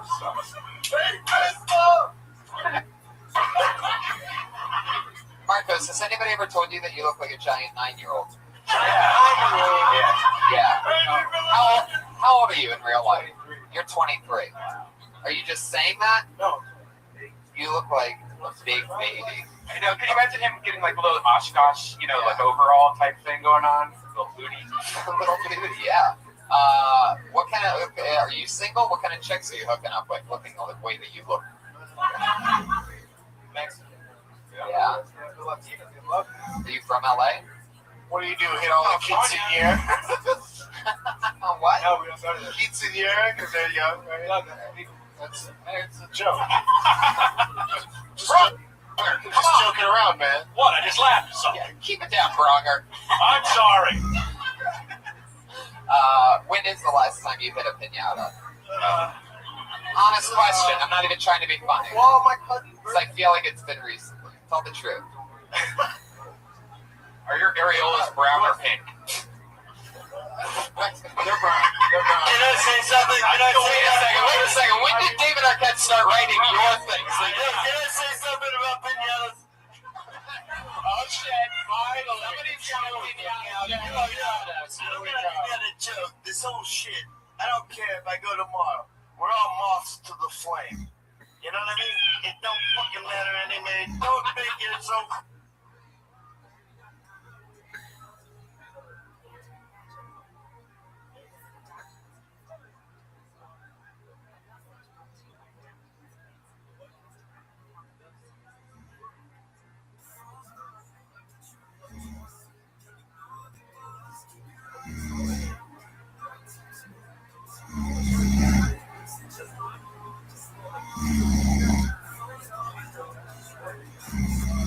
Fucking important. If you're in this stratosphere where you are, be the best person you can be. But you know what I mean? Hold on, I got a pinata thing. Wait, Pinata's a pinata thing. Okay, let's equate the world to pinatas. Let's say there's just violence, right? Violence is the world that we're living in now. ISIS has a really good fucking PR department. Love needs a better one. So, if pinatas are violence of the world, and it's hitting something crazy, and then fun shit comes out, and everyone collects it, that's the world I want to live in. Boom! Oh yeah. Who doesn't want to live in a world where if you beat something, fun shit? The only violence that exists is pinata style. The only nothing gets hurt, and then like it's I was trying to agree with you before you interrupted me. The only thing I disagree with. The one thing you said I disagree with is that ISIS has a good PR department, because they really don't. They're killing it right now, man. They're killing it. Wow. How are you? This is a fucking That's one way to describe what ISIS is doing is. This is what happens when you say pinata in front of David Arquette, everybody. Apologies to everyone sitting in the splash zone today. I'm serious. I've been working on my comedy thing for a long time. I don't know how to collect it. So, just for those of you paying attention in this episode, once again, the magical word of the night is pinata.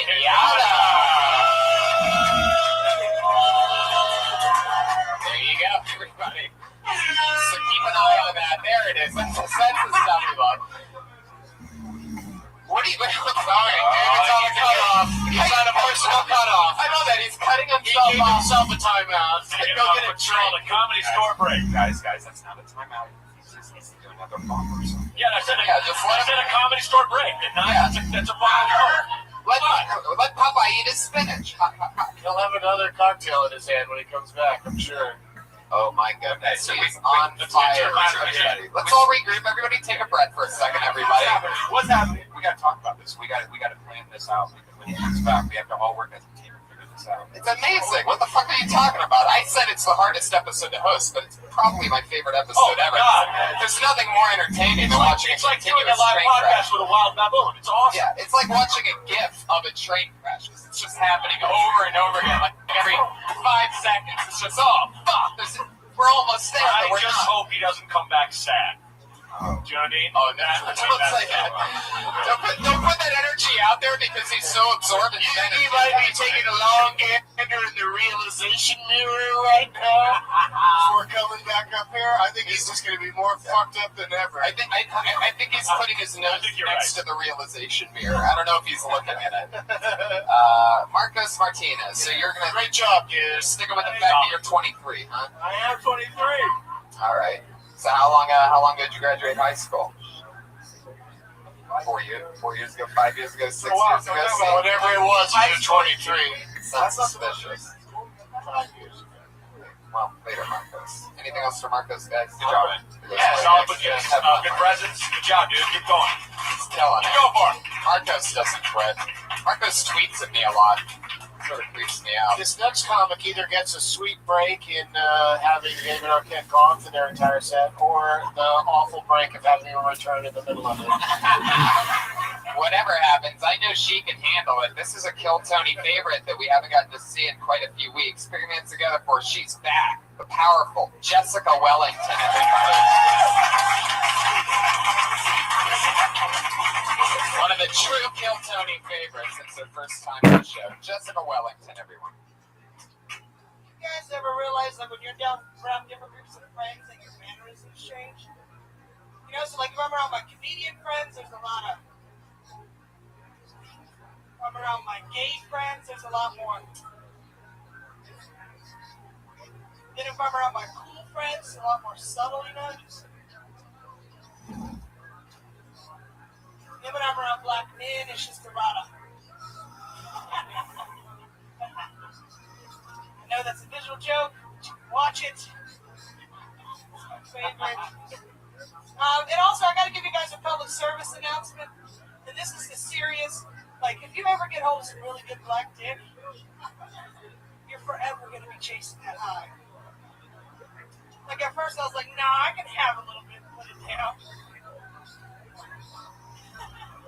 Now, if I don't get it, I start to get all itchy and sweaty.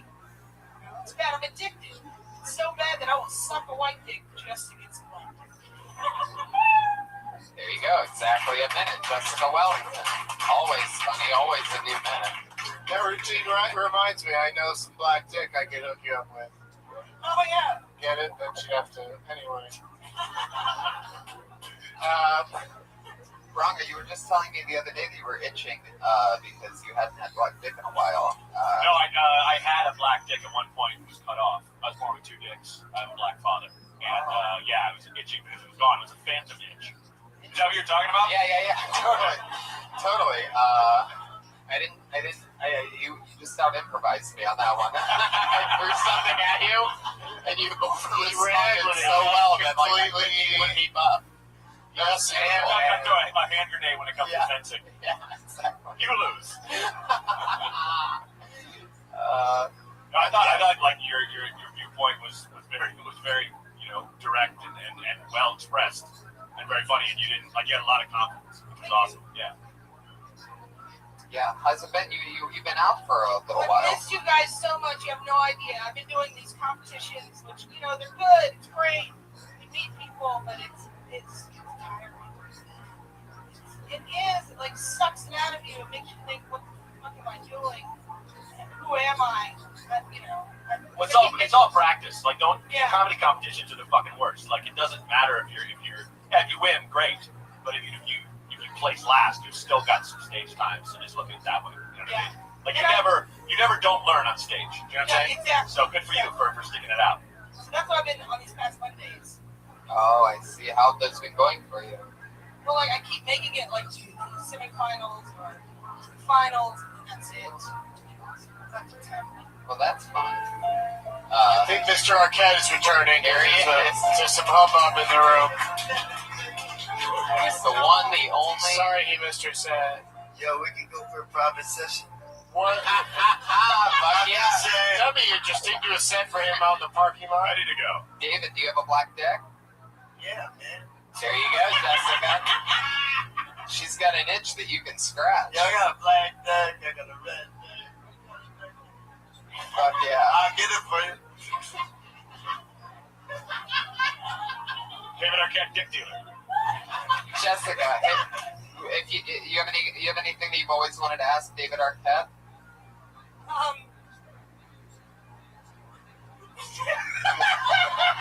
What's your problem, man? What's your secret? That you're the greatest in the world. And don't let anybody tell you different.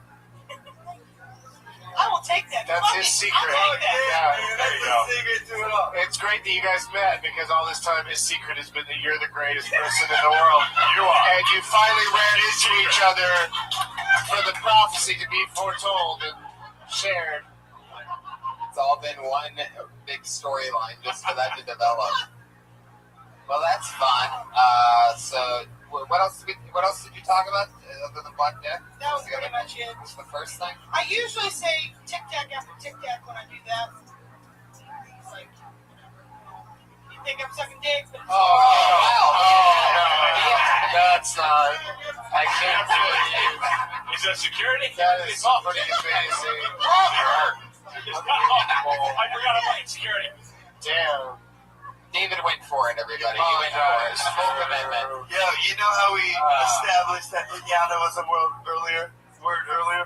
Yeah. Okay, I'm just saying, Tic Tac's a word for me too. So it's like, slowly they turn. Niagara Falls. Tic Tac, I might start freaking on somebody, I'm just saying. Yeah, don't. Oh, shit. Somebody said pinata. Don't freak on anybody.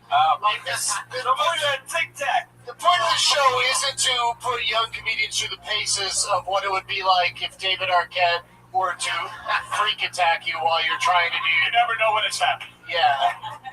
Well, not everybody can say that they've had a. Look, everybody's waiting to come on now. It's terrified that they're going to get humped. I gotta go get my black deck. Right. David, if you were here first, then you would know that she's in the black guys, not white guys. But the joke is that I will suck a white dick just to get some black. Come on, let's do it right now. All right, both of you, save it for the Burger King restroom. Now, you at the end of your first joke, you were doing something with your hands. I couldn't see it. Can you do it again for me? Slower. Yeah. Oh, I see what you did there. I see what you did. She's sucking off that big microphone dick and miming those balls. I love you as normal, as always. Would you like to do the Death Squad show Friday? Because I'd like to see you. Wow, that's a squad promotion. That's how it happens. That's quick. My favorite thing in the world is when Brian does Brian Claus, Santa Band. I knew if I came with my good dick material. Yeah. I just needed to see it. You were like, if the top of my head to the side of my head looks like a wave crashing on the beach, I'm going to move on to a Death Squad show, and it happened. Congratulations. The only catch, Jessica, is there's no black guys in Pasadena. So Friday night, you're going to have to figure something out. That's one of my favorite Beach Boys songs. No black guys in Pasadena. On Passover. Women up your Arquette remix. That's my least favorite. I meant least favorite when I said most favorite. David's train is here to pick him up. David, your train's here. The Polo Express wants to take you and the other children to a very special place. Jump on with the other Christmas children. Jessica Wellington, thank you so much. Jessica Wellington! Jessica's on Twitter at the Duchess_101. Of the New Hampshire Wellington. That is the Duchess_101. Jessica Wellington. David, you ever been with a big girl before? Hello. Anything? Well, you always try to work one into rotation, like Chef Elise, do you do a nice Wellington? Oh, You lost 5 pounds. Yelling at us from off the. Yo, Papa Single. I don't have a black deck, but I filmed it. And show you love. Everybody having some fun night. He really just checked his pockets before he said, "I don't have a black dick." I'm asking for father was single. Is that what he said? Your father's single? Is that the first thing he said? It's the first ever podcast with subtitles that's ever been put out before. It's gonna be out. If you have him on again, bring some masking tape. I am so glad I just pulled this name out of the bucket. This is one of the goofiest, silliest motherfuckers that we've ever seen before. And every week he always brings it with his awkward timing and cadence and delivery. Put your hands together for one of my newer favorite people that I've seen recently. It's Michael Perkins. Oh, yeah. Hello, Michael. Here he is.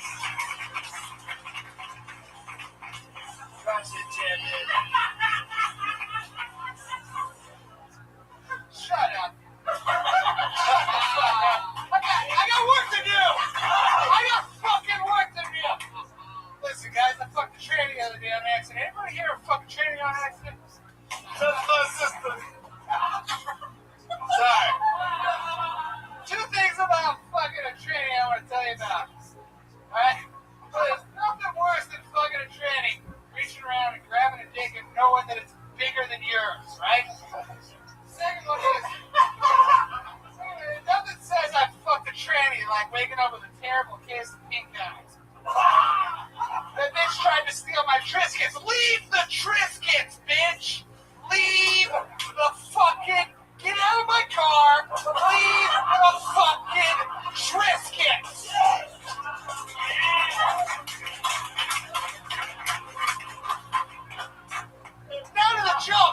jack dicks. One time my dad caught me jerking off. He said, hey, you keep doing that, you're gonna last a lot longer than your peers. The girl's gonna like you. Keep it up. Now get the fuck out of the front yard. People think you're fucking weird. Wow. That's good. Okay, Michael, we don't have to bear. You got a little extra time because you kept your own applause break going for longer. Thank you. I applauded with it halfway through the set in a maneuver that I'd never seen anyone do before. He put the mic in the mic stand during an applause break and just took a step away, started clapping. Started clapping too. Like, why not keep this going? Why and therefore increase the applause rate to another level. Yeah. And just make yourself at home. Put your beer here and you don't put your beer near the sword. just come sit on the table. Oh, Michael. Thank you, Toby. Now, Michael, what happened? I thought. What did you think I like in the front yard? I love this man. This man took advantage of an opportunity because he had a solid minute of solid material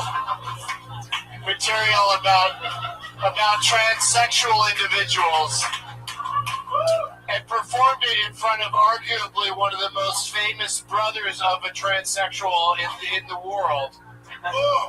So I think only what David thinks of that transsexual material matters. Thank you. Transgender, I apologize. Hey, David, you want to party tonight?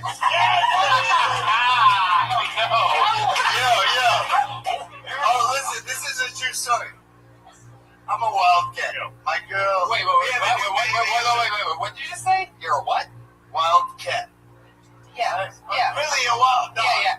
David, you don't have to tell people that after we've seen you for 45 minutes in a row. More dog than cat. But You listen, everybody, I'm a fucking maniac. Now, the point I'm trying to make. Guys, I'm a loose cannon. And, wrong earth. Fuck around. by the way, I'm going to explode in your face. Oh, wow, okay. So, I guess that's the end of my that round. lady, when I was leaving today, she said, when are you going to be back? I said, 12 o'clock, like Cinderella. So, we can Which party, is but ironic. I have an 11:40 motherfucking 5 curfew. No, not tonight, Dave. It's me and you. Fucking dirty pussy, me and you. David, bring him home. I'm way past dirty pussy. Come I on, was married for 13 years. I'm about to get married again. Stop. David, stop it. Real motherfucking shit, bitches. David, are you really going to get married again? Yeah, baby, I'm gonna get married. Do it, Dave. That's why he's so fucked up right now. How old are you, kid? I'm 29. Okay, cool. I'm 43. I've been married for 13 years before.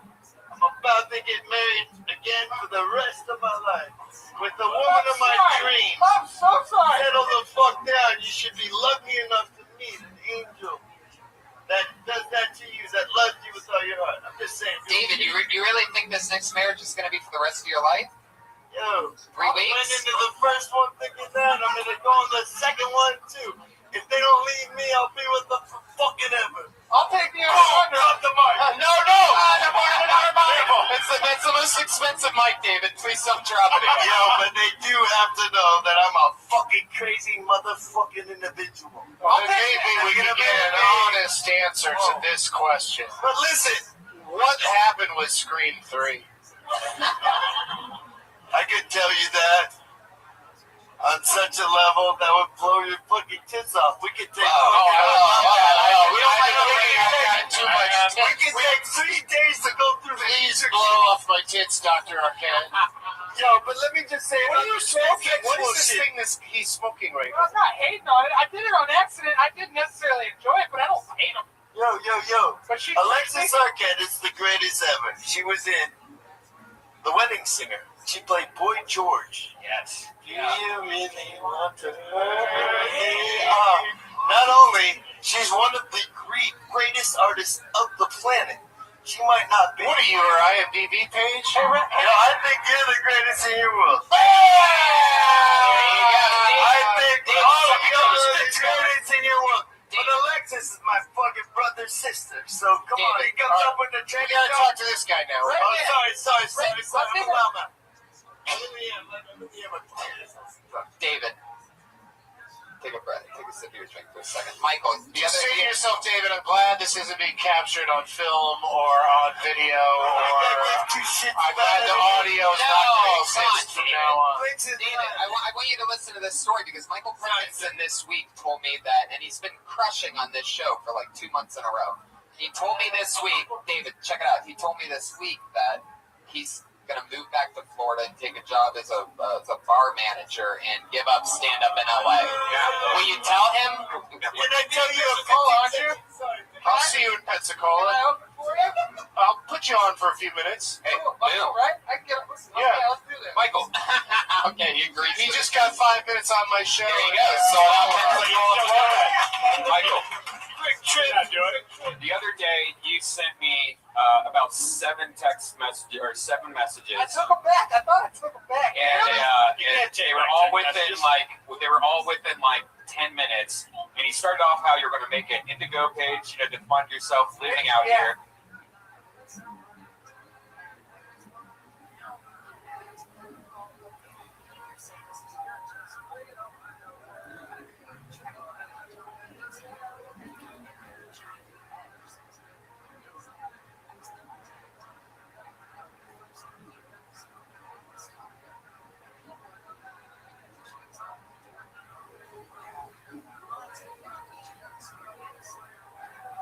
Yeah. And then you said you don't have enough money to be here. And then you said, "Oh fuck it, I'm leaving tonight." And then what happened? I have the gout. It's just I'm just laying. Wait. You got What did you just say? Motherfucker's got a pirate disease. Come on. You have the gout? Michael, I like you to have a gout. the last time I talked to you, you said you didn't have the gout. My doctor demands it's gout because I'm fat and it triggers the big toe. And my big toe hurts like shit. And well, you know what? I skateboard. I fell off my skateboard the other day, guys. Why don't you wear shoes then? You have sandals on. Fucking shoes, man. That's why you got gout. You're walking on Sunset with AIDS feet. Yeah, man. You're all gouted up, dude. And Michael, also, you can do Friday if you can get to the Ice House. Squad show. Wow. You son of a bitch! I'm gonna leave tomorrow. No. I'm coming to the I'm gonna fucking murder him. He's going to give you another gig for every weird melody you have. I like you, Doug Benson.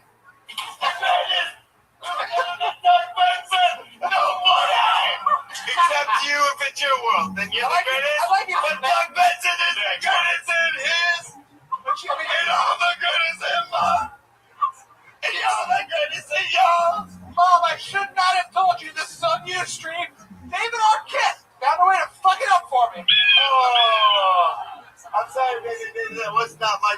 No, it's okay, David. Here, I'll cheer you up. You don't want to David. fuck his shit up. He's the greatest in this world. David, can I cheer you up, David? Would it cheer you up if I said something like, Is he the happiest guy on ecstasy right now?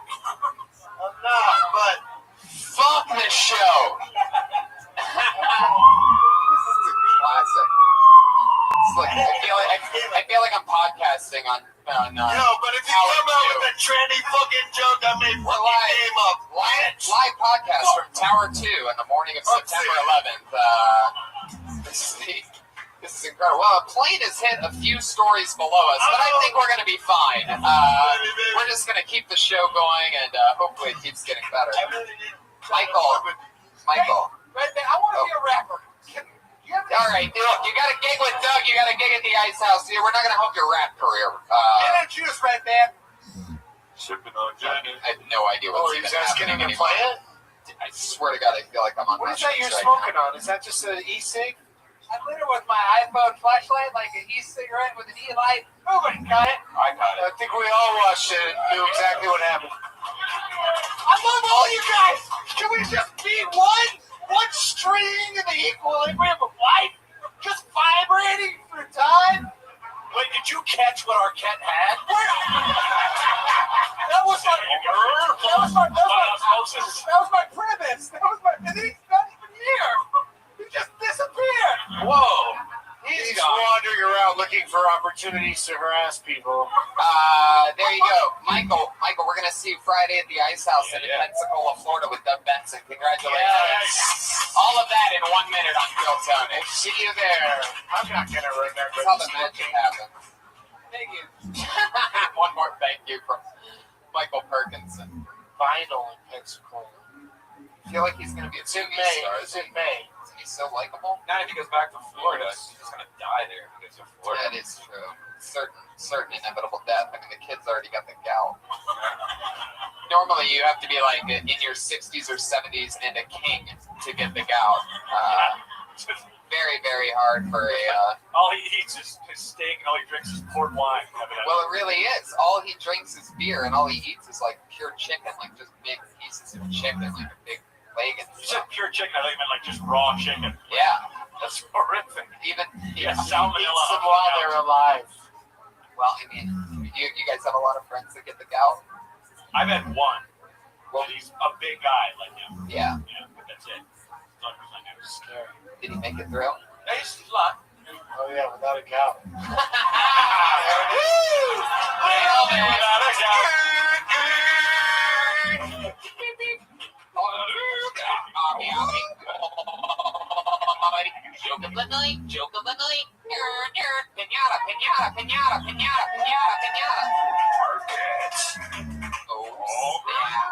How did I hear that whole joke? So I know. I'm not used to hearing anyone's I know. whole joke beginning or ending. Jared being able to get out an entire thought. A joke or a thought, exactly. This has been really something else. I'm going to drink myself to a very special place after this. Yeah, I wasn't going to drink tonight, but I'm on board. Yeah. I'm starting no alcohol April tomorrow, so that's fine. Well, Drinking tonight. I'll see Can I you. get one more from? Thank you, dude. I'll see you in May. Been fun times. Doug, you usually did it in February, didn't you, or January? Did you? It moves around. It floats around. But this month, I decided to do it in April because on 420, I recorded an album in Denver, and I'm doing 3 shows. I thought it'd be fun to not have alcohol be a part of it at all. Just be like completely legal Colorado weed. Yeah, comedy works. Wow. One of my favorite comedy clubs in the world, Comedy Works Denver. When's that? Yeah, it's incredible. On April 20th. Yeah. Wow. You already sold out for that? Like the 7:30 and 9:45 are sold out, so we added a 4:20 in the afternoon. It's a Monday. Well, there you go. Denver Comedy Works. One of the coolest places, one of the best comedy scenes anywhere. Doug Benson, 420. Me and Tony will be at Vancouver 420. That's right. Oh, the that's second a year. great place to be. Have you been there on 420? This is our second year in a row. That's great. It's so crazy. They have this gigantic blowout at City Hall where it's just fucking Kids with weed, selling weed, like tons of weed everywhere. Yeah. People throwing weed everywhere. Normally, Well, now that you've said that, the cops will probably show. No, the cops are there. No, they're there. They're smoking weed. Yeah. Guys, I'm doing a show to benefit the Children for Christ Sobriety Union. That's happening in a couple weeks in Salt Lake City, Utah. So, you know, if you kids are tired of polluting your bodies with the sins of Satan, then come on down and we'll talk about what really counts. Speaking of the sins of like Satan, welcome back, David Arquette. He's back. He's the only guy that gives himself commercial breaks. Satan for love. Fuck yeah. Your next comedian. Satan for love. Your next. Think about it. All right. Your next comedian is going to spell the name of Michael Gowdy.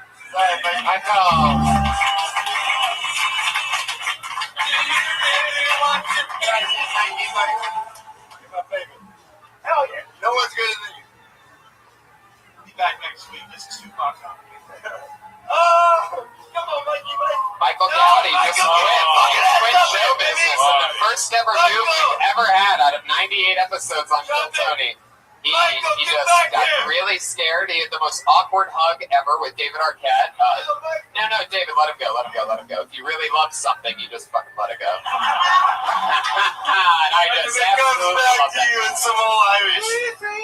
That was very bizarre. What do you call that when somebody just doesn't want their spot? That's a Larry David. That's a Larry David? I used to do that. Oh, really? Look at the crowd, go. That was my first marriage. Big famous for that. So random. Yeah, I don't think he looked at the crowd as much as he looked to his right. Yeah. Looks like a new name for your hands together for Jabari Gale. Boom. Come on, Jabari, What's going on, y'all? Yeah.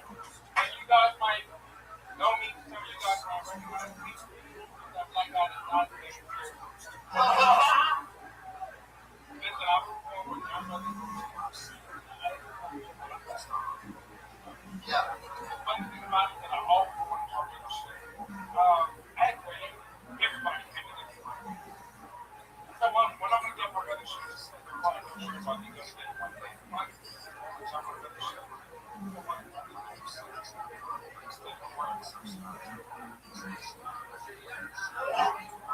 thing about it is that when I got the job, it's very crazy how people try to get out of it. It's like one of the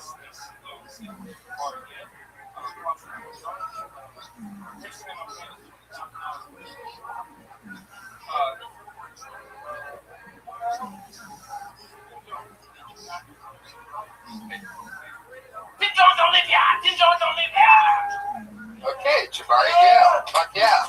My first time seeing you. How long have you been doing stand-up?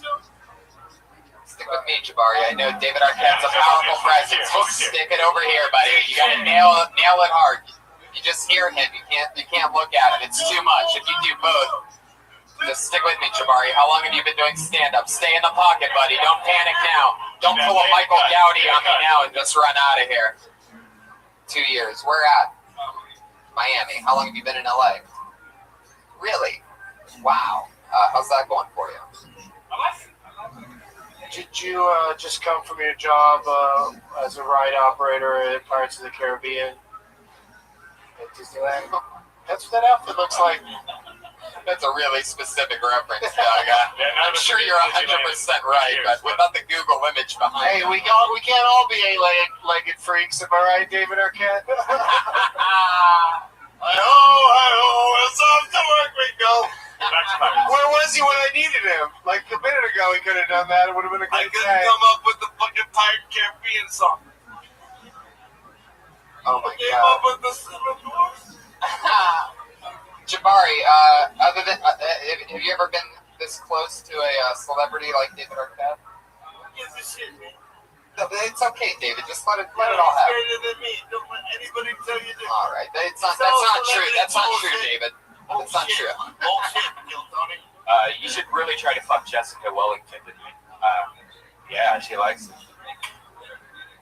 She's waiting in the bathroom for you. Where did she go? Be careful though, because in the dark she looks just like Michael Perkinson. So be careful. It happens quick. I don't know if the gout's an STD or not. So, there he is, Michael Perkinson. Up for that one. Not easy to stand up when you're Michael Perkinson, and he did for that joke, and I appreciate that. Because of the gout, not because he's 400 pounds, guys. Anyway, Jabari, stick with me. How long have you been out of Jamaica? Wow. Doug and I were just in Jamaica. It's true. Yeah. It's like a few weeks For ago. a second there, I was like, we were? Port Duty. What? Yeah. Something like that. Yeah, Port Duty. You said Port Duty. I said Port Duty. 30 seconds later. Uh-oh. I think we're finding another word. Sorry, Port Is Duty. duty one of your words, David? One of my early nicknames was Poopy. The rattlesnake. Nobody knows that but Thomas Lumstead. Oh, okay. Hey, David, do you poop standing up do you wipe standing up or sitting up? Every situation. He has all the most positive answers, like to questions that don't even need a positive answer. How do you wipe your ass? Every way is beautiful, man. Jabari, we're gonna let you go. Anything for Jabari, guys? Yeah, man. I mean, you got it across. I would just be a little bit more confident with your story. You're talking about your family like something you know better than anybody would in the audience. Just tell them. You know what I mean? Tell them like they've been asking you about your family all day. You know what I mean? Just get into it. That's all I say. Good job. Jabari, there he goes. That's how it happens. Oh, well, the head of you, King. Guys, David, you've been here before. You know what this is. This is the part of the show where we have only 2 regulars, and each of them do a brand new minute every single week. It's always fun, always exciting to watch them grow and work out a brand new written and performed minute. This week's no different. They're always here. we're going to do it again. Going up first tonight, was the Florida dropout. After her first time on Kill Tony, she dropped out of college and kept doing stand-up comedy. She's been on every episode since. Yes. Brand new minute. Hands together for Kimberly Condon, everybody. Wow. Yeah, doing it again. that free metal.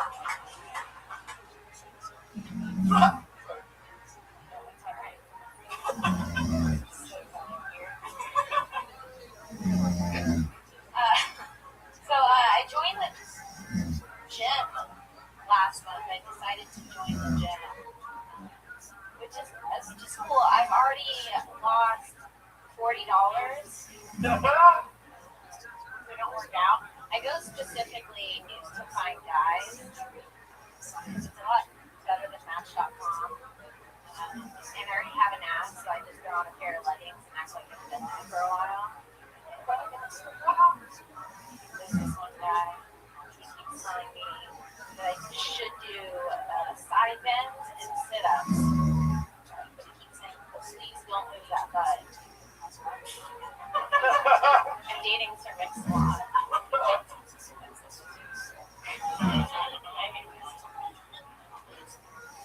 No, I want to find a boyfriend, but I think guys are scared to Puerto Rican, and they think that I'll go crazy. But I'm not. I like dates like every other girl, like mini golf. Jesus. All right, finish this. So soon. Or killing ourselves The together. gunshots is the worst thing ever. Kim, did you just finish that right then? What did you say? I said, guys don't want to date me.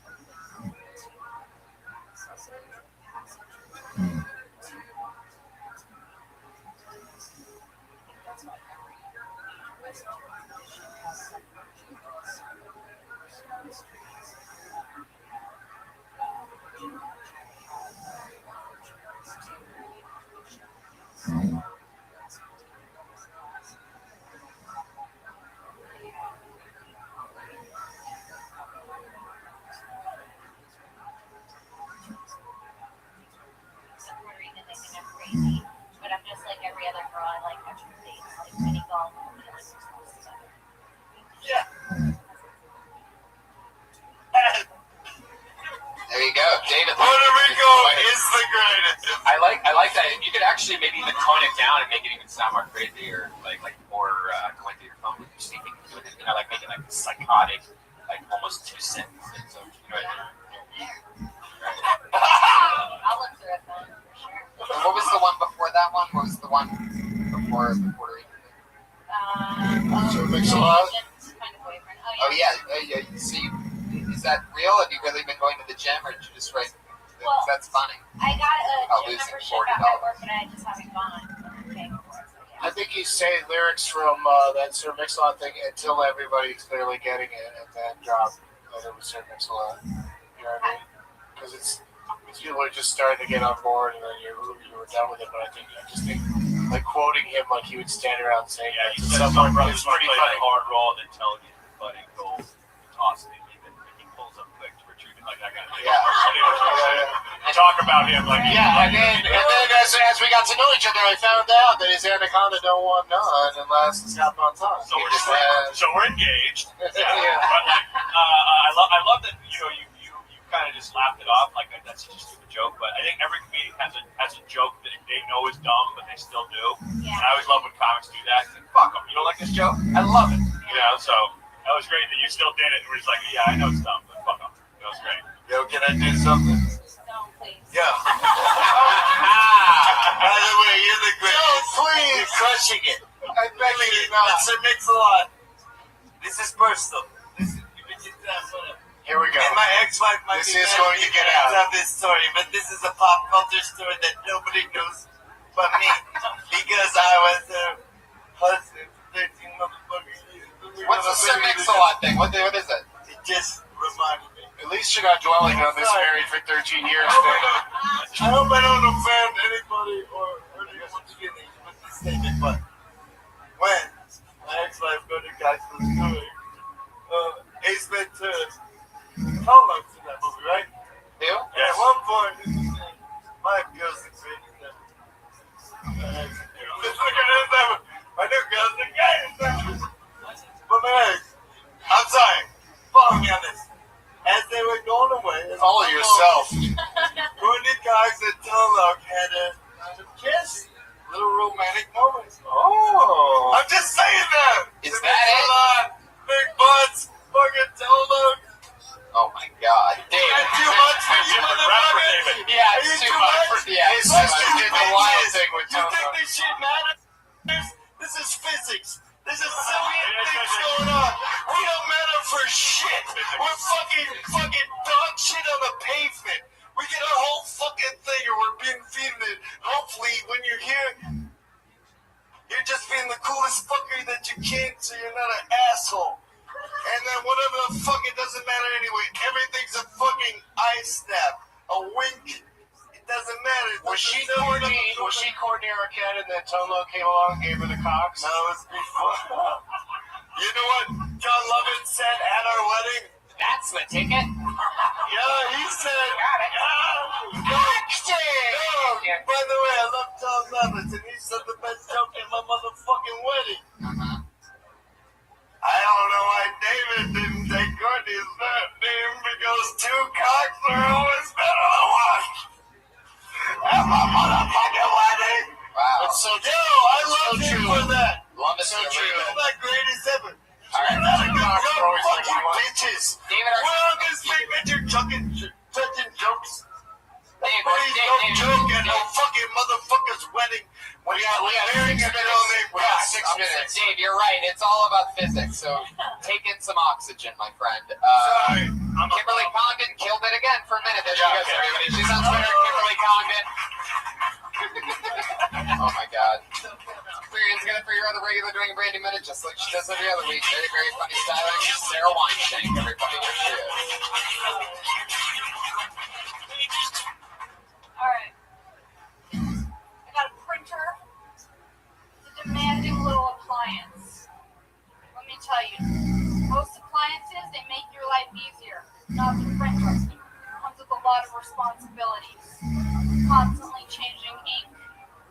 I have plans, and then guess what? I'm low on cyan. Have to cancel. Cyan's color blue. You guys don't have printers. We're moving away from that era. Not me. I'm old school. I like analog things. So, yeah. Fuck taking me to dinner. Take me to Office Depot and buy me ink. That's what I really want. Laser jet. I feel like if you have a printer, you would probably have a child. I think that's a good test. I'm constantly disposing of the ink cartridges. Anything else? Yeah, well, I'm always disposing of those ink cartridges, and I'm never sure what to do with them. You're like supposed to handle some kind of like hazardous material, and you're not supposed to just throw them.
What do you think about the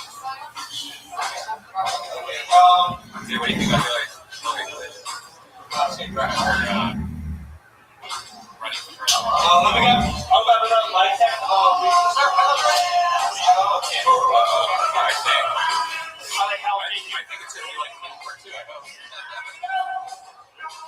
like the Clint years. I was a big fan of the years. I don't know if it was just because it was not kind of lemony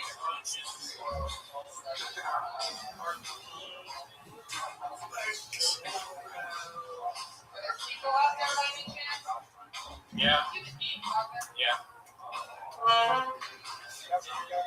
Just curious. I mean,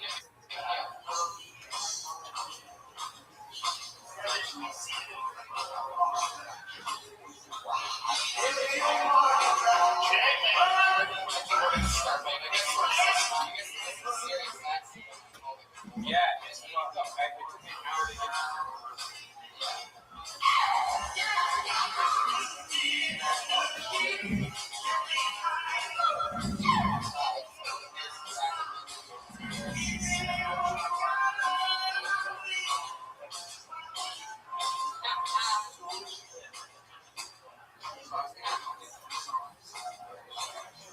All right, where's Josh? suck a dick in the Midwest. Yeah. All over the pieces of dirt, that's small.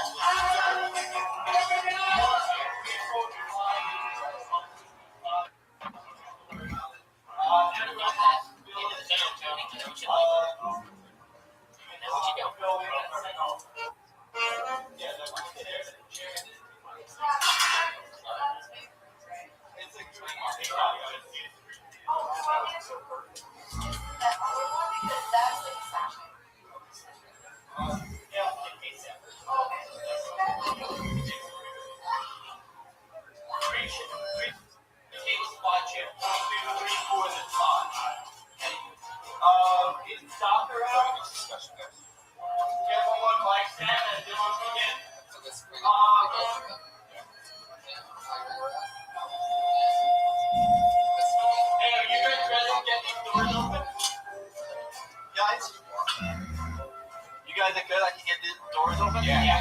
We'll get the. Hey, Abby, go ahead and get the doors open.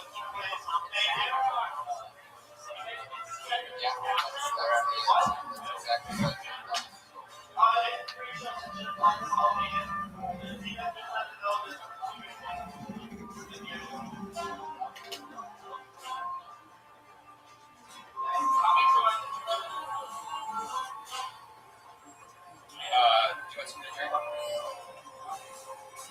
Great, walk out to the front door.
I get that.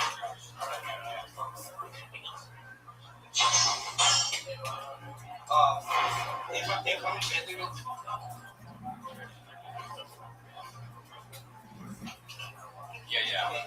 if I'm busy, let's go to this man. That's interesting.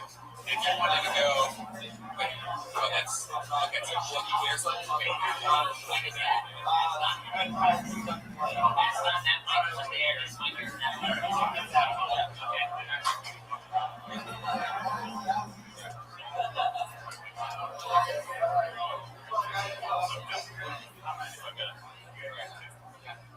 no worries.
Any of you folks got anything else to say?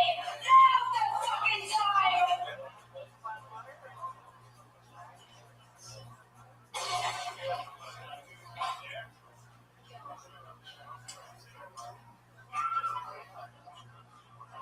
Hey, yo. I want to dedicate this song by hand to all the EC. Got Chinese, got Japanese, got American, yo. All the species, a feminine profession. I got the sinister cat eyes, a little freckles on the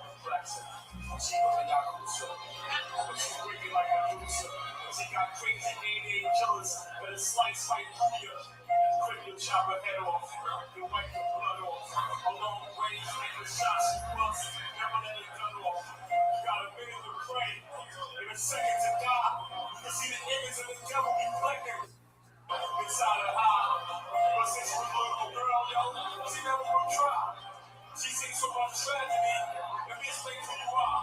She grew up with a military race, but she had no face. The brutality of her mother and her father can't be erased. The blood drop from a teardrop and her cheeks in the skin spots. She said I'll be watched like the shoulder slice from a kid pops. It was thick skull, and she's vicious like a pit bull. When it comes to hatred, and be raised, she's gonna see more.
what happens next.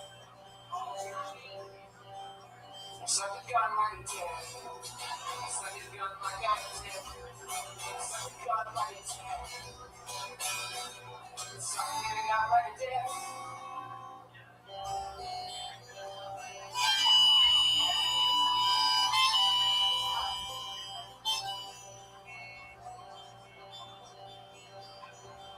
Gobble, gobble, gobble, gobble, yum, yum, yum, yum, yum. I want this 30 days to shoot a lug across my tongue. My troubles are forgotten, cause I'm having so much fun. Sucking this gun, what a dick.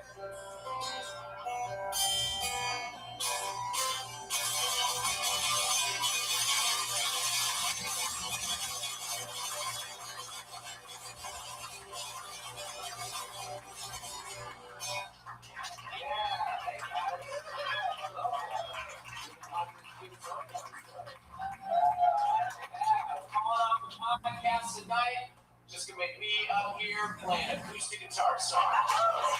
Anyone who came here for the podcast, I hope you like this shit. I'd like to play a song, guys. This is part one of a trilogy of love songs. This is called Me and Greg's Dad.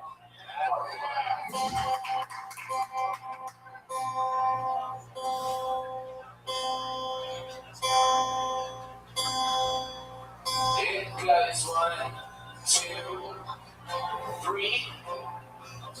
Then we jump in the water. It's just you and me and these oceans of blue that surround us. This blue that surrounds us now. I'm a baby boy. You're my best friend, Greg's dad. You, me, and Greg went on a jet ski group tour. You and I ditched the tour so we could be alone. Now you're the king of my body and I am the god of the ocean. I hope Greg's upset that we totally ditched his fat ass, his tubby ass. And he turned to me and said, looks like it's down to just us, babe. You goddamn angel.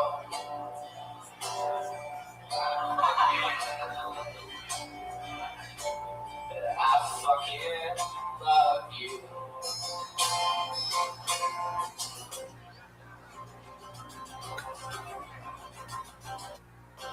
Greg's dad, cool guy, sweet man, gentle man, soft hair, kind eyes, sweaty back, dead eyes, great lips, fat lips, fucking angel. We make love with Theo, we all want to love. I'm gonna sit back down.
That's what I do.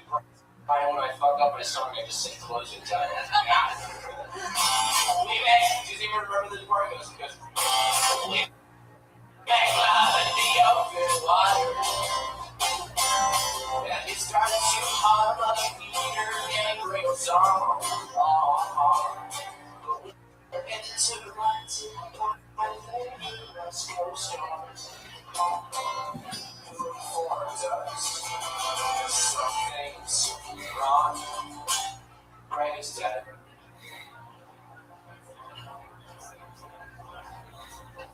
There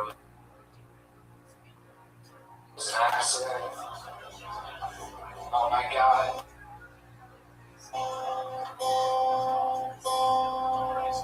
And Coast Guard asked us if we could identify the body. I say that's definitely great. You can tell by his fat ass, his tubby ass. And he turned to me and say, looks like it's down to just us, babe. You goddamn angel.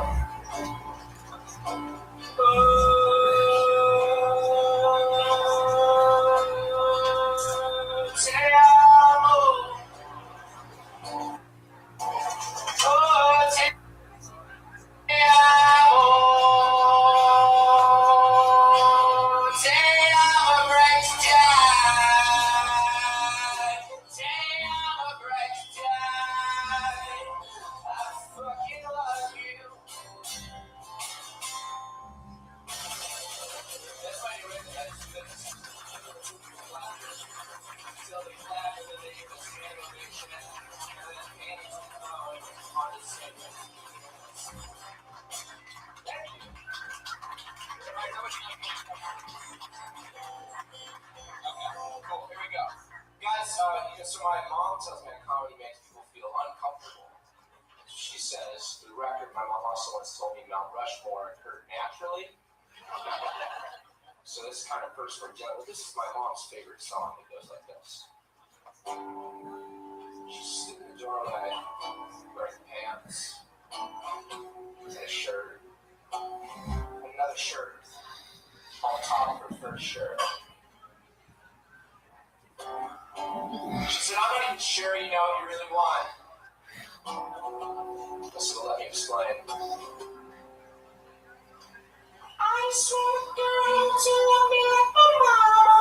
I just want a girl without any drama. I just want a girl to love me like my mama. I just want a girl without any drama.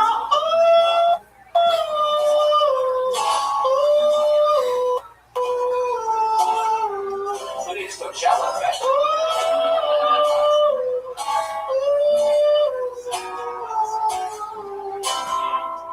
I just want a girl who sends me cards on Easter with $50 checks and delicate reminders that I should go to church and I should call my grandma. I just want a girl whose mom is my grandma.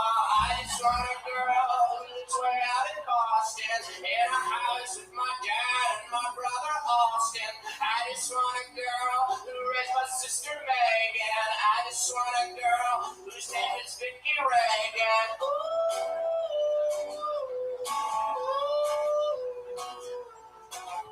That's my mom's name.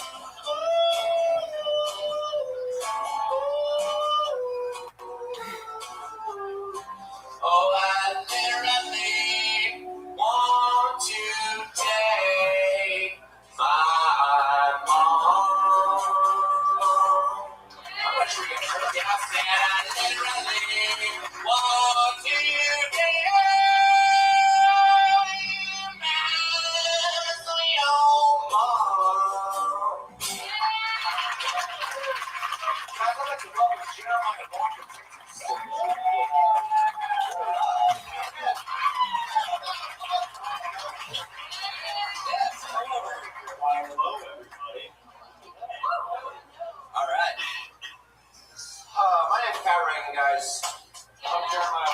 So together we are. Thank you. Next song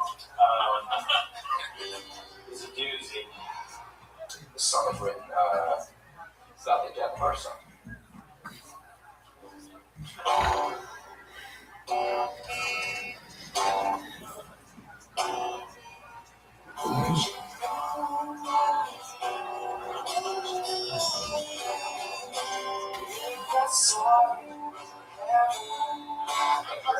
Thank you.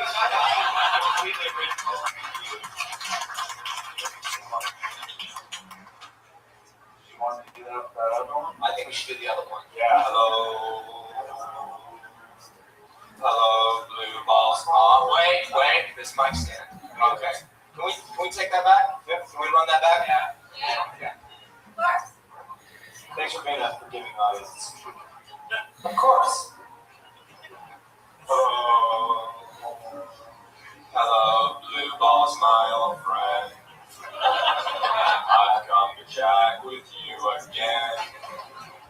Because my boner's softly creeping, getting horny without screaming, and the friction that was rubbing on my thigh makes me cry, and that's the sound of blue ball.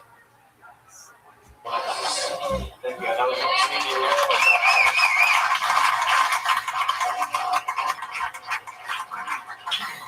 We like to work in threes, so this is part completes our trilogy here.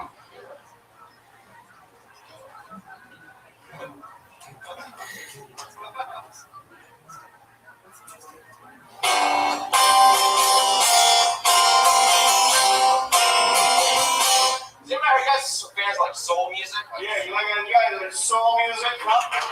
You like soul music? Huh? You know what I'm saying?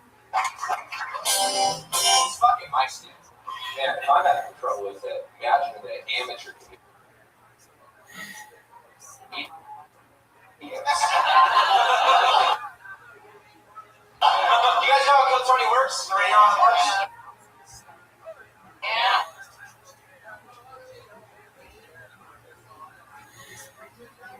Yeah, they have this bucket of names right here. It's the bucket, and they draw names in a hat, and then amateur comedians come up on stage, and then this panel of judges comes and have sex with them. Yeah. That's the format of the show.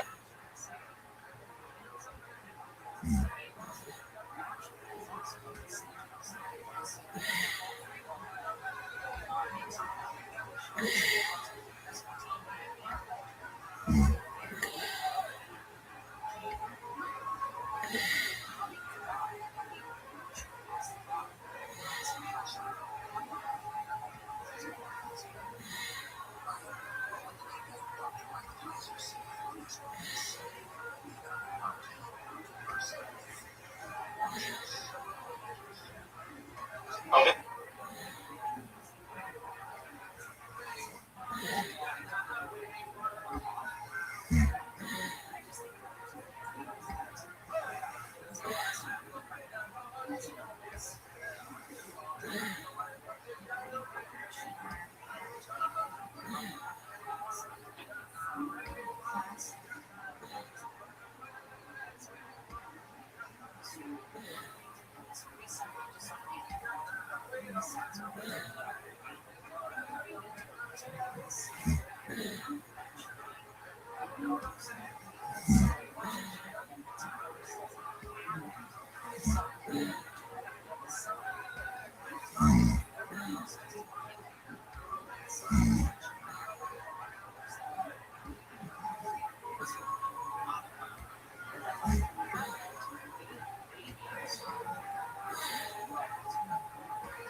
This is honest.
sucking dick in the Midwest.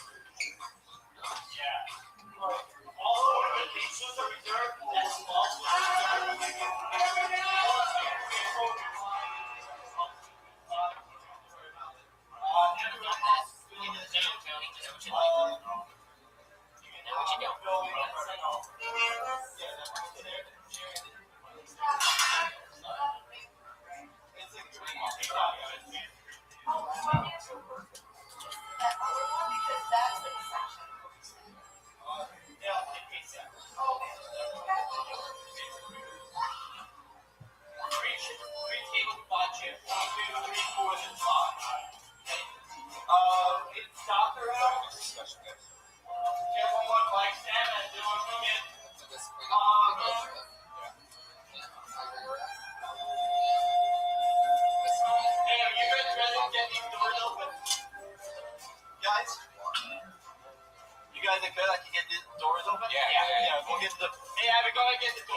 Any of you sons got anything else to say? Now's the fucking time!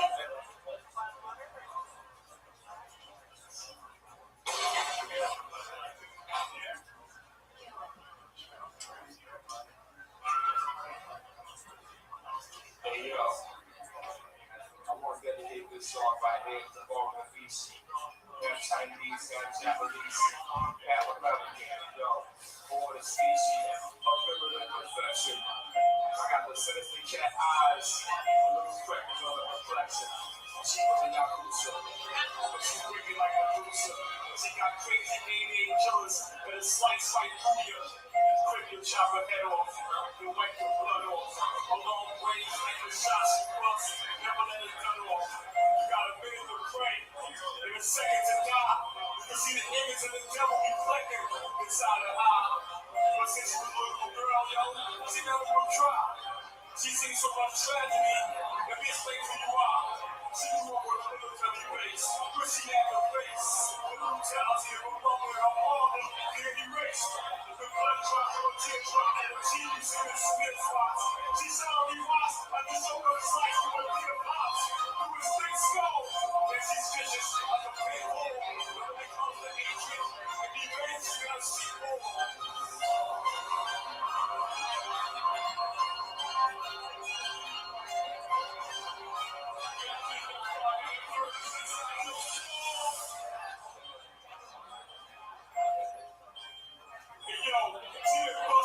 Cap, son, since the age of 11, bumping the enemies and devil. That was a favorite weapon. Every time you played it out, boy, it can't be played in heaven. You better get down to your knees, son, it's all great. To the reverend, hold on my teeth. Like the bitch is so sweet, especially when it's over the old dish, but she has no wrist. But the control ain't short, like the witch is so tiss. And the shit is just like the mercy, always hopeless, over easy. Chinese and Japanese, and the American over the species.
at me like shadows at the sun. I loaded up with bullets and I downed a glass of rum. It burns my throat, but that's okay, cause it numbs the pain.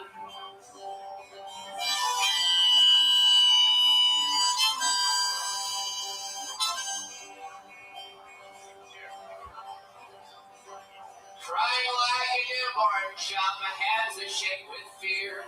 I think it's what I have to do, and I'm not thinking clear. I close my eyes and count to 3 and draw one final breath. Then I put the handgun in my mouth, and guess what happens next? I suck a gun like a dick. I suck a gun like a dick. I suck a gun like a dick. Something got like a dick.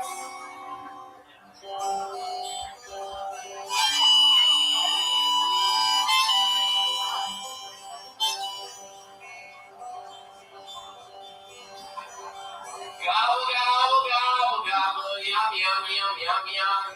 I want this 38 to shoot a load across my tongue. My troubles are forgotten, cause I'm having so much fun sucking this gun like a dick.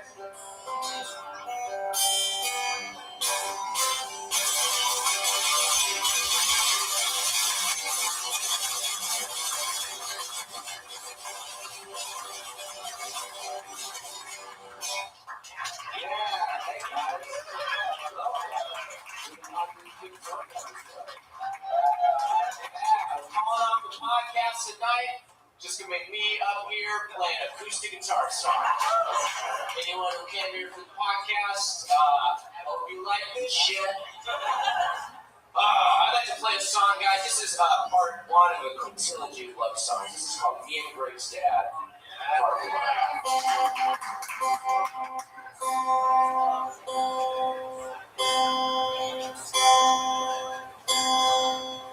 It goes 1, 2, 3. Then we jump in the water. It's just you and me.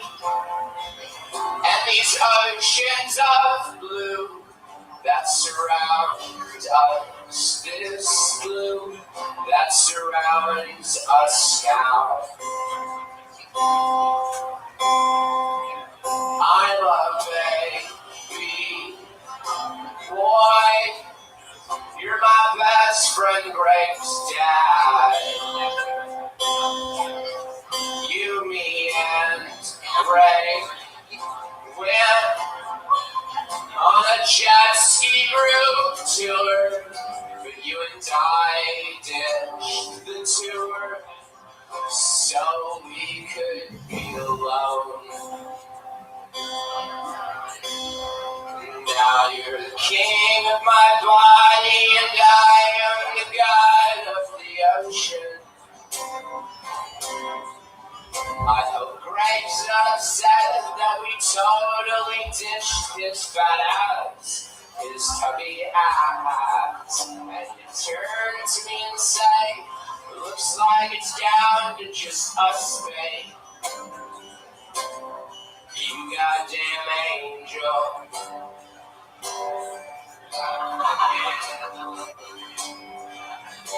But I fucking love you.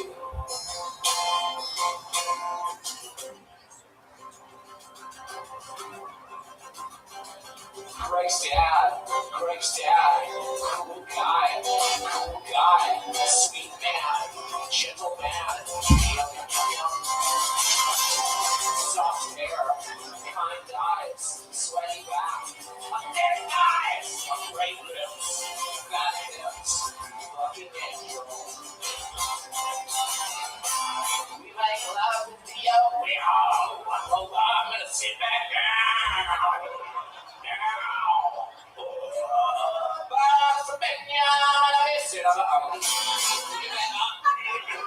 Closing time.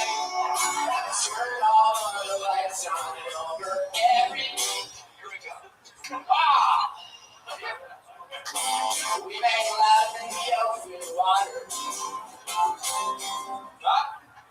mic stand. Here we go. Ooh. Okay. We make love in the open water, and you start to hum off the heater, and you send your gun closing inside. Turn off. That's what I do, Brian. When I fuck up my song, I just say closing time. We make. Does anyone remember this part? It goes. We make love in the open water, and you start to hum off the heater, gang real song. But we're interrupted by the West Coast stars who informs us something's wrong. Greg is dead.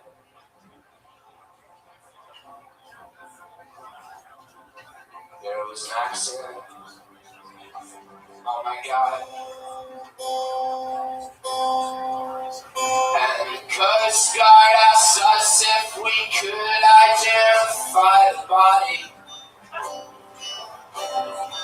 I say that's definitely great. You can tell by his fat ass, his tubby ass.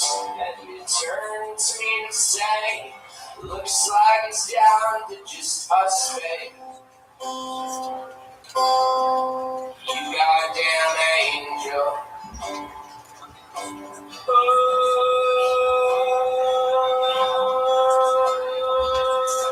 Te amo. Te amo. Te amo, Greg's dad. Te amo, Greg's dad. I fucking love you. That's my new record. That's good. So they clap and then they give us an animation and then Annie's on the set. Thank you. Alright, how much you got? Okay, cool. Here we go. Guys, so my mom tells me that comedy makes people feel uncomfortable. She says, for the record, my mom also once told me Mount Rushmore occurred naturally. So this is kind of personal. This is my mom's favorite song. It goes like this. She's sitting in the doorway, wearing pants, and a shirt, and another shirt on top of her first shirt. She said, I'm not even sure you know what you really want. So let me explain. I just want a girl to love me like my mama. I just want a girl without any drama. I just want a girl to love me like my mama. I just want a girl without any drama. Ooh.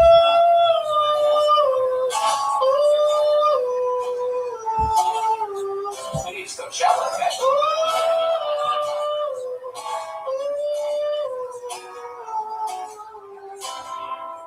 I just want a girl who sends me cards on Easter with $50 checks and delicate reminders that I should go to church and I should call my grandma. I just want a girl whose mom is my grandma. I just want a girl who lives way out in Boston in a house with my dad and my brother Austin. I just want a girl who raised my sister Megan. I just want a girl whose name is Vicky Reagan.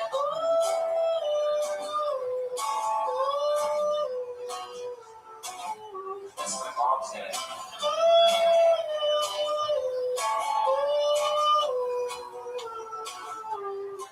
Oh, I literally want to take my mom.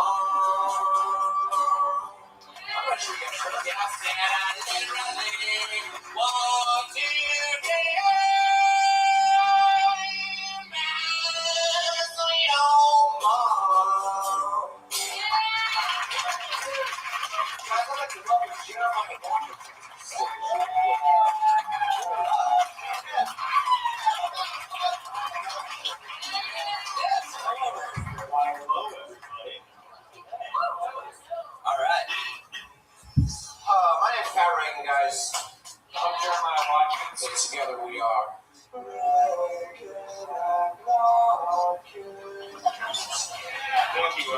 song is a doozy. This song was written about the death of our son.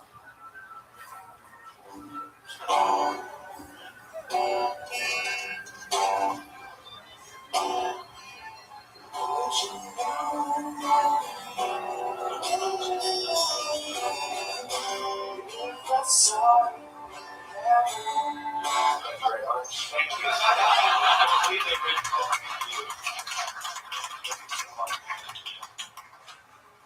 You want to do that other one? I think we should do the other one. Yeah. Hello, blue balls. Wait. This mic stand. Okay. Can we take that back? Yeah. Can we run that back? Yeah.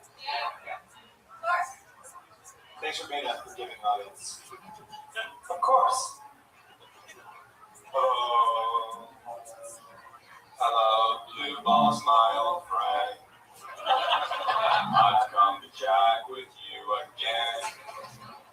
Because my boner's softly creeping, getting horny without screaming. And the friction that was rubbing on my thigh makes me cry. And that's the sound of blue balls. Thank you. Another one.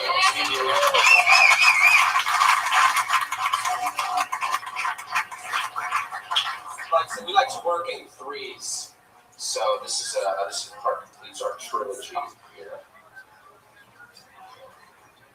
Does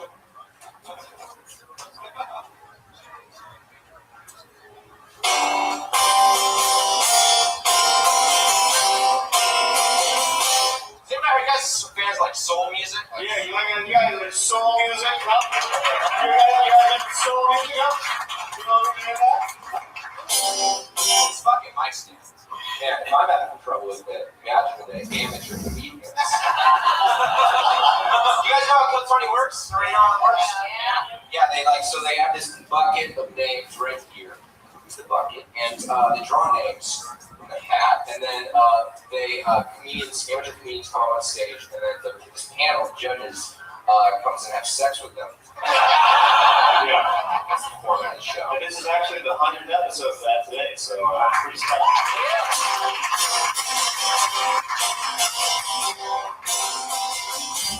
Mushroom salad. Boy, you better show me your mushroom down.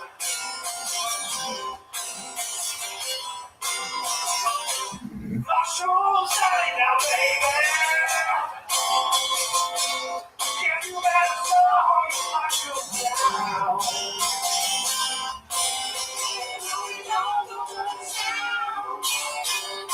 I guess it's time to play the mushroom digging it out.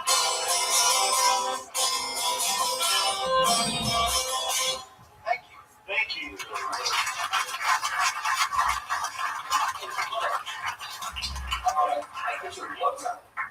No, I don't feel like it.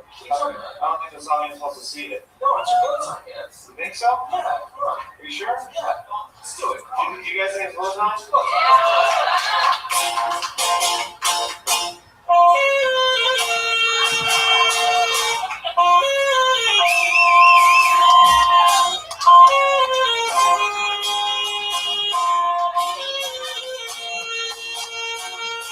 You're my one.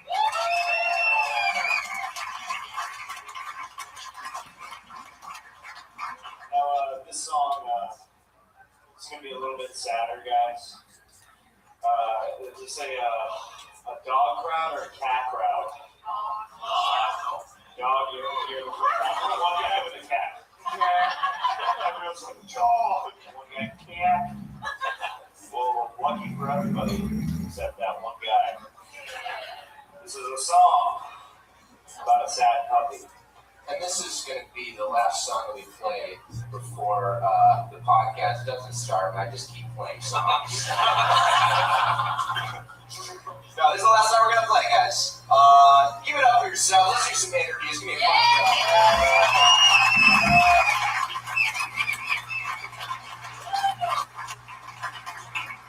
As soon as I get tuned up. Joe's tuned up. We're doing alternate tunings. We're doing Dave Matthews Band tunings, guys. Yeah. So watch out, ain't DMV. Hands in the Death Squad. Any DMV bands in here? Here we go, Sad Puppy. This song's called Sad Puppy. I've got an appropriate intro. The gravitas of this song. Yeah.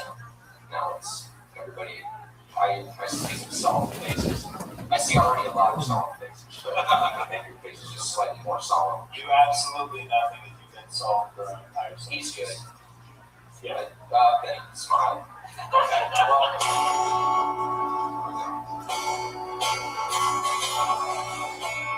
Very good. That sounds beautiful.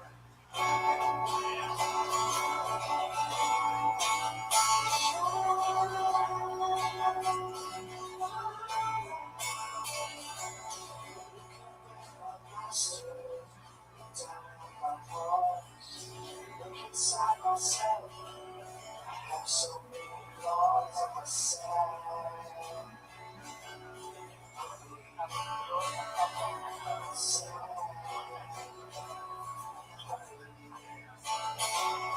I am here just waiting for my life to end.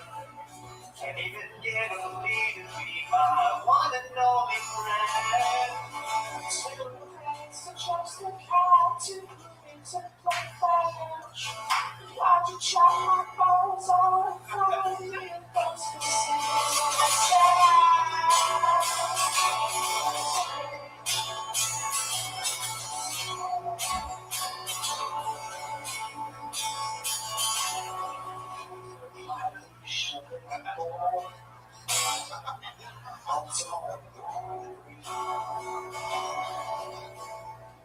It's very sexual.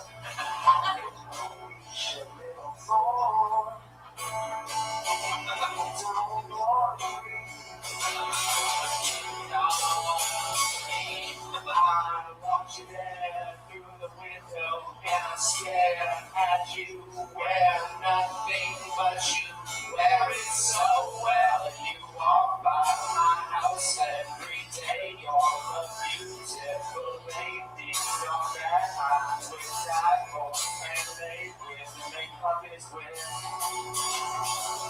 Make puppies with my heart, bitch.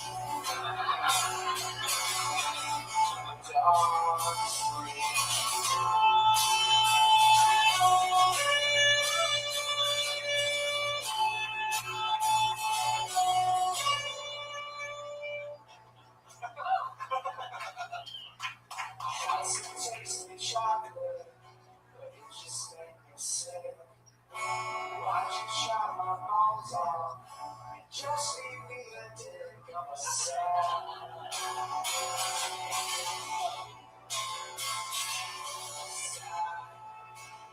Not this funny.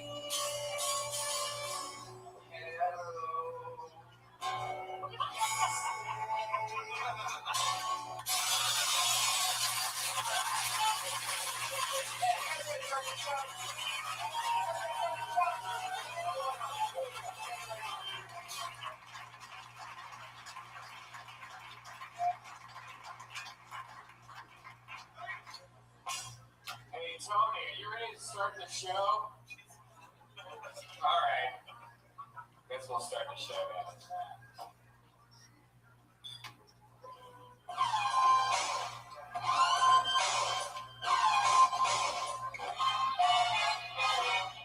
Hey, this is Rabbi coming to you live from the world famous comedy store. Give it up for Tony.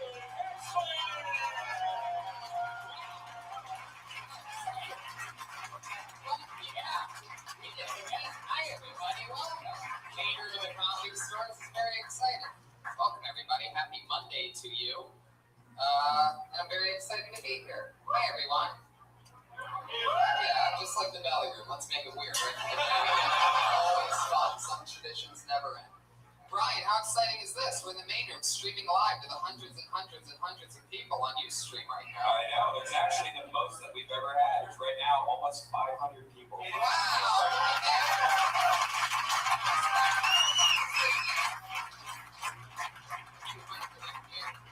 I'm very excited. Put your hands together for the leader of the band, everybody. Pat Ray. great.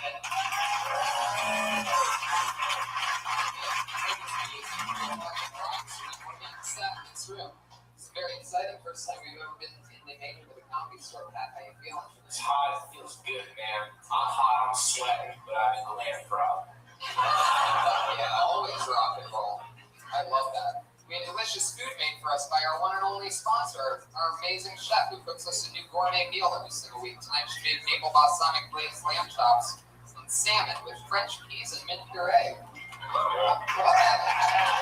Sounds delicious. The amazing Elise Lane. You can find her on Twitter at the Girl with the Pan.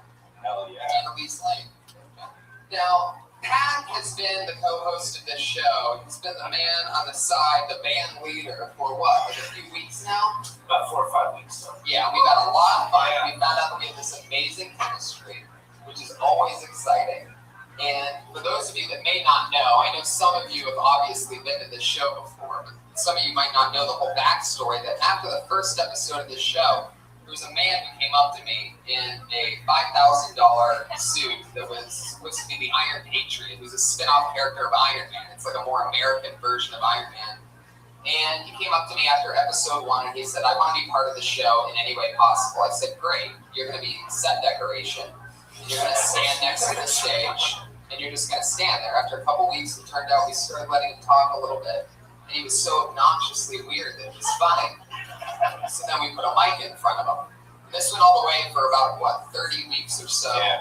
So the Doug Loves Movies podcast, right. Or the Doug Gets High. Yeah, Getting Doug with High. We did Getting Doug with High. We brought the original co-host, the Iron Patriot, along with us. And he sabotaged the entire show. We told him very clearly before the show, do not talk unless you're spoken to. And he took over the entire show. Which, on Getting Doug with High, which is a show where you smoke pot throughout the entire show, is really frustrating. Yeah. I don't know if you've ever been high and furiously angry at the same time. It's not a great combo. It's like a whiskey vodka. It's like just mixing. But it happened. It was crazy. And so we parted ways. His last words to us were, when this show gets picked up for TV or for something like that, I'd be willing to come back. Minus Red Band. Right. He hates me. There had to be a live stream. There had to be so many things. This guy had so many demands. So he left the show. Then we started replacing him with a brand new Patriot every single week. And then eventually, we just realized, why not have the guy that plays music? Why not give him a shot? And Pat just stopped.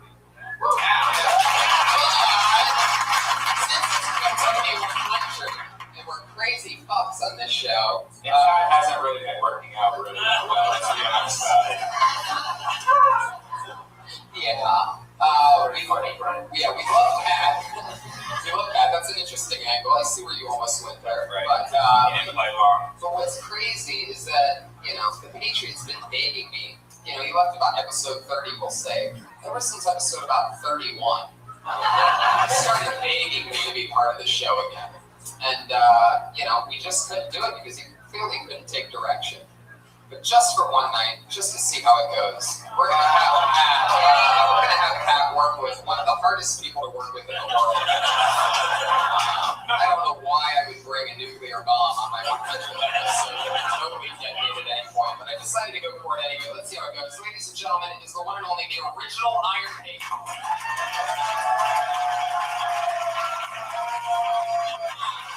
If you know anything about it's $5,000 suit, he can't sit down in the suit.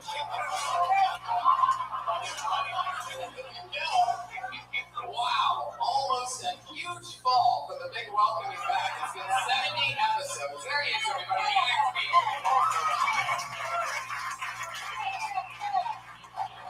Special things. That's one of 4 special things he can do is that sound that he makes with his mouth. Want to fire that up again, Patriots? We can hear you. From Josh. Where is that? Yeah, Josh just runs away. Just the energy of the Iron Patriot just brought down the entire show. Ruined the electricity.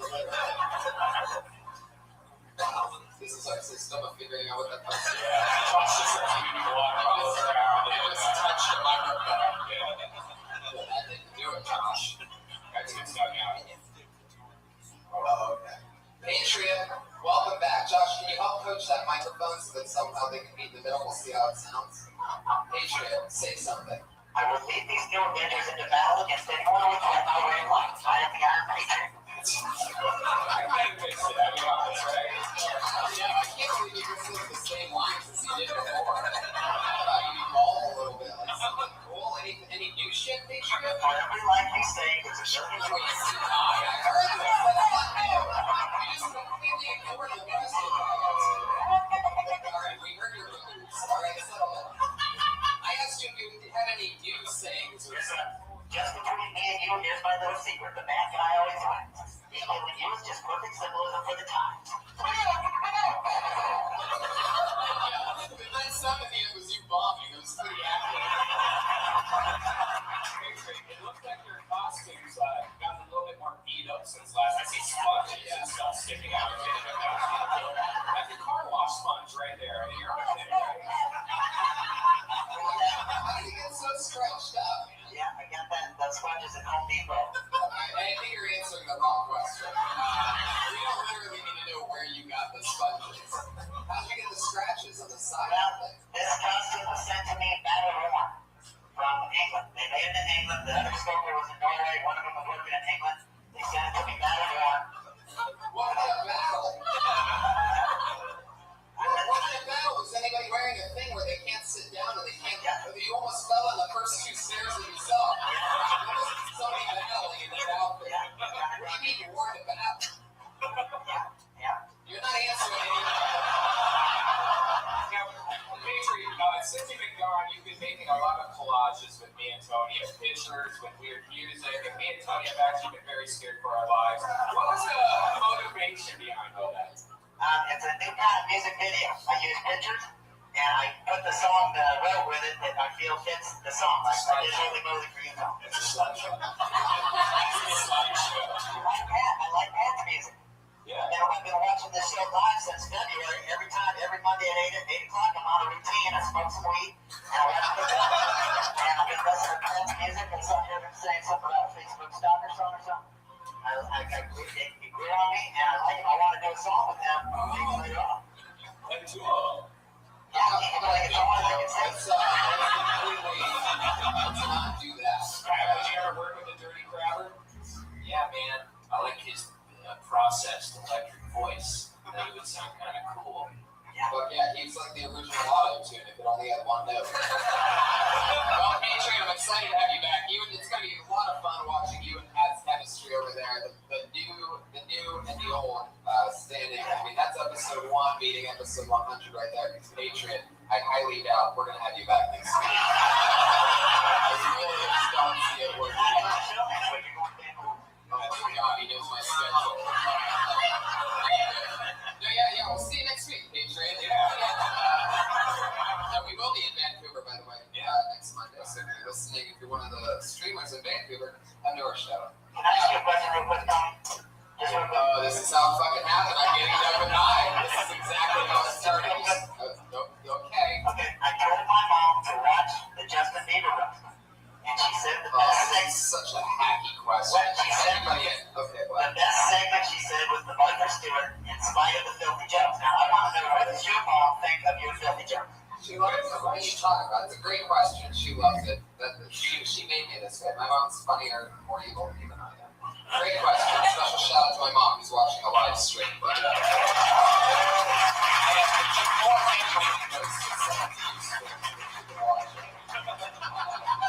thank you very much, Adrian.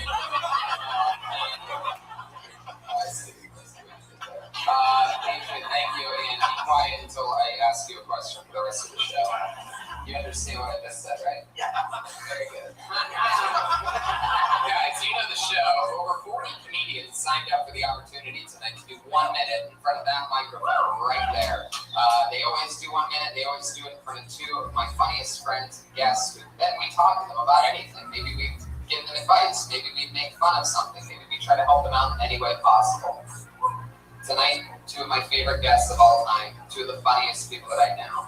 Put your hands together for them, everybody. It's the one and only Dom Irera and Joe Rogan.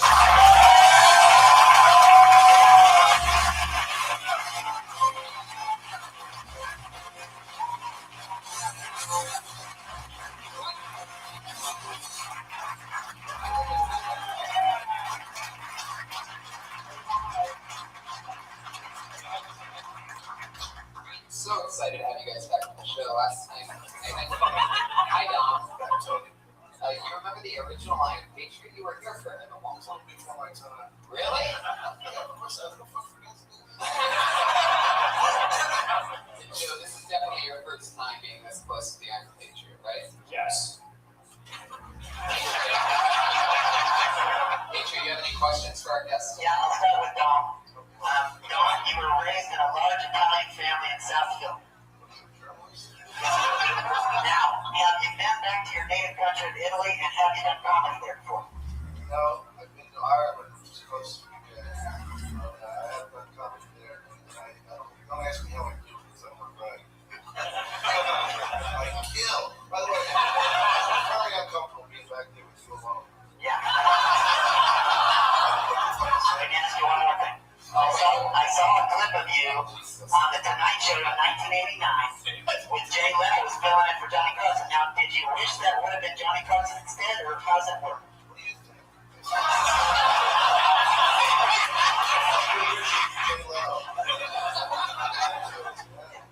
Great question. You have any questions for Joe? Yeah, I want to talk to Joe. So, you might not remember this, but a while back on the Joe Rogan Experience number 367 with Ronnie Walker. Oh, you guys tell me the same shit you already told me backstage. No, but I went through the podcast route. That's why you pretended like you already said that. Okay, so You said you might not remember this. Motherfucker, you just told me. Well, shitty way to begin a conversation. Okay, well, this is the question I'll ask. You go all over the world with Tony doing comedy. Now, what's it like going on the road with him? Is he, compared to other partners you went with? And These questions are fucking terrible. It's not called a wonder. I know, what are you going for? Christian comedy. okay, this is the last question. This is the last try, Joe. One more time. No, you fuck.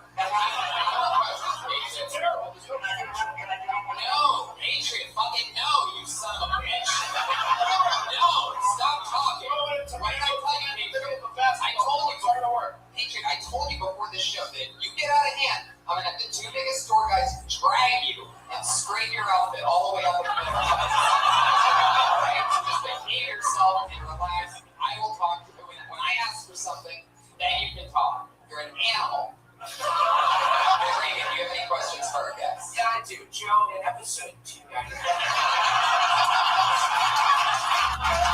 Patriot, that's why I got no fucking you guys. Please tell me. It's about timing, son. do you want to finish the question? I heard a fart noise, and I was just wondering who made the fart. I've never made that on camera. Who's on the podcast? Dom. What? Next question, Dom. Dom, you have a lot of testosterone. Have you ever hit a woman?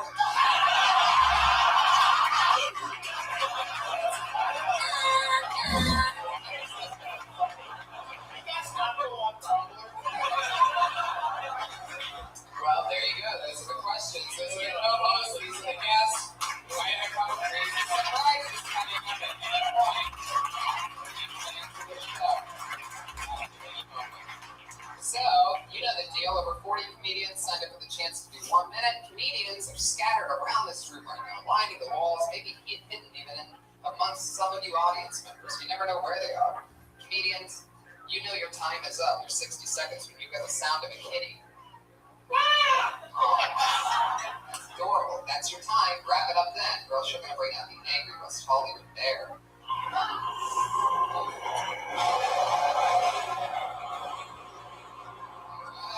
Okay, that's how that ends.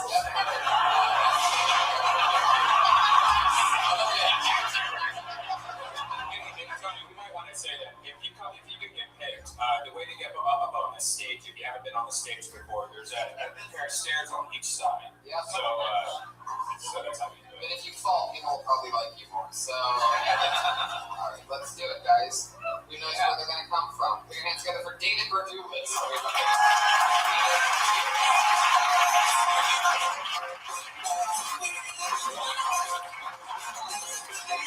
Oh, and you know what that means? David just got blacklisted. Alright, okay. Why are we so long in the sound effects tonight? What's happening here? Fuck yeah, Patriot. I love it. Good job. David Berdulis misses his spot. Good old Hollywood Watson. Gonna be around. Put your hands together for Chris Fry. Because you know I'm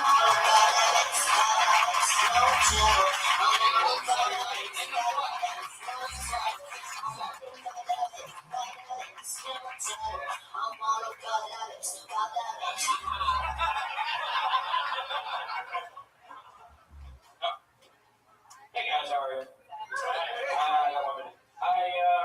Race is still a problem. Unfortunately, I feel like it's thrust upon you sometimes though. Like, I was filling out a job application the other day. Right, it goes, hey, what ethnicity are you? And my options were Hispanic or Latino, or not Hispanic or Latino. And right, it makes me feel like if someone comes up to me on the street and they go, hey, Chris, what race are you? And I was like, not Hispanic or Latino, I'll tell you that much. Yeah. I did have a relay for life, guys. They get super pumped about that. The cancer walk, you walk around for no reason, and you go, hey, let's walk over here, walk over there, beautiful day, how many times go? It's like, we're not literally searching for the cure for cancer here. No jokes. Give it up for the Rocketeer, everybody. Have a good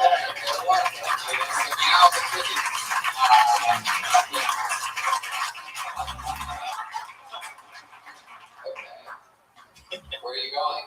Right here. Come back to the microphone. So far, we talked to you. Johnny, you listen to John Blake for sure. Yeah. I want you to watch that. And so it begins. Chris, what was the job application that would have said Hispanic or not Hispanic? What was that? Landscaping? Like, how was that the only option in the job application? I think that's the part that maybe throws people off, is because they had never seen anything like that. I don't remember exactly. That's what it said. You don't remember the place you applied for a job? Not this specific one. I've seen that a couple times. Sometimes they have other options, but there was one I saw where that was the only two. Seems like that'd be really shitty jobs you must be applying for. Probably. Huh. Did you find a job? At that time, yes. Do you remember what The the world job has was? all different kinds of people. Some people are great for certain jobs. And then, sometimes it just doesn't work. It's true. It doesn't mean that you can't be a comedian. You can't be more whatever it is, the way your mind sees things, you gotta fix them. Chris, how long have you been doing stand-up? Where are you from? Pennsylvania. How long have you been doing stand-up? Oh, 3-4-ish years. I almost had an aneurysm. So you worked in that first 30 seconds for 2.5 years. You write every day? Please sort of. Yeah, right. Job applications.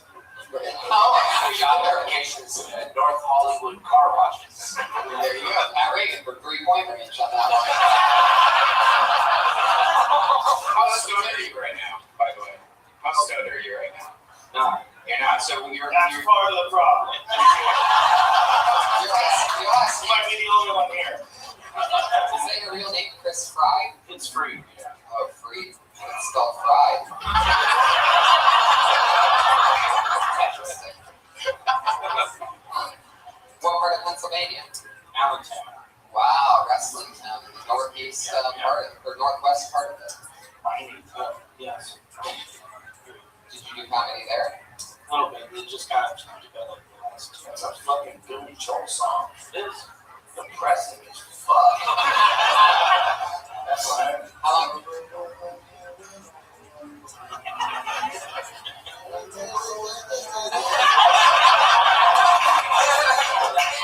How long have you been in LA, Chris? Oh, a year. How's that going for you? Off and on. Well, sometimes not. Check out the fucking applications and read it. So, did you really do a walk for cancer? Yeah. Really? Yeah. How'd that go? I not well.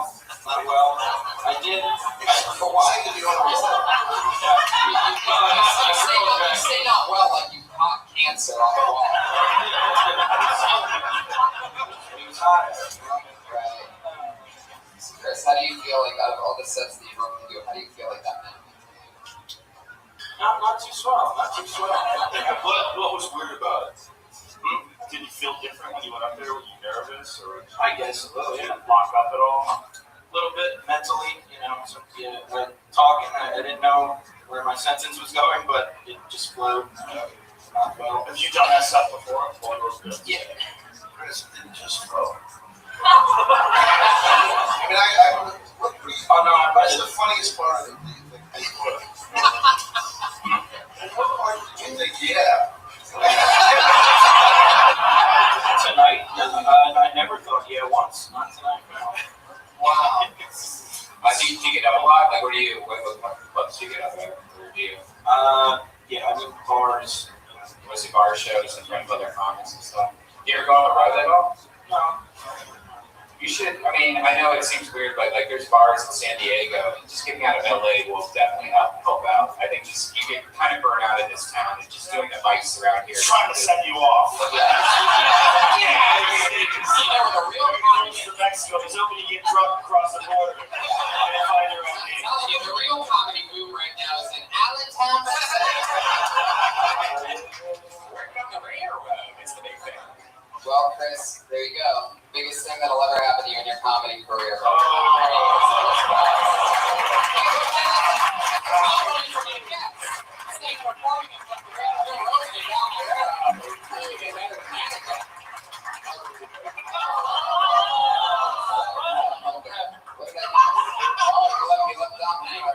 I actually thought you did okay, man. I know it's hard to be in front of this crowd and stuff like that. And your stage presence is pretty cool. There you go. Try that, man. Try to prevent another suicide. Suicide prevention. Hey, David Cook's looking for an opening act. Oh, no, we did. Oh, yeah, we did. Actually, that thing signed up to be the bucket. Oh, I know this guy. Here, he's got Dan Madonia, everybody.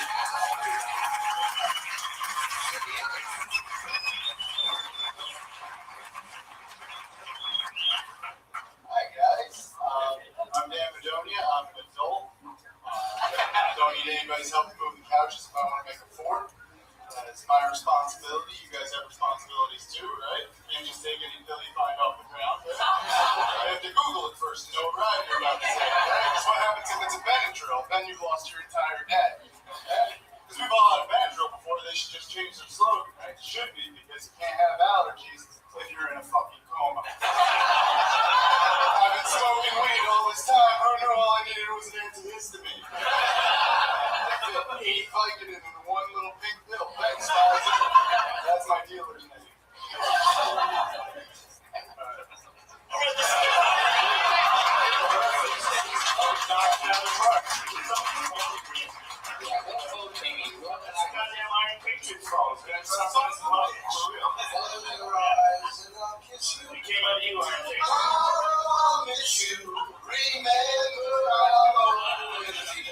I guess we're singing it.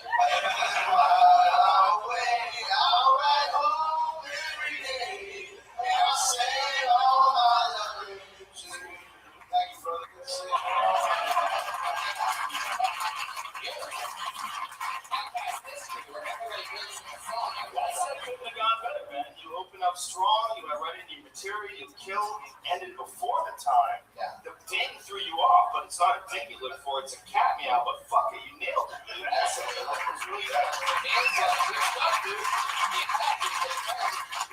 We worked here together, was that like 6 years ago. Wow. Our guys here at the Comedy Store. And then here we are now. Wow. Working on a new minute, crushing. You know, Dan is Eddie Brill's son. You guys know Eddie Brill? I probably knew your dad before you fucked your mom. Have you met his mom before? No. Somebody in the audience met your mom before you. Lots of people in the audience met my mom. Yes, that's what was assumed in the first joke. Yeah. That's just a different position. Thanks, Tom. Fuck yeah, Dan. Good job, Dan. So how's everything else been going? You've worked with Dom Herrera before. Yeah, we sing all the time. I disqualify myself because I love this kid. Oh,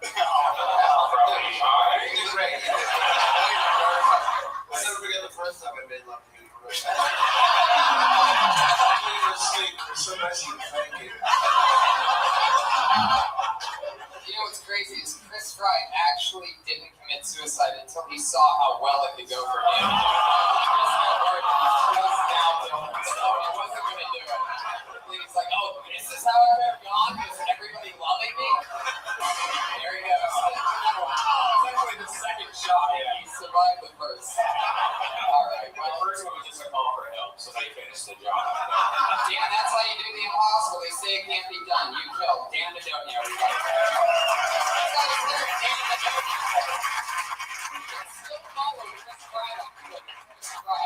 Account's still open, even though he is now dead. One more time for Dan the Donut.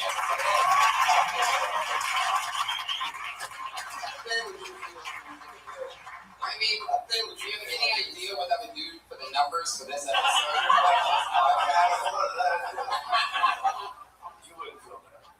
You know what's crazy is this is nuts. I remember this guy being on the show that you two did together on this show in Pasadena. He did really good. I'm excited to see how it goes tonight. He goes by the name of Bricks and Bullets.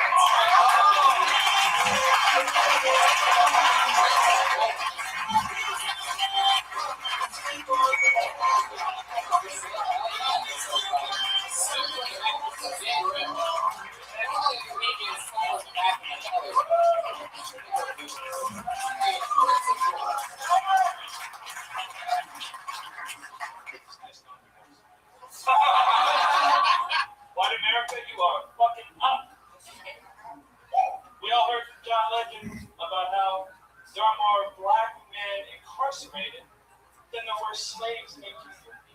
The first time I heard that, I thought two things. The first thing was, I didn't know there were so many black Catholics.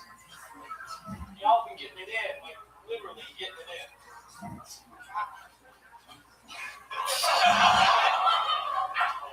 The second thing I thought was, no, I don't agree with either the rate of incarceration or slavery. I think, they're both bad reflections on our society. But I mean, if you look at it from an economic standpoint, you had to choose one. I'm just saying, 100 years ago, China was a third world country, right? Now they're our biggest threat. When's the last time you saw some Chinese dude throwing down on some railroad tracks?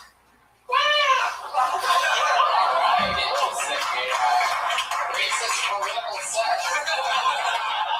Normally people don't cross those two legs down and go racist and political. I felt like I was doing math with a dude who works at Ralph's. One of those dudes in the back that stacks boxes, and we heard it close the place down. We were hanging out in the alley behind a supermarket.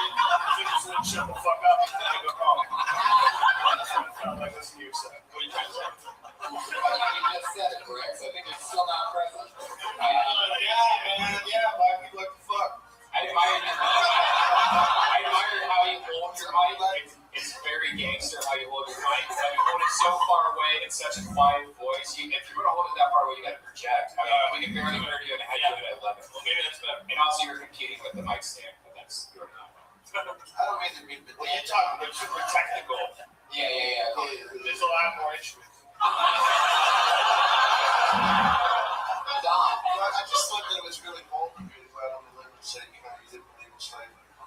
A lot of us. Those are like really complex subjects. Like there's subjects that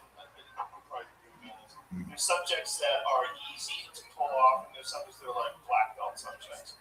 That's a black belt subject. Yeah. That's not a subject you ever want to take on in a minute. Because if you're doing a minute, you want to talk about things that are easily relatable or silly or really weird so they get you giggling right away. Yeah. You don't have any time to go into depth. Talk about slavery, everyone's asshole tights up. This is white guy talking about, and you have to like really good get them out of that. It takes a long time. You're not gonna do it in a minute. Like if anybody came up here and did a minute about slavery, like fuck man, you gotta make a quick point, and it's gotta be really worth doing that. Like it helps if you're black.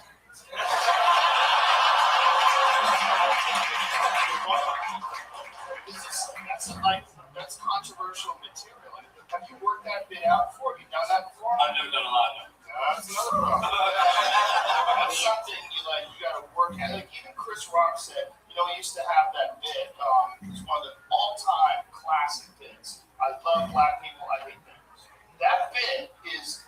greatest bits of all time. He will tell you that bit bombed for like a year. He couldn't get it to work, and it's because it's about race. And racism is a super touchy thing to talk about unless you have like a really good point, because you're automatically, unless these people know you really well, you're automatically gonna like take a little bit of a lead on that one. Like, what's this guy doing? So we'll come out and do that like on a 1 minute set. Yeah. Right. Really tricky. It took him a year. That's Chris rock. Yeah. You're more like crack rock. So it's like, it'll take you a lot longer. What's that horn? I want that fucking horn when I have this, right? Now we're gonna get it in our time. I can just tell him the first joke that I say that doesn't go right, he's gonna blast it. Can you tell Tony used to break the roast on comedy? Thank you.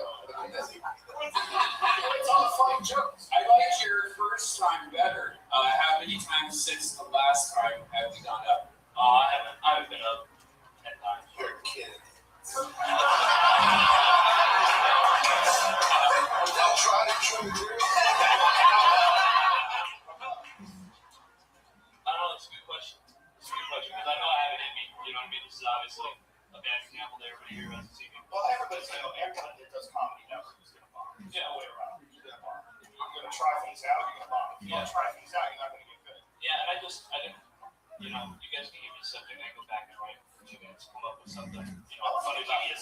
No, I'm just saying, like a dog to ice cream, that stuff comes easy to me. I was looking to challenge myself regardless of the outcome, you know what I mean? That's what it was. Well, you're certainly challenging yourself by talking about slavery and having the punchline being they're Catholic and they fuck a lot. Yeah. That's as risky as it gets. Yeah, I don't know anybody that could really make that work that way. It's a bit close to that. Let's say it's wrong. So it's a different thing involved. Are those wheels turning over there? It seems like you have something of it. Well, what's your name? Bricks and Bullets? Yeah. If I was going to talk about slavery, my name was Bricks and Bullets. Maybe I'd change my stage name to something like Cat Williams. Dr. Cornell West. Other something. Fuck yeah, well, Bricks, we're backing farther and farther up, and I'm afraid for you to tell you one more time, just to fall back to the audience. I thought it would be Bricks and Bullets. There he goes, it's Bricks and Bullets. It's weird when meetings come back and it's not as good as the last time. It's like, wow. Well, no, he really did kill the first time Yeah. he went on stage. Yeah, that's right. It's just, if you want to do comedy, man, you got to do it all the time. You really do. You have to do it all the time. You can't just dabble in it, do it 10 times in a year. You can't do that. Yeah, we never asked the guy that said he's been doing it 3 or 4 years how many times he actually did it. It makes me wonder if he did it 9 times, because I still think that he is the bad set of the night, right? It's okay, you can laugh. He's dead. I'm not kidding. He committed suicide. It's real life. Did you guys have like a really good first set and then the next couple wasn't as good? Because it seems like that's what a lot of people would say. The first set was like amazing, and then the second, third, and fourth. I started out on the Tonight Show with Jay. Amazing. No, my first set wasn't good at all. No? My second set was pretty good. Like for me, back then, at the time, it was much better. Stitches, thoughts. My first set was terrible. It's just, I think that sometimes when people are really scared of something, they prepare. And then they do it and it goes well, and they're not scared of it anymore, and they forget what made them good at it. You can't be comfortable. Like, as a stand-up, it's one of the worst things you can ever be, is be like totally confident it's gonna go well. My first set ever, I basically prepared for 1 month for my first set to start doing 3 minutes in that room. I signed up, I got up, I prepared for a month again, just for 3 minutes. And I knew my thing in and out. And with the moment I hit the stage, I completely blanked out. I couldn't remember anything. And I didn't even write a set list. So I'm like, I have this 3 minutes. And I got so excited right before it happened that I completely blanked out. And I just started riffing about how I'm this guy that just prepared for a month. And now I can't remember anything. But the way that I said it was funny. So I actually accidentally killed my first time. And the second time, when I couldn't remember my material, I started bombing horribly. But that's just how it works. But I remember how bad the material was. oh, it was really bad. I was better off forgetting my material. I was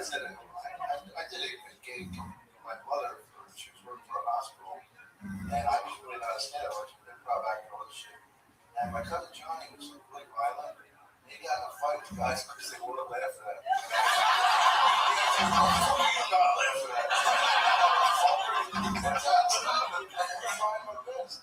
pulled another name out of the bucket, everybody. It's Gail Travers.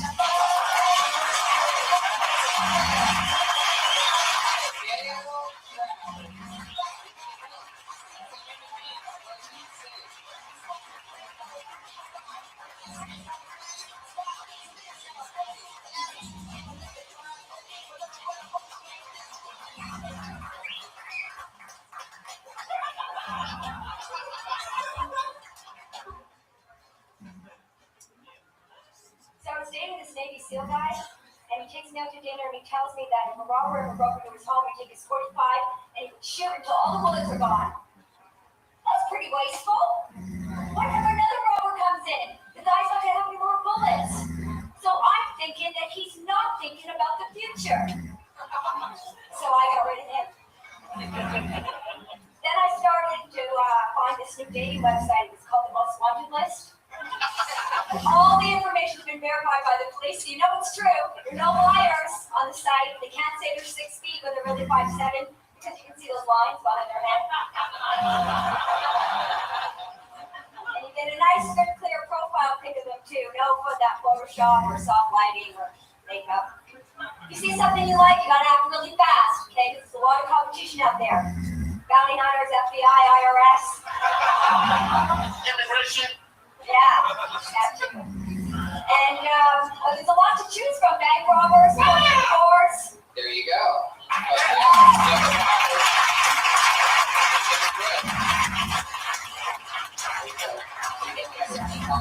you doing, Gail? Great.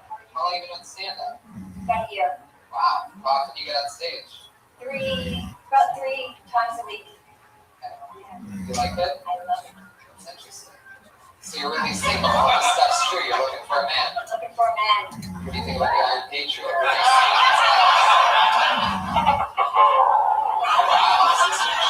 Wow.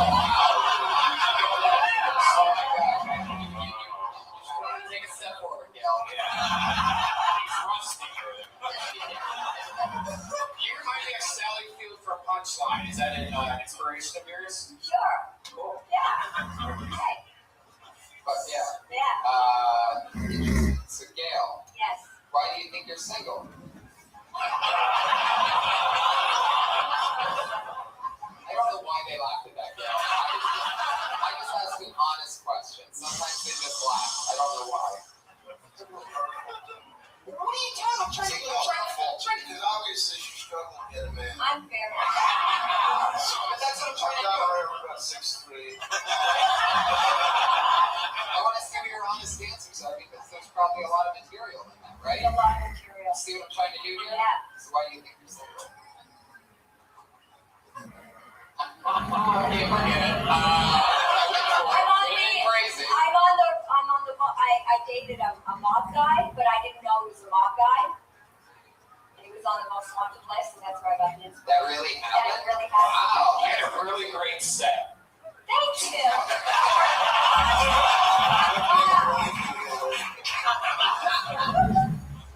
So Gail, how do you make a living? I'm an actor. Oh, really? Yeah. Have you seen any of your work? No.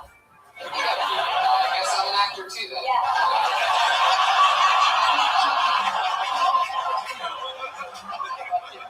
Yeah, that's it. So what are we talking about? Like extra work or? No, plays, so forth. But I was a corporate whore before.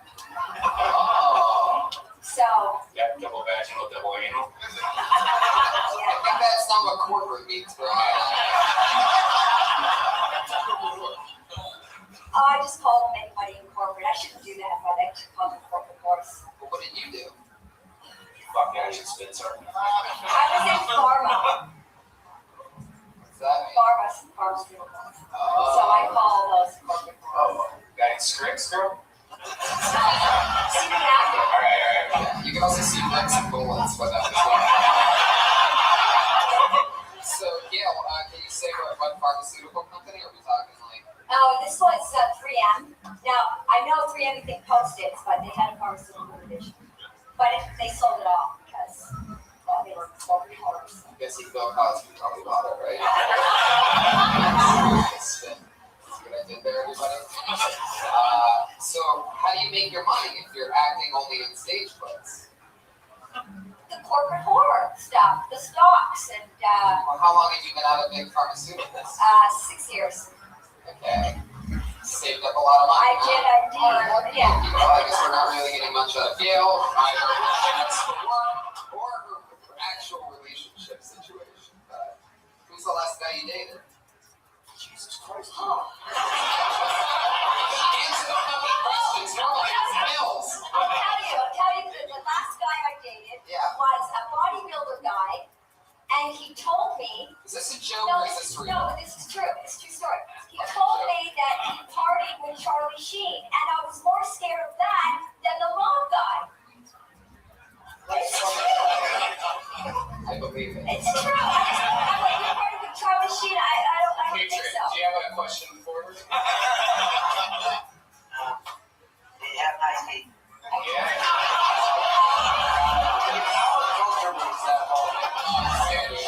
He's kind of hot, but it was also very uncomfortable. I thought the Patriots thing, like a bodysuit, was gonna like ding out here. I was waiting for just a short circuit to play with the lights to go out. I like to sit on the couch and play with a meat curtain. All right, you're the first one. I don't know what that was. I'm not gonna ask you to repeat it. Repeat the curtains. I'm gonna stop you. Whatever that was, don't repeat it. And that's your first warning. You're on probation.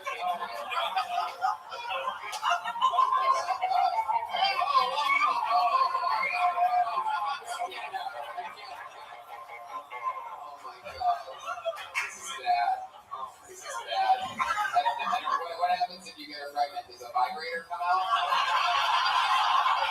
Gail, I had fun with you. Best of luck with everything. Keep rocking. Keep saying that a lot of fun.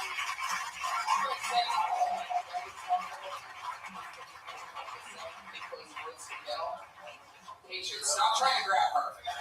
Patriots, stop trying to grab her. Gail, go. Get the fuck out of here. What are you doing? Gail, Rose. They really like each other or something. She just stayed there. Gail Travers actually does have the Twitter handle, actor and writer. I'm not making that up. That's her actual Twitter handle. Is that real? Gail, have you written anything? He used to be at corporate war.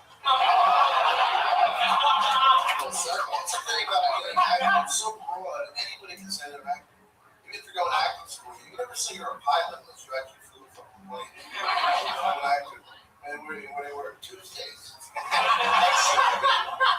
It takes respect out of a comedian, and like anybody goes up here for a minute, they call themselves a comedian. They're not fucking comedians.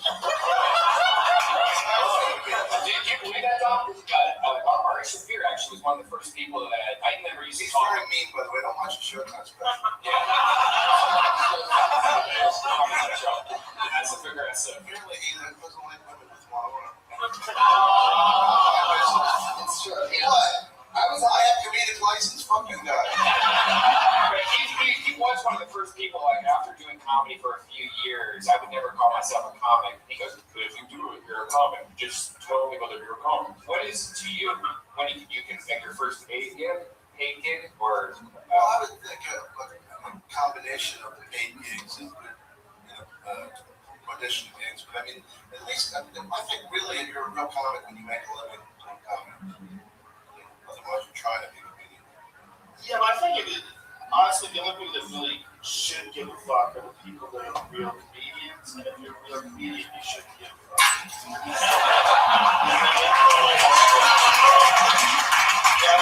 Been trying to be a comic, trying to be a comic.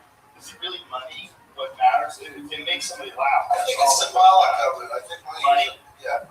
I think because it shows you're at a certain level. Now you can be a fucking hack and to make money. You know that. But there comes a point where you're doing it for 10 years, you're not making any money. That's kind of sad. Right. But give them a way to left the show off. Call themselves comedians then. I don't want to call myself happy. Joe, just because you can make me a fight, you can't call me. Just try to be nice. I don't think there's anything wrong with them calling themselves comedians. All right, let them call themselves fucking. Why would you? You're a real comic, like a bona fide, like. There's probably like, I mean, how many comics? If I wasn't a comic, there's maybe 100 people that I paid to see you one. But not that. You're 20 or 85. I literally paid to see Don Herrera before I ever did an open mic night. I took a date out to see Don Herrera. I took her out twice. This one night something happened and Don missed the flight or something like that, and it was Dennis Leary headline instead. I was like, what the fuck is this? And I had never seen Dennis Leary before, and then the next night I came back and you were the next night.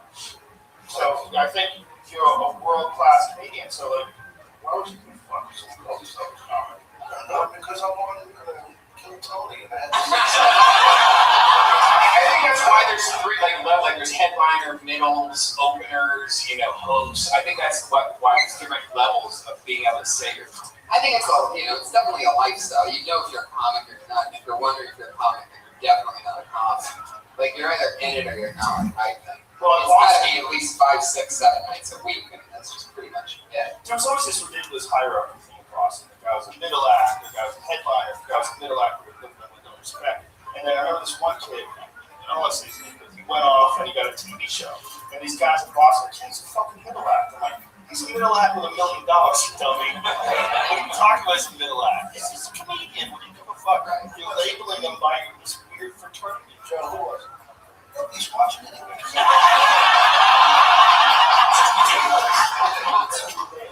Matt, I think your wheels are turning over there. You want to go something in this comedian conversation? Well, yeah, I just have a general note for all the comedians that are performing here tonight. We're going to perform.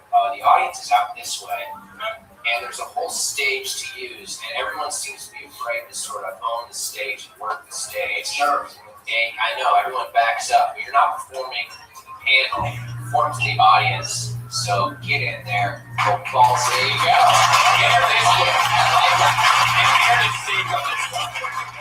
Come this way, see how to get molested. That's one more thing you have to think about. I like that. That's one more thing you have to think about. Now you're fucked. Yes. Now they're going to back up even farther. Put your hands together for your next comedian. I believe I will not in any way say this right because it's impossible. Chaylis Robinson.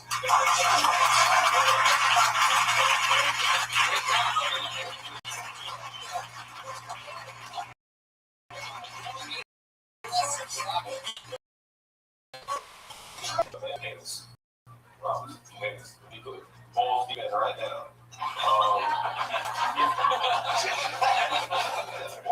Anyway, all right, I'll turn this up. Usually, I feel guilty about things that I shouldn't feel guilty about. And also, walking behind this family one day, they just happened to be white. And I didn't want to scare them. So, I stayed about 10 feet behind them in the sink. Eventually, the mom of the family just pulled me over to the side and said, maybe you should pass by. I said, oh, I'm sorry, I wasn't trying to scare you. Straight face. She said, oh, you weren't. You're about 100 pounds soaking wet. My 12-year-old daughter can take you. So I looked over at the daughter. She had corn with a lollipop. I'm not fucking with that. But she rushed it to a notch. So I feel like I should probably work out. What's the point of being a shaker brown if I can't see what? It's like the point.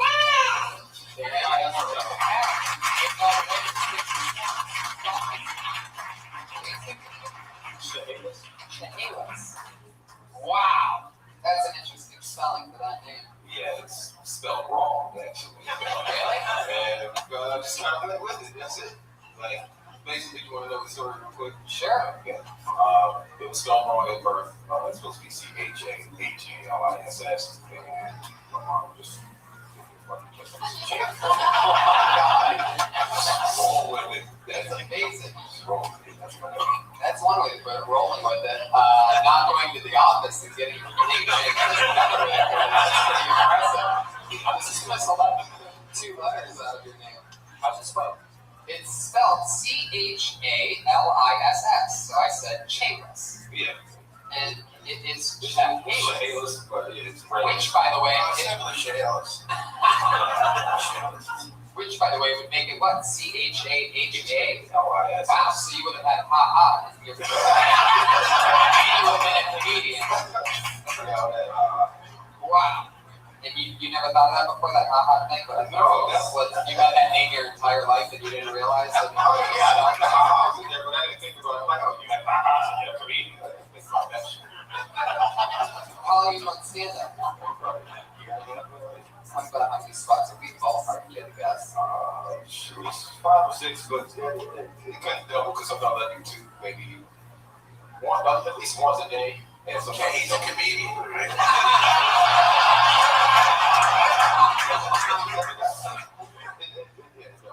Where you from? I'm from Virginia. What part? Northern Virginia, like 20 minutes outside of DC. Are you ticklish? Yeah, like I said, mind control sometimes. Like, no, I'm gonna have those things. How long have you lived in LA? About 6 years now. Yeah. 6 years. I like it. Yeah. One thing that pissed me off, we used to stay for the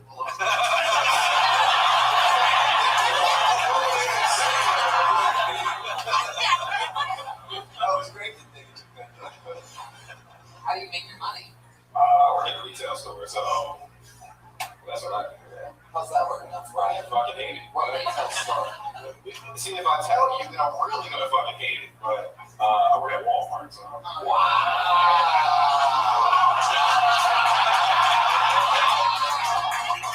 It took 100 kills on the episodes to get that answer. I had 7 Walmart jokes just waiting. Walmart girls are easy, right? Employees? I'm gonna say yeah. Yeah. I gotta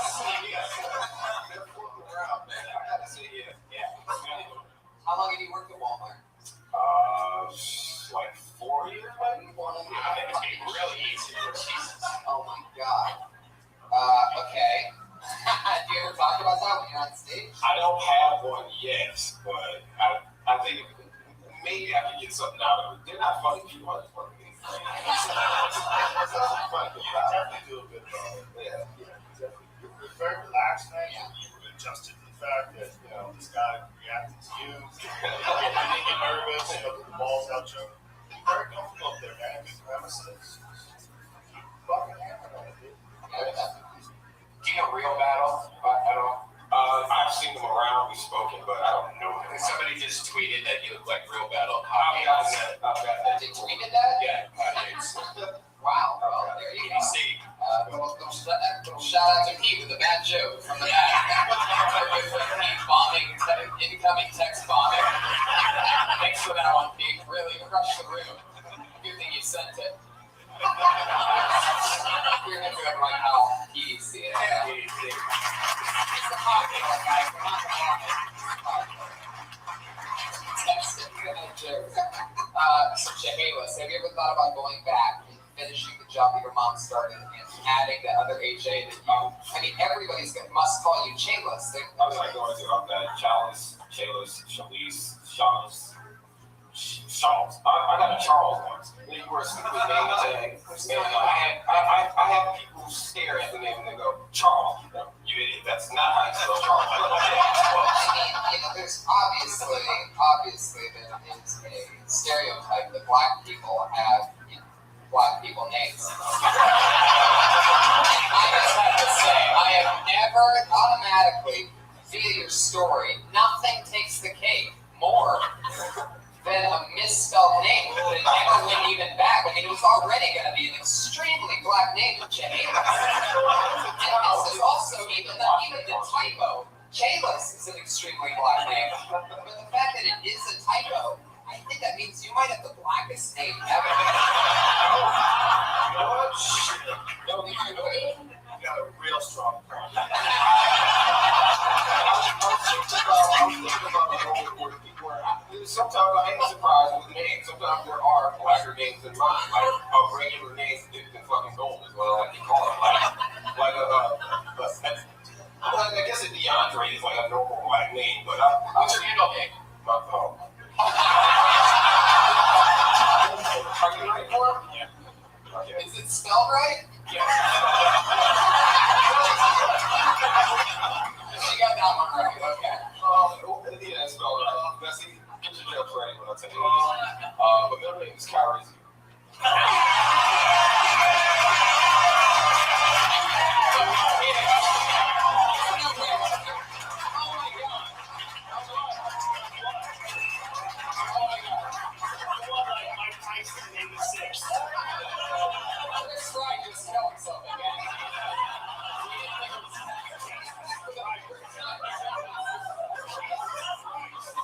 God. And I feel quite a bit about that one, but of course, it exists. You should listen to what he said. I mean, that's a funny bit, what he just said.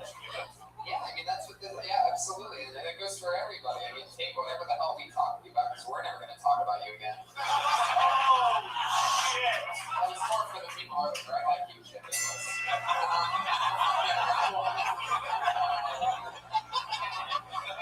Okay, so can you please, for the love of God, explain to us just the truth behind how they decided, how they landed on Calrissian? I mean, if you don't know, let me say. Well, I'm just gonna say real quick. Star Wars. You guys all know Mando Calrissian. So,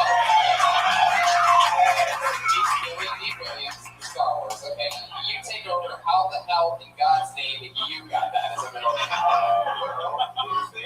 That's not our answer. A lot of us were born in the '80s. My middle name's not Skywalker.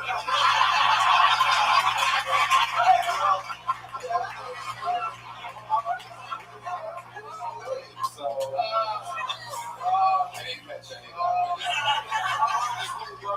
Williams, so there you go. Wow, I can't even imagine what you're saying. You're saying the reason why your middle name's Calrissian is because your parents love Billy D. Williams. Yes. So, which makes me wonder how close you were to having your middle name just be Colt 45. Take it all, Chehalis. Take it all. You win, buddy. Great spots and great fun times. There we go.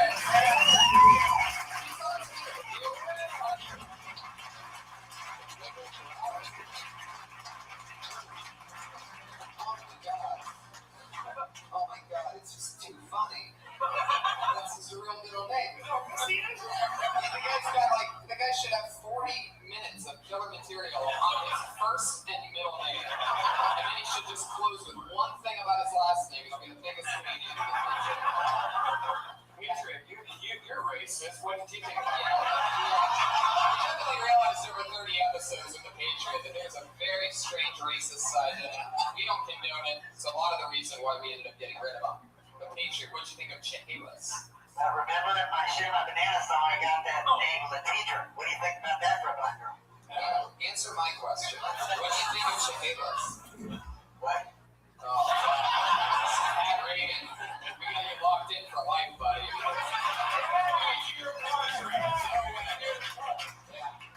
I think that comedian should keep his day job, get a night job, so he doesn't think about doing comedy again. Whoa.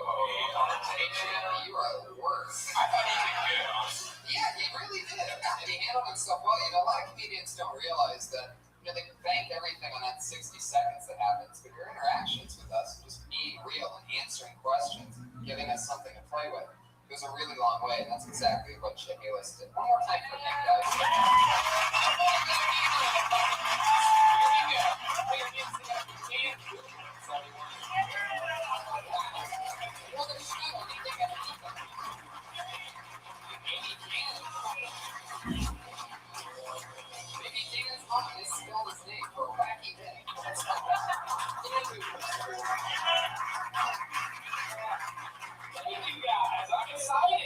I'm excited because I got a new job. Yeah, thank you. I got a job as a garden gnome.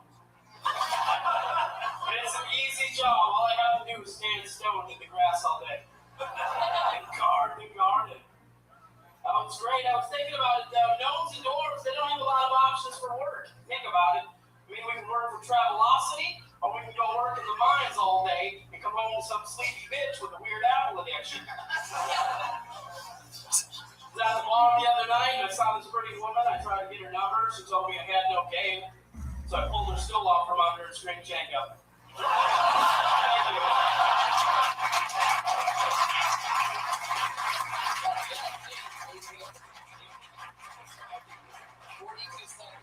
18 seconds of thunder left for us, Dan? I don't know if I have any quick 20-second jokes. Just take 4 10-second jokes. 20-second joke? All right, I don't understand. I never understood the Bet Channel. They never show any shows about gambling. It's just a bunch of shows with black people. First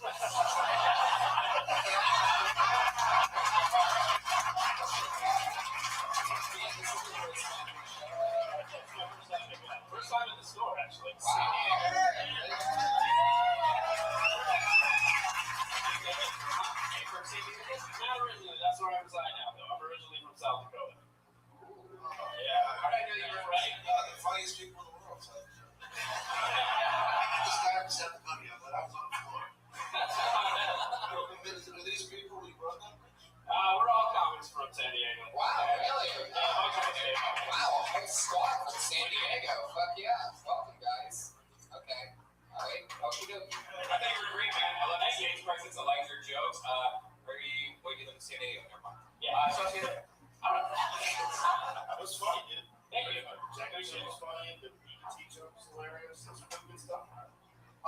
doing stand-up? I'm on my 5th year.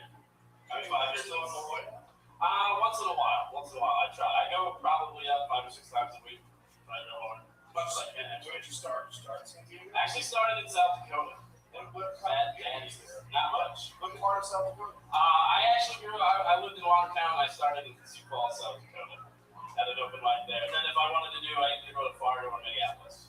That's pretty much where I have to go to do now. How far is the drive? 4 hours from Minneapolis, 2 hours from South Dakota. How many people would go see a comedy show in South Dakota? Quite a few, actually. Really? Even the open mic, the open mic that I did, there was probably 50 or 60 people there. Just there's nothing else to do. That's so crazy. There's other things to do. That you could look for Bigfoot. You could look for Bigfoot. I guess that's pretty cool. Have you ever really done that? Of course. You say of course, like I've never lived in South Dakota. Wow, really? So how does that go? Just like it's in the movies? Pretty much. How many people by round of applause have honestly done cow tipping? A lot of people called me out on it, and now I really think I had baby cows because I heard that it's a big conspiracy theory that you can't tip a full-grown cow, but you can tip baby cow, like I'm calves. pretty sure Brian's saying he can cow tip it. I'm pretty sure that's what Brian just calls taking that fat chick one night. Did you went out in the barn? Barney Fields of Ohio? I went to Applebee's, and she gave me good service, so I don't think that's why I just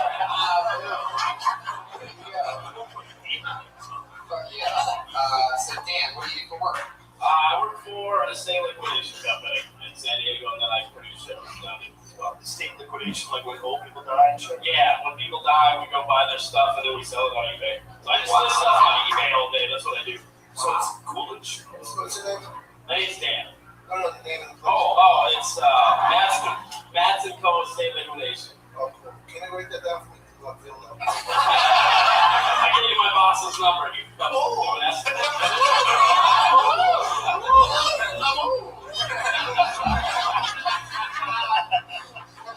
You said that funny, John. You always say I'm old that way? Is that from a movie or something? No, I just made it up.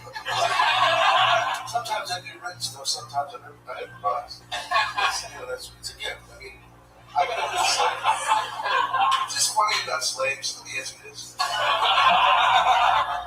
feel the need to work to go balls deep right now. Of course. Got the whole stage, right? Use it. First of all, you have a beautiful body. Thank you.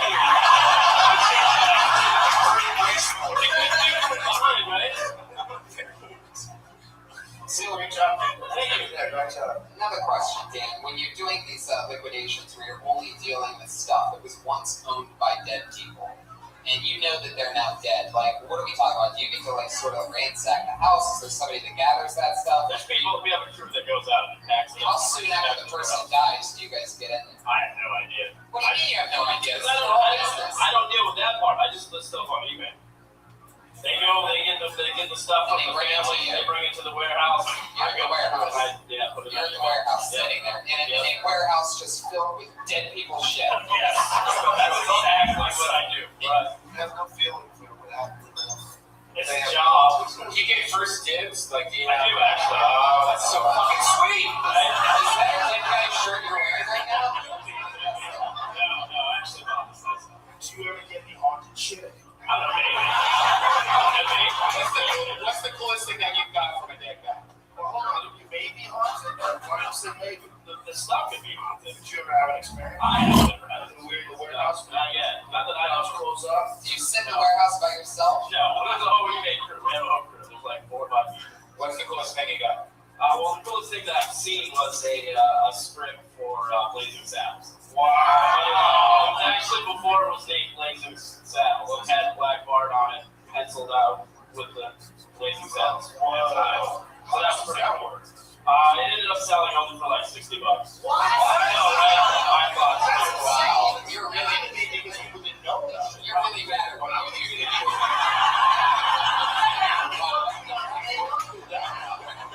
I would have spent $70 on it. You want to bring that shit right here?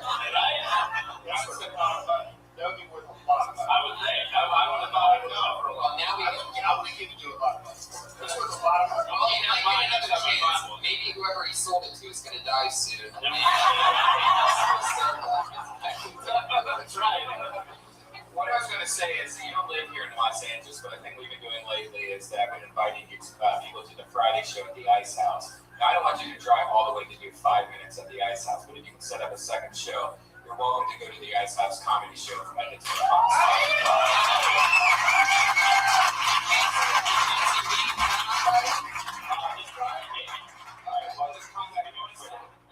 There you go, Dan Bootless Jr.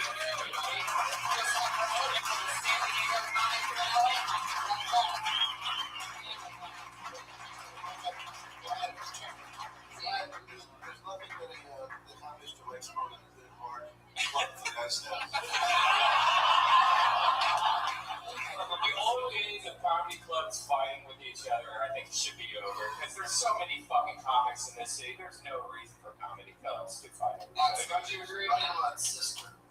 I think it depends on the club. I think the Ice House and the Comedy Store, like, definitely legit together. Yeah. Brother, sister. But It used to be that way. It used to be like if you work at Laugh Factory, you can work in the store. Well, like back when Scott Day used to be the manager here, they called me up and said, "Buddy, you need to work with both clubs." I was like, "Are you fucking serious?" It's like you really can't work both. Like, what's the big deal? Was there not as many comics back then, or was there some kind of weird comics? They were just trying to show power thing. I always worked at all three clubs. You know why? Because I kill. I pulled another name out of the bucket, guys. Who knows what's going to happen this time? This looks like another new name. Put your hands together for Mike Fairbear.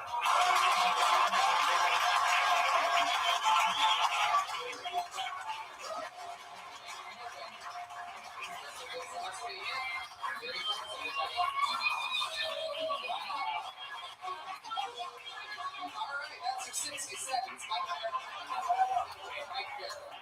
Thank you very much. I just want to get something off my chest.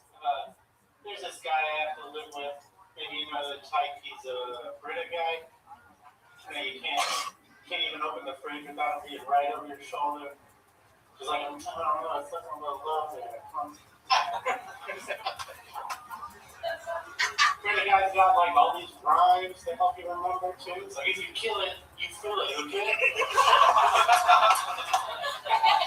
If you pour it, don't ignore it. It's like the house is on fire. He would always put it out with red water and things. Help me! Help me! Fill the thing so we can. There you go. The worst part about Brita guy is that guy is me. So fill the fucking bread up! Come on! There you go. He did that great. He didn't allow you an extra second for laughter. You knew exactly what that meant. It was amazing. I'm a Brita guy myself, so you have a roommate that doesn't refill the Brita. Well, the joke is that I'm the Brita guy. Oh yeah, that's right, the big twist. Yeah. Wait, you're the Brita guy that's telling the roommate to fill up the water. He's the M. Night Shyamalan of college. Makes sense, right? Twist, baby. So just like all of his movies, explain to me one more time. Are you the bad roommate or the good roommate? I'm the bad roommate by yourself? Is that what you're saying? By club style, you're telling this British person to. How is he over your shoulder if he's you? I guess, do you shed a lot at home? Shed? Yeah, I'm a hairy guy, yeah. I'm like a dog that got transformed to be a human. When you say that you're the Brita guy, what are the words you say? You say, I'm the Brita guy. Fill the fucking Brita! You say it like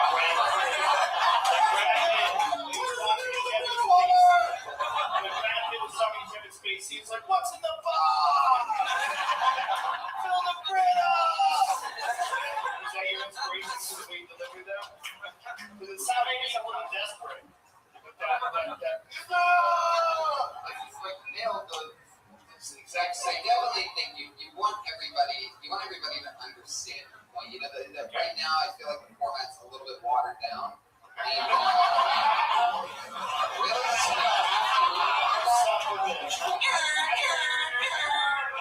definitely something funny about having an Nordic roommate that checks your Brita filter. I giggle. Yeah, right the water. I mean, the synthesis of the joke was like, I am a Brita guy, I have to admit that, but I don't want to be. And then I was like, oh, it might be funny to throw a misdirect in it. If it's not working, I understand. There's a lot to that, man. I've dated a Briticon before, and she yelled at me because there was no Brita water in the refrigerator, and I got her a glass of tap water. Now, 10 years ago, that would have been fine, right? But no, I got screamed and yelled at. I found out that she hadn't even changed her filter since she bought that fucker, and it was like 3 years ago. So that was way worse than tap water, right? So there's so much to play with that, and I really enjoyed that. That was great. You know, Brita's a pretty hot, controversial topic. But have you ever thought about taking a page out of Bricks and Bullets' book and talking about slavery? That's a good direction to go, I think. Like, segue right into, yeah, that'll work. Or hair. Yeah. You are a very hairy guy. What's your nationality? I guess Russell. I think this is all Italian. I think that's the side of kind of this comes from. So What's that? What's that? It's stuck on your dick. Oh, they're Polish, German, Polish sausage. Yeah. Patriot, what do you think? You've been quiet over there, behaving yourself, pondering like. What color are your shoes? What What color? the fuck is it with you? You don't care about your You're talking about his shoes. What color is that? Those are pretty sweet. Who gives a fuck what color it is? This is a podcast, Patriot. Nobody cares what color anybody's shoes are.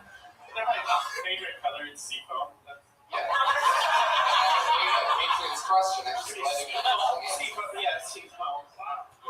I'm a weird guy, admittedly. If that helps. Does the Patriot only have a foot fetish because that's the only thing he can see is people's feet? How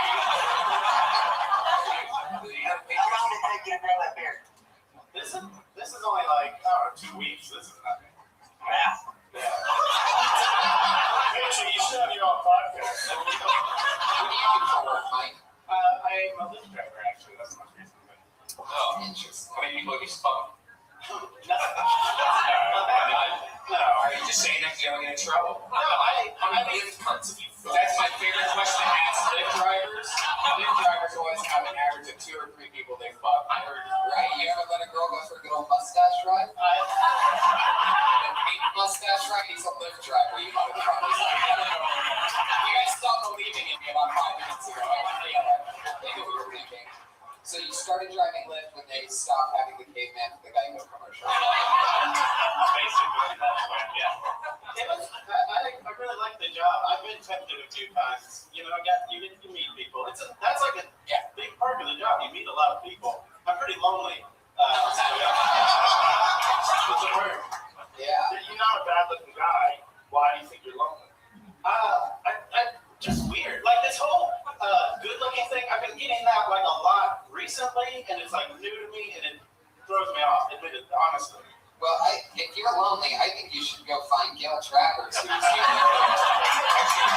the way, I didn't notice until now, has the name of every weather news lady ever. Gail Travers? Like, is that a real fucking name? Probably not. If you're really lonely, Stage name. I'm an actress. If you're really lonely, I have a tip though as a Lyft driver. Because you don't get their phone number, you don't get their information when you pick them up. But you can take a screenshot and then you can crop out the photo and then upload it on Google Image Search because it's connected to the Facebook and it will connect you to the Facebook and then you can fuck that girl.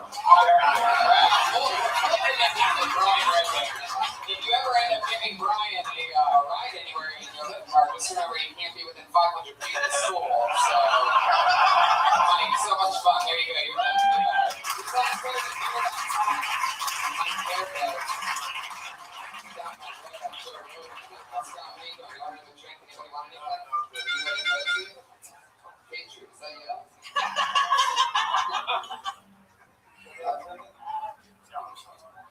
Here, hands go for your next comedian, Edie Gibson, everybody.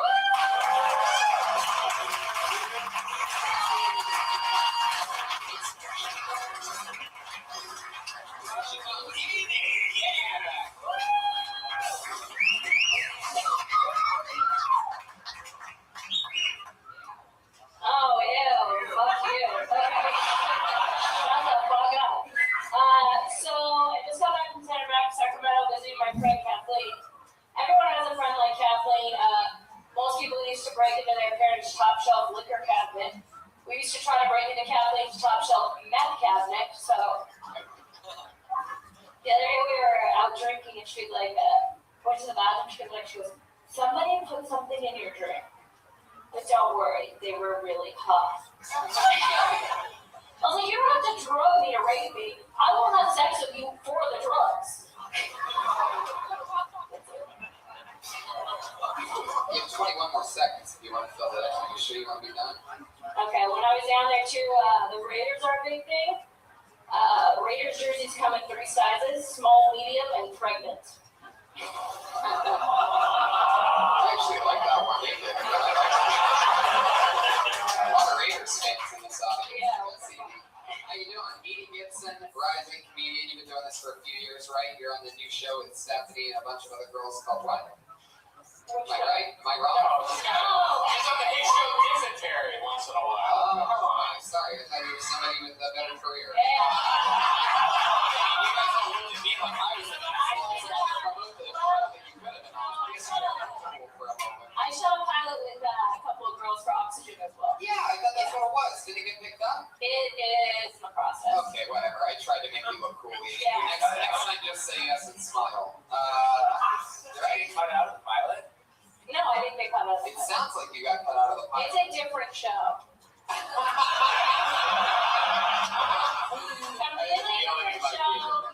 This isn't a different show. It's more like Girl Code. I don't watch any of it. Let's talk about what you just talked about. What was it again? I completely forgot it again. Going home, visiting my friend Kathleen, and about the drugs. Oh yeah, sex for drugs. Dom, you ever work with Bill Cosby? First time Bill Cosby raped me was it's so funny because I used to relax. He fucked me. Even though I was stay awake, I was that relaxed. I'm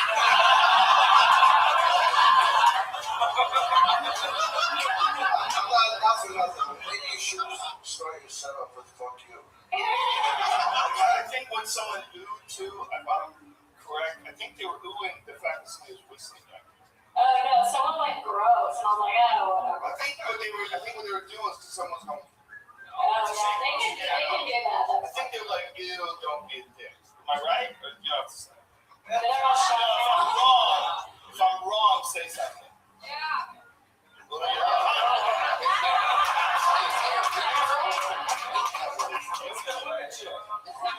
right. I'm sorry. Yeah. Damn, people be. Was that Ventura stuff you're trying Yeah, to this is the first time I ever said this. Because I've seen, like, you were on the Ice House Friday, it was great, you kicked ass. How many times a day or a week do you get up? I think I get up most likely every day. Every day? Yeah. You're a trooper. I am a trooper. I'll be sure if you get up every day. Well, because some days, like, you know, like if there's like something else going on, I might miss a day. Oh. But consistently, I would say I probably get up What's your at least favorite? 6 times a week. What's your favorite drugs? You said you'd fuck me for drugs, so what kind of drugs? Yeah, or if you've tried, they're not. Not hard enough, I get it. What fucking drugs are low? How old are you? I'm 25. Fuck, since you're still off maybe. So.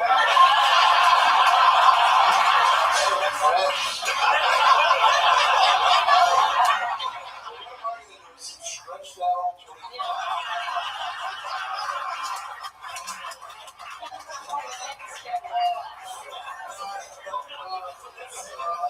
Edie, how long you been on stand-up? 3 years. Where you from? I'm from Sacramento. Whoa, Sacramento. Yeah. Fancy. Yeah. Some of the hottest women in California for some reason. Well, they're basically all the porn stars, right? That's pretty much just Sacramento's like an incubator for porn stars. It's on farms. Did anybody ever try to tempt you into the porn business? Oh yeah, sure, yeah. Oh yeah, all the time. Daily struggle I have. Did you start out at the punchline? No, you know, I started out here. This is the first club I ever passed at. I've been friends and family here. This is kind of my home base. So no, I didn't start out at the punchline. I have a personal issue with Edie. Yeah. But I have Edie. One time, Edie texted me out of the blue. Oh yeah. She said if I could help her get an oil change, and I texted crazy. And then the next time I saw you, you you were just really distant towards me, very mean, and I was like, yeah, I was right. Yeah. Wow. Oh, nice story. Yeah. Did you put that in the song? Yeah. This was also like a year ago. Do you want me to explain? Yeah, just like, I literally texted everyone in my phone. Do you guys know where I can get an oil change? how is that a real life? Because you can't. You texted everybody. I texted in your phone every male in my phone. if they knew where you could get an oil change. If they could do an oil change. You said that's me, baby. Oh yeah? So you texted a bunch of comedians. I said I will pay you $50. There was pay involved. Why do I not want to know what the fuck Red Butt's doing? I know it can't possibly be what's going on. I need to don't touch me. Oh, I see. That's how you change an oil. In a smart car, yeah. Wow. So instead of going to a place where professionals will change your oil for about $30 or $40, you offered a bunch of comedians $50 to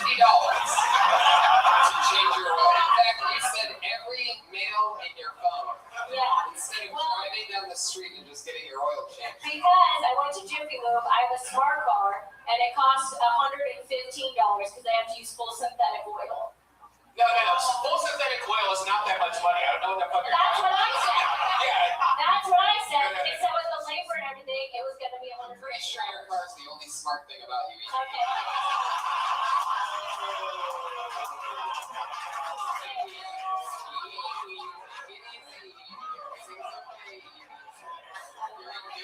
You set me up for it, Edie. I had to do it. Yeah, I know it was an easy one. Yeah, sure. It's so easy.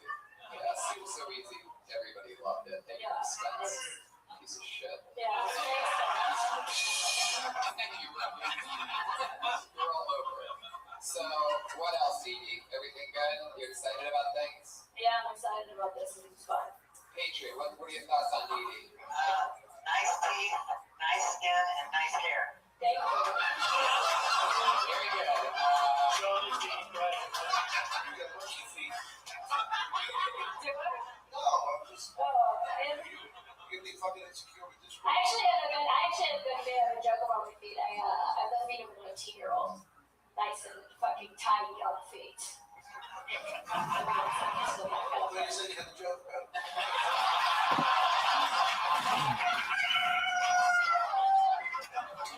We almost jinxed on that joke. It would have been fucking epic, by the way.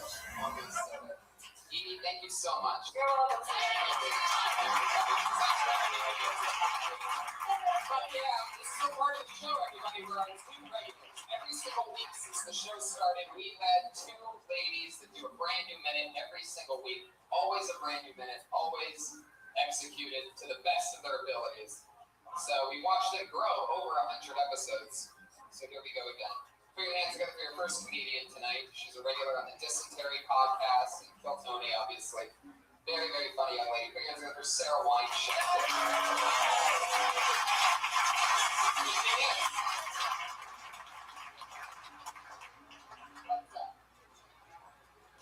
Things change people, specifically leather jackets. Because leather jackets are dangerous. You put that on, you're a different fucking person. I have a friend named Charles, got himself a leather jacket, now he goes by Chaz. There's just something so cool and crazy about completing a look with flesh. Even my fucking friend Jazz knows. I was like, dude, I'm cold. Let me borrow that jacket. He's like, no fucking way. I'm not going back to being Charles.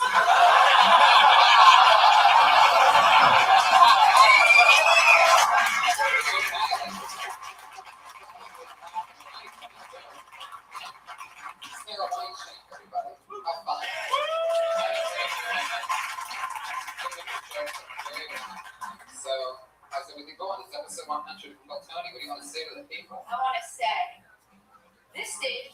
the building we're gonna stay. First of all. And thank you guys for coming out and supporting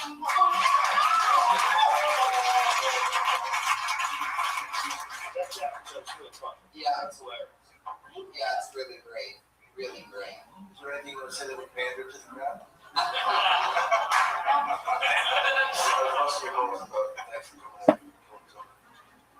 I think we've worked together enough. You look great, by the way, for the whole thing. I'm too old for you to. Now, Sarah, you were definitely on the show back during the days of the original Iron Patriot. It's been 70 episodes without him.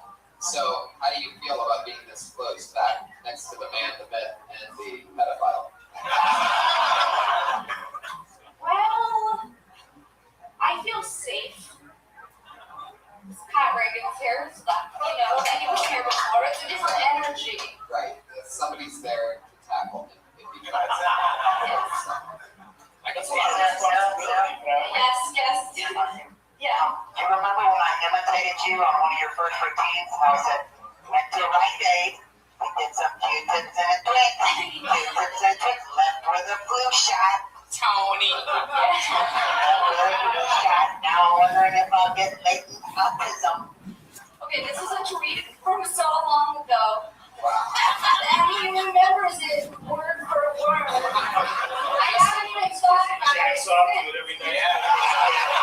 He's got a picture of you, he squats over it. Now, Sarah, has the Patriot contacted you since then? And like, has he, We reached out once. yeah, your butt, boobs. No, just wanted to get pizza. Yeah. Now, Patriot, if she went to get pizza with you, Pizza? Which That's what you're inviting? That's what Tony else to? Pizza? like Chuck E. Cheese? Like, what are you talking about? Like, would they be safe if they got pizza? Now there's a place down Hollywood Boulevard I want to take her for pizza. Oh, well, only the best. Hollywood Boulevard. Please. Me. That Gregor place right down across from Shows up for being twenty then. Yeah, it's run up in that. Yeah, Probably one of the worst kinds of places in Hollywood. literally one of the worst pizza places you could probably go. Hollywood and Highland, just the dirtiest place. Yeah, just because it's sweet. So it's some forms of DiGiorno, Patriot. That doesn't mean you take a girl. Just because it's New York style. So it's Domino's pizza. I wish that I went to San Diego with Sarah. I wanted to have fun on that trip. New York style. I wish that you went to San Diego with me. You would have had fun. When Tony went to San Diego, I was really wish I would have went on that trip. Yeah. Well, guess what? You quit the show. You said that you were too good for the show and that we wouldn't be able to sustain without you. Sometimes 70 episodes later, I'm packing Mater. I'm like a real dumb. Sarah was questioning going on a date with you and having sex with you if you went to that show, and now she's heard that you're here and it was really uncomfortable. Don't play with me, man. Don't tease me. Wait. I don't even, we would be hanging out in San Diego, but you would be in your mask. I luckily just know you like this. You know what I mean? I see you, on the sand and that. It's weird. Yeah. The great thing about the suit, you must admit, is that you can't grade you in it. You barely walk in it. So it just flips up and like, boing! I'm pretty sure if that happened, it would happen when the chick was grinding up against the murderer. Sarah, okay, there's a horse for no reason, Ryan. Ryan did crutches on the second next. Based opportunity time. What was that even supposed to be? For you, fucking that chick, man. That's horse cock. Like, oh, okay. You have a big dick, right? Yeah. Right. Are you really sticking with that answer? I want to share my banana with you. Yeah, I know a lot of guys who just giant dicks that were $5,000 cartoon character fucking costumes. All right, well, Sarah, you did it again, everybody. It's been, it's so much. Sarah.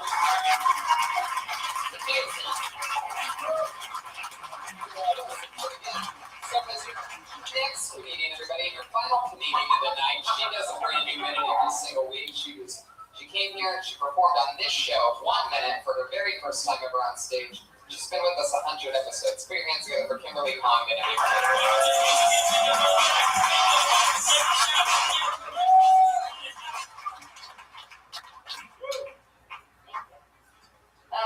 So I don't get super emotionally attached to men that I hook up with. And it makes it weird when they want to end it because they get really apologetic. And then my response is really weird. It's usually something like, oh no, where will I ever find another dick? It's like, I can find a new dick faster than I can find a Band-Aid when I'm like, I can yell out right now, does anybody have a dick for me? But if I yell, does anybody have a Band-Aid? You guys will be like, no, but I have a dick.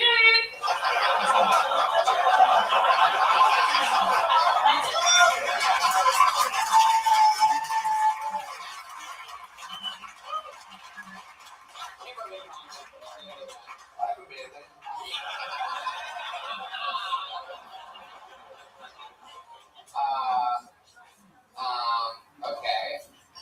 I missed the ending of it. How did you just say? I can yell, does anybody have a dick for me? And everyone says, yeah, but I yell, does anybody have a Band-Aid? And someone goes, no, but I have a dick.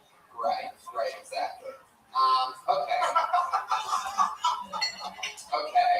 I think it needs to go back to the fact that the whole thing is about what? It's about he doesn't want to hurt your feelings by saying that he's no longer interested. Well, the whole premise is there's just like a lot of news out there. There's like a lot of options. There's like a lot of people, you know? Like when two girls fight over a guy, it's like, oh, but there's like, you can just close your eyes and point and you'll probably land on another dick. Like there's so many news. There's definitely a lot of dicks. Right? Yeah. It sounds like someone's a little jaded. Someone doesn't believe in love. Just dicks. Simply the availability of dicks. I mean, love's cool too, I guess. You distract the fuck out of everybody in those yoga pants, Kate. Yeah. Stop doing that. You got too much junk in the truck. You're on stage in fucking yoga pants. Especially this front row. They totally see you're talking about dicks. You're talking about landing on dicks. Like, what? Sweat. I think it's harder for the audience members that are seated directly behind you than it is for the ones that Talking about Don Herrera, he's Italian.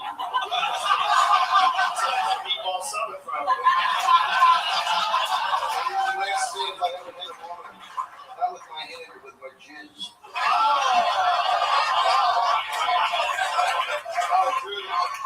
How good she's a fellow comedian. Is she a comedian? Yes.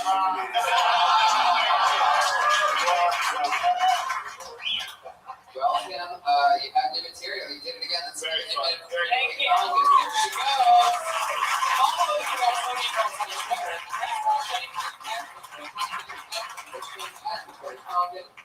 Guys, we did it. That's episode 100.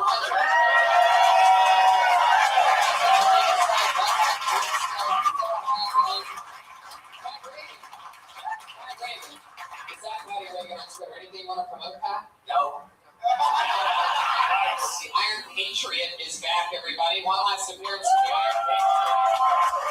Come on, one more time. This is the last time I ever interviewed the show. The great Dom Herrera, everybody.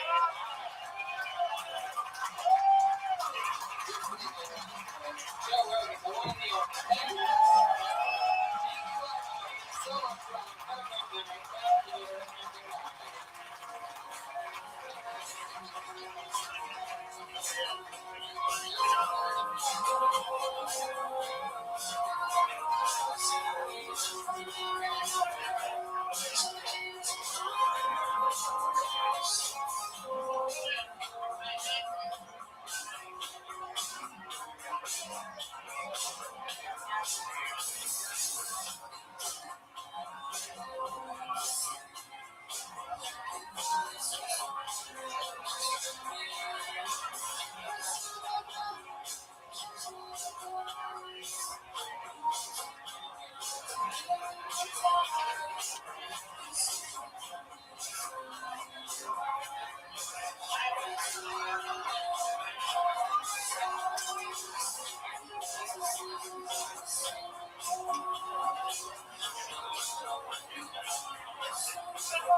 Whatever your last joke was, because I went right into it on my note.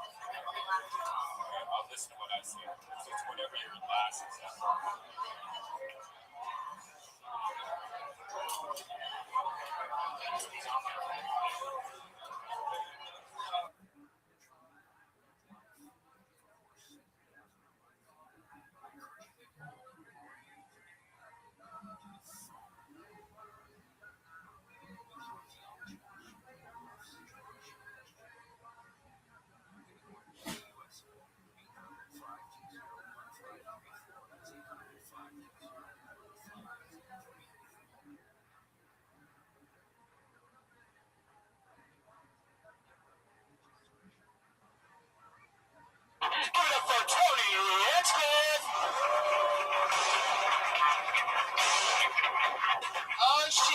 We're doing it again, everybody. Welcome. Episode 99 of Kill Tony is happening right now. Hi, live audience. How are you?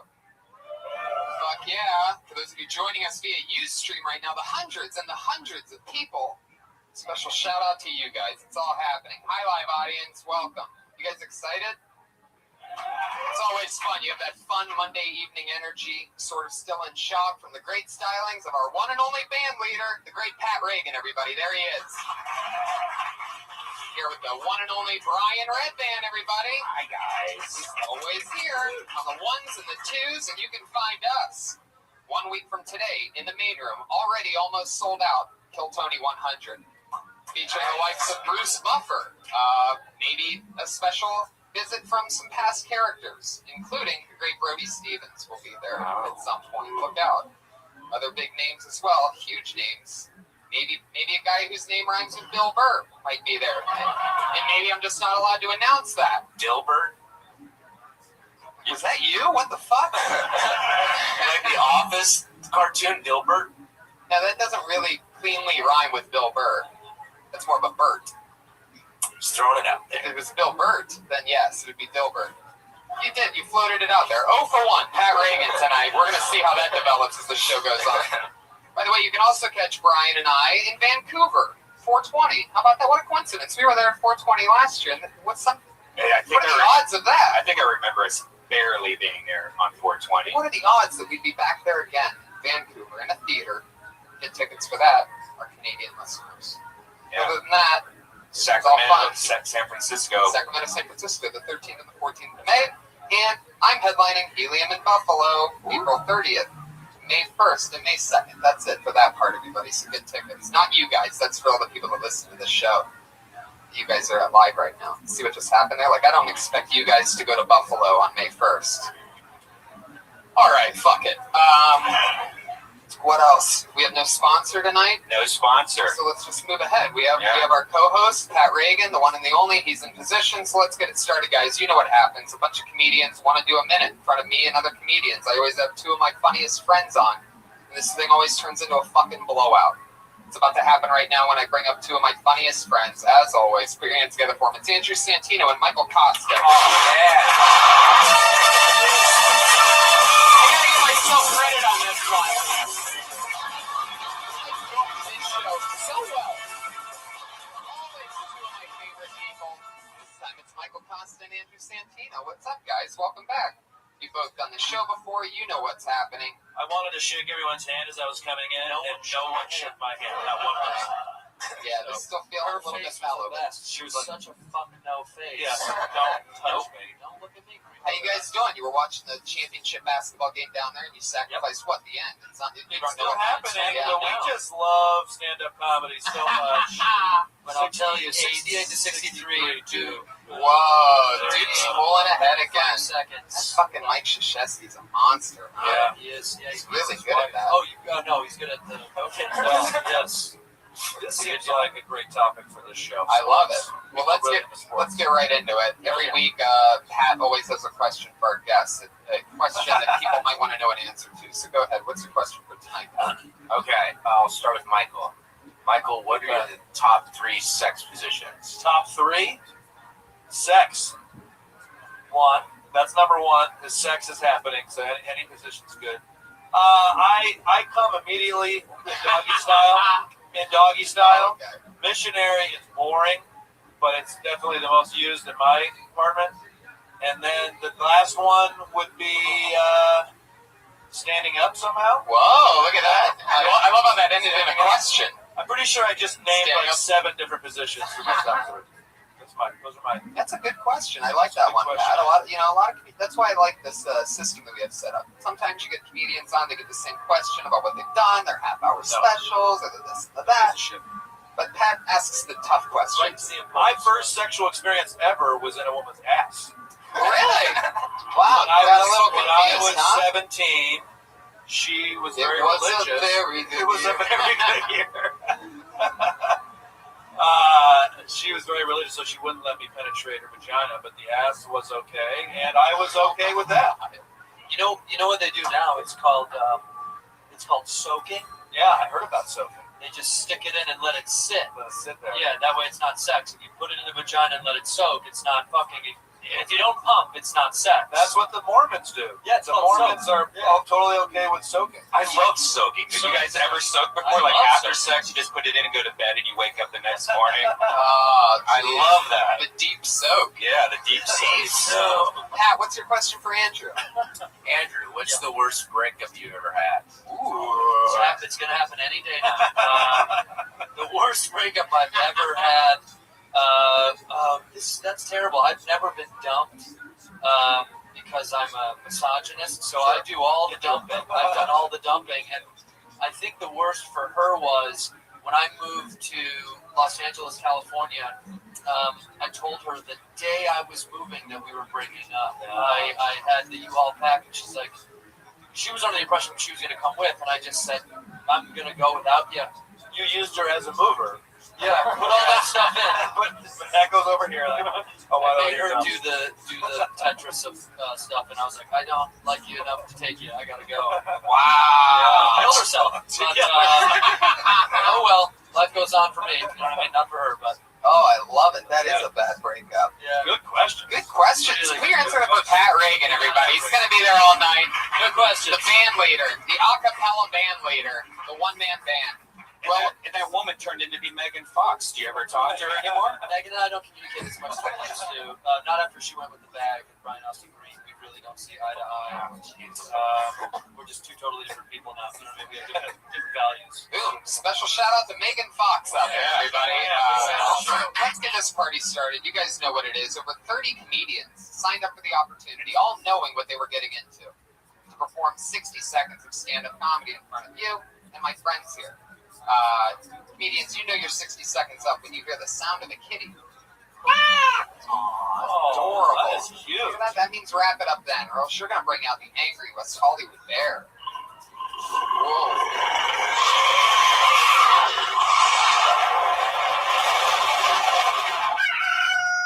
A little complex one this week. That's just a live sound feed from Rage on Santa Monica Boulevard. That's not even. The leopard ate the bear, and then the bear got eaten by a rooster, it sounded like. So it's a special one tonight. I'm really excited about this. So let's get it started, shall we? Your first comedian doing 60 seconds tonight goes by the name of Will Moore. I know Will Moore.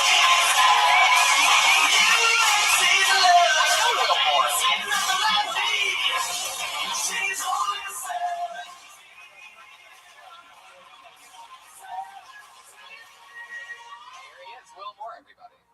I drove here from Ohio. I had to drive through Kansas, and it was amazing. It was everything they said it was. Just devastated by natural disaster the entire way through. I was terrified the entire time I was driving. I was like, why is Google always leading me to the middle of nowhere? Is Google Maps going to rape me? It was either going to be a brutal rape or a sweet bonfire. Either way, I'm game. Tired of living, love to party. Can you see how bright this candle's burning? I think that's it. Still 30 seconds left. Alright. The second day of driving to Kansas. About 4 hours of going 90 miles per hour. I was losing my fucking mind because there was nothing everywhere. And I saw an ambulance coming down the other way with its lights on. I was like, oh, that's a dead person. The last thing I saw was a gas station, and that close at noon. I don't have high hopes, sir. Keep going. I don't have high hopes.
think it's gonna be like Cold War II. I hope.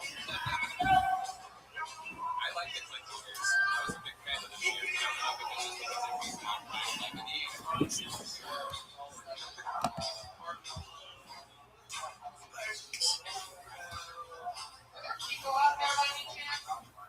Yeah. Yeah. Just curious. I mean,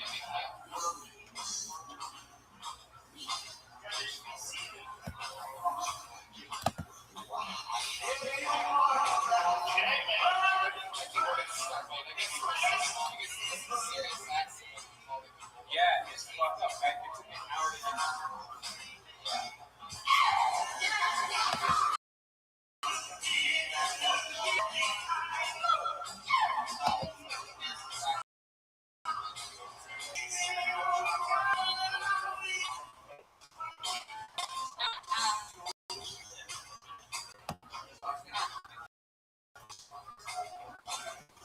All right.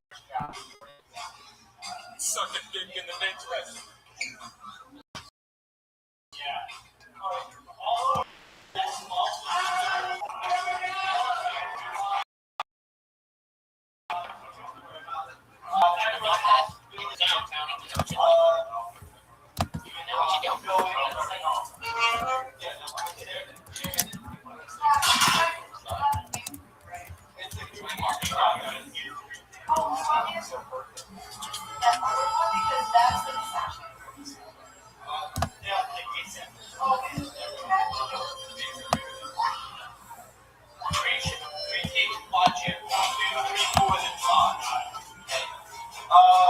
Doctor out. Get one more mic stand and do what we get.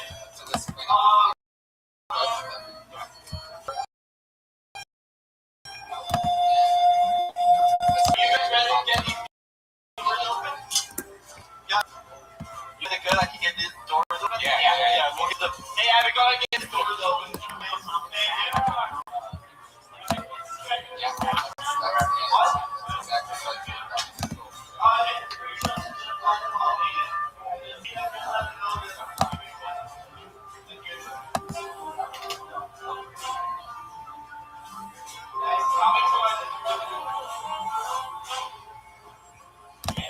Do you want some to drink? Great, walk out to the front.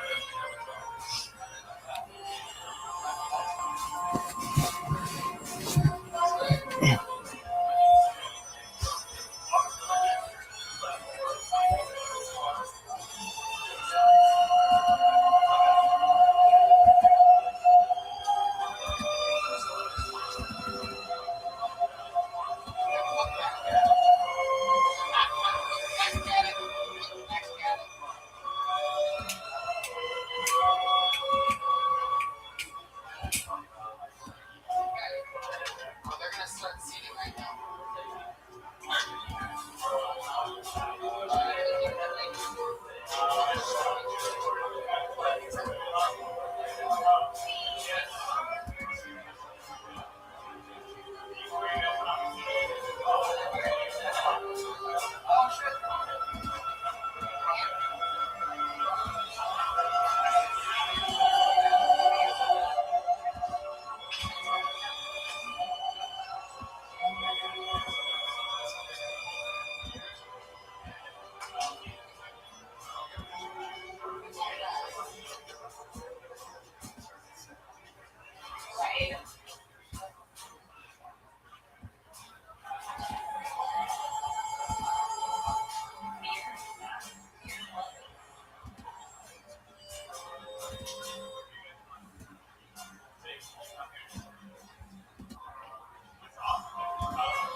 Yo.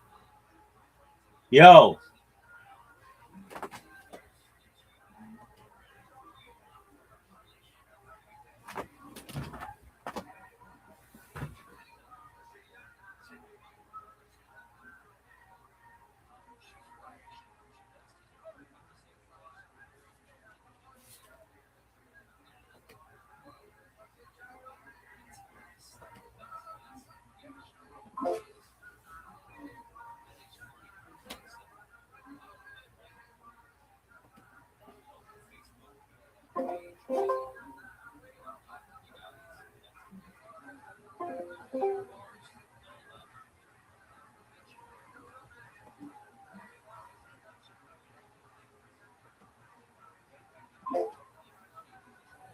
Yo.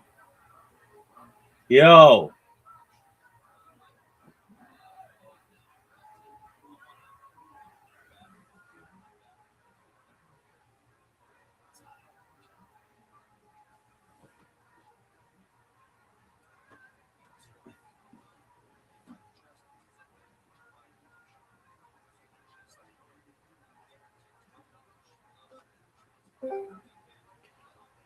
Yo. Yo. Yo. Yo.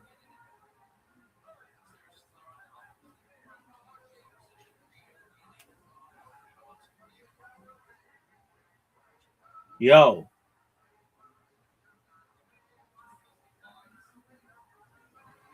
Yo.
Yo.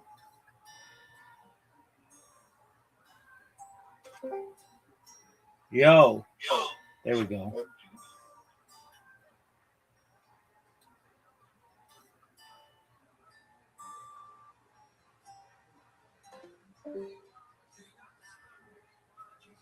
Yo.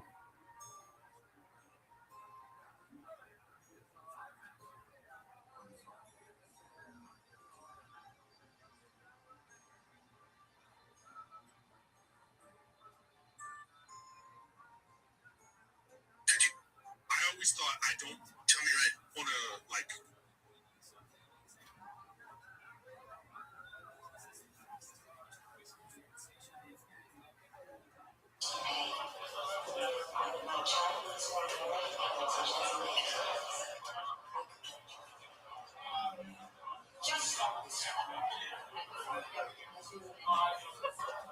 Any of you folks got anything else to say? Now's the fucking time!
Ricketed denial the Hinema Plum. Mission code. Ricketed denial the Hinema Plum. Shahak on the other boy.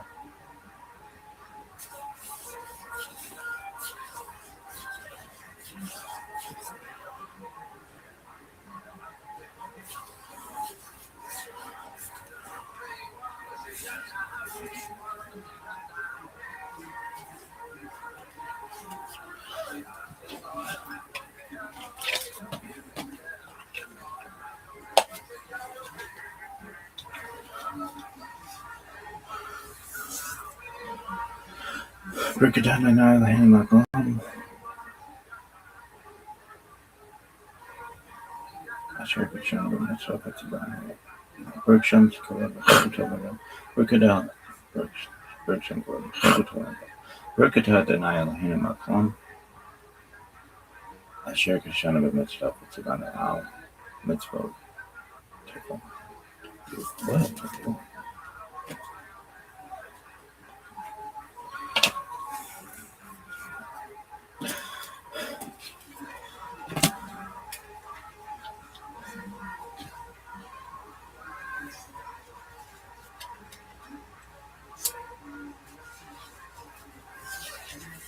Rikata denial Hanama Klama Shirkat Shanaba Mitzvah Wahalik Ner Shachalas.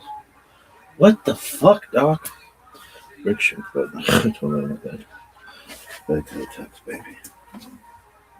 I don't know what is going on.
Rikata denial Hanama Klama Shirkat Shanaba Mitzvah Wahalik Ner. Rick Shinkwood.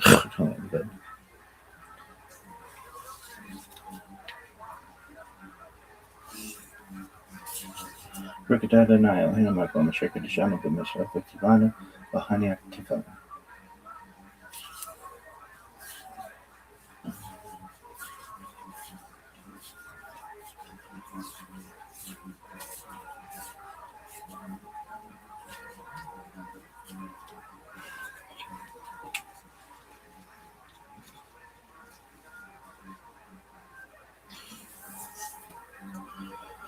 Rikata denial Hanama Klama Shirkat Shanaba Mitzvah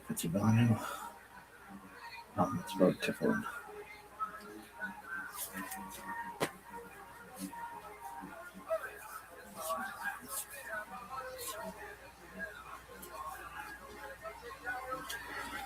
Rick Shinkwood. Ilambed. Shema Yisrael Adonai Eloheinu Adonai Echad. Rick Shinkwood. Ilambed.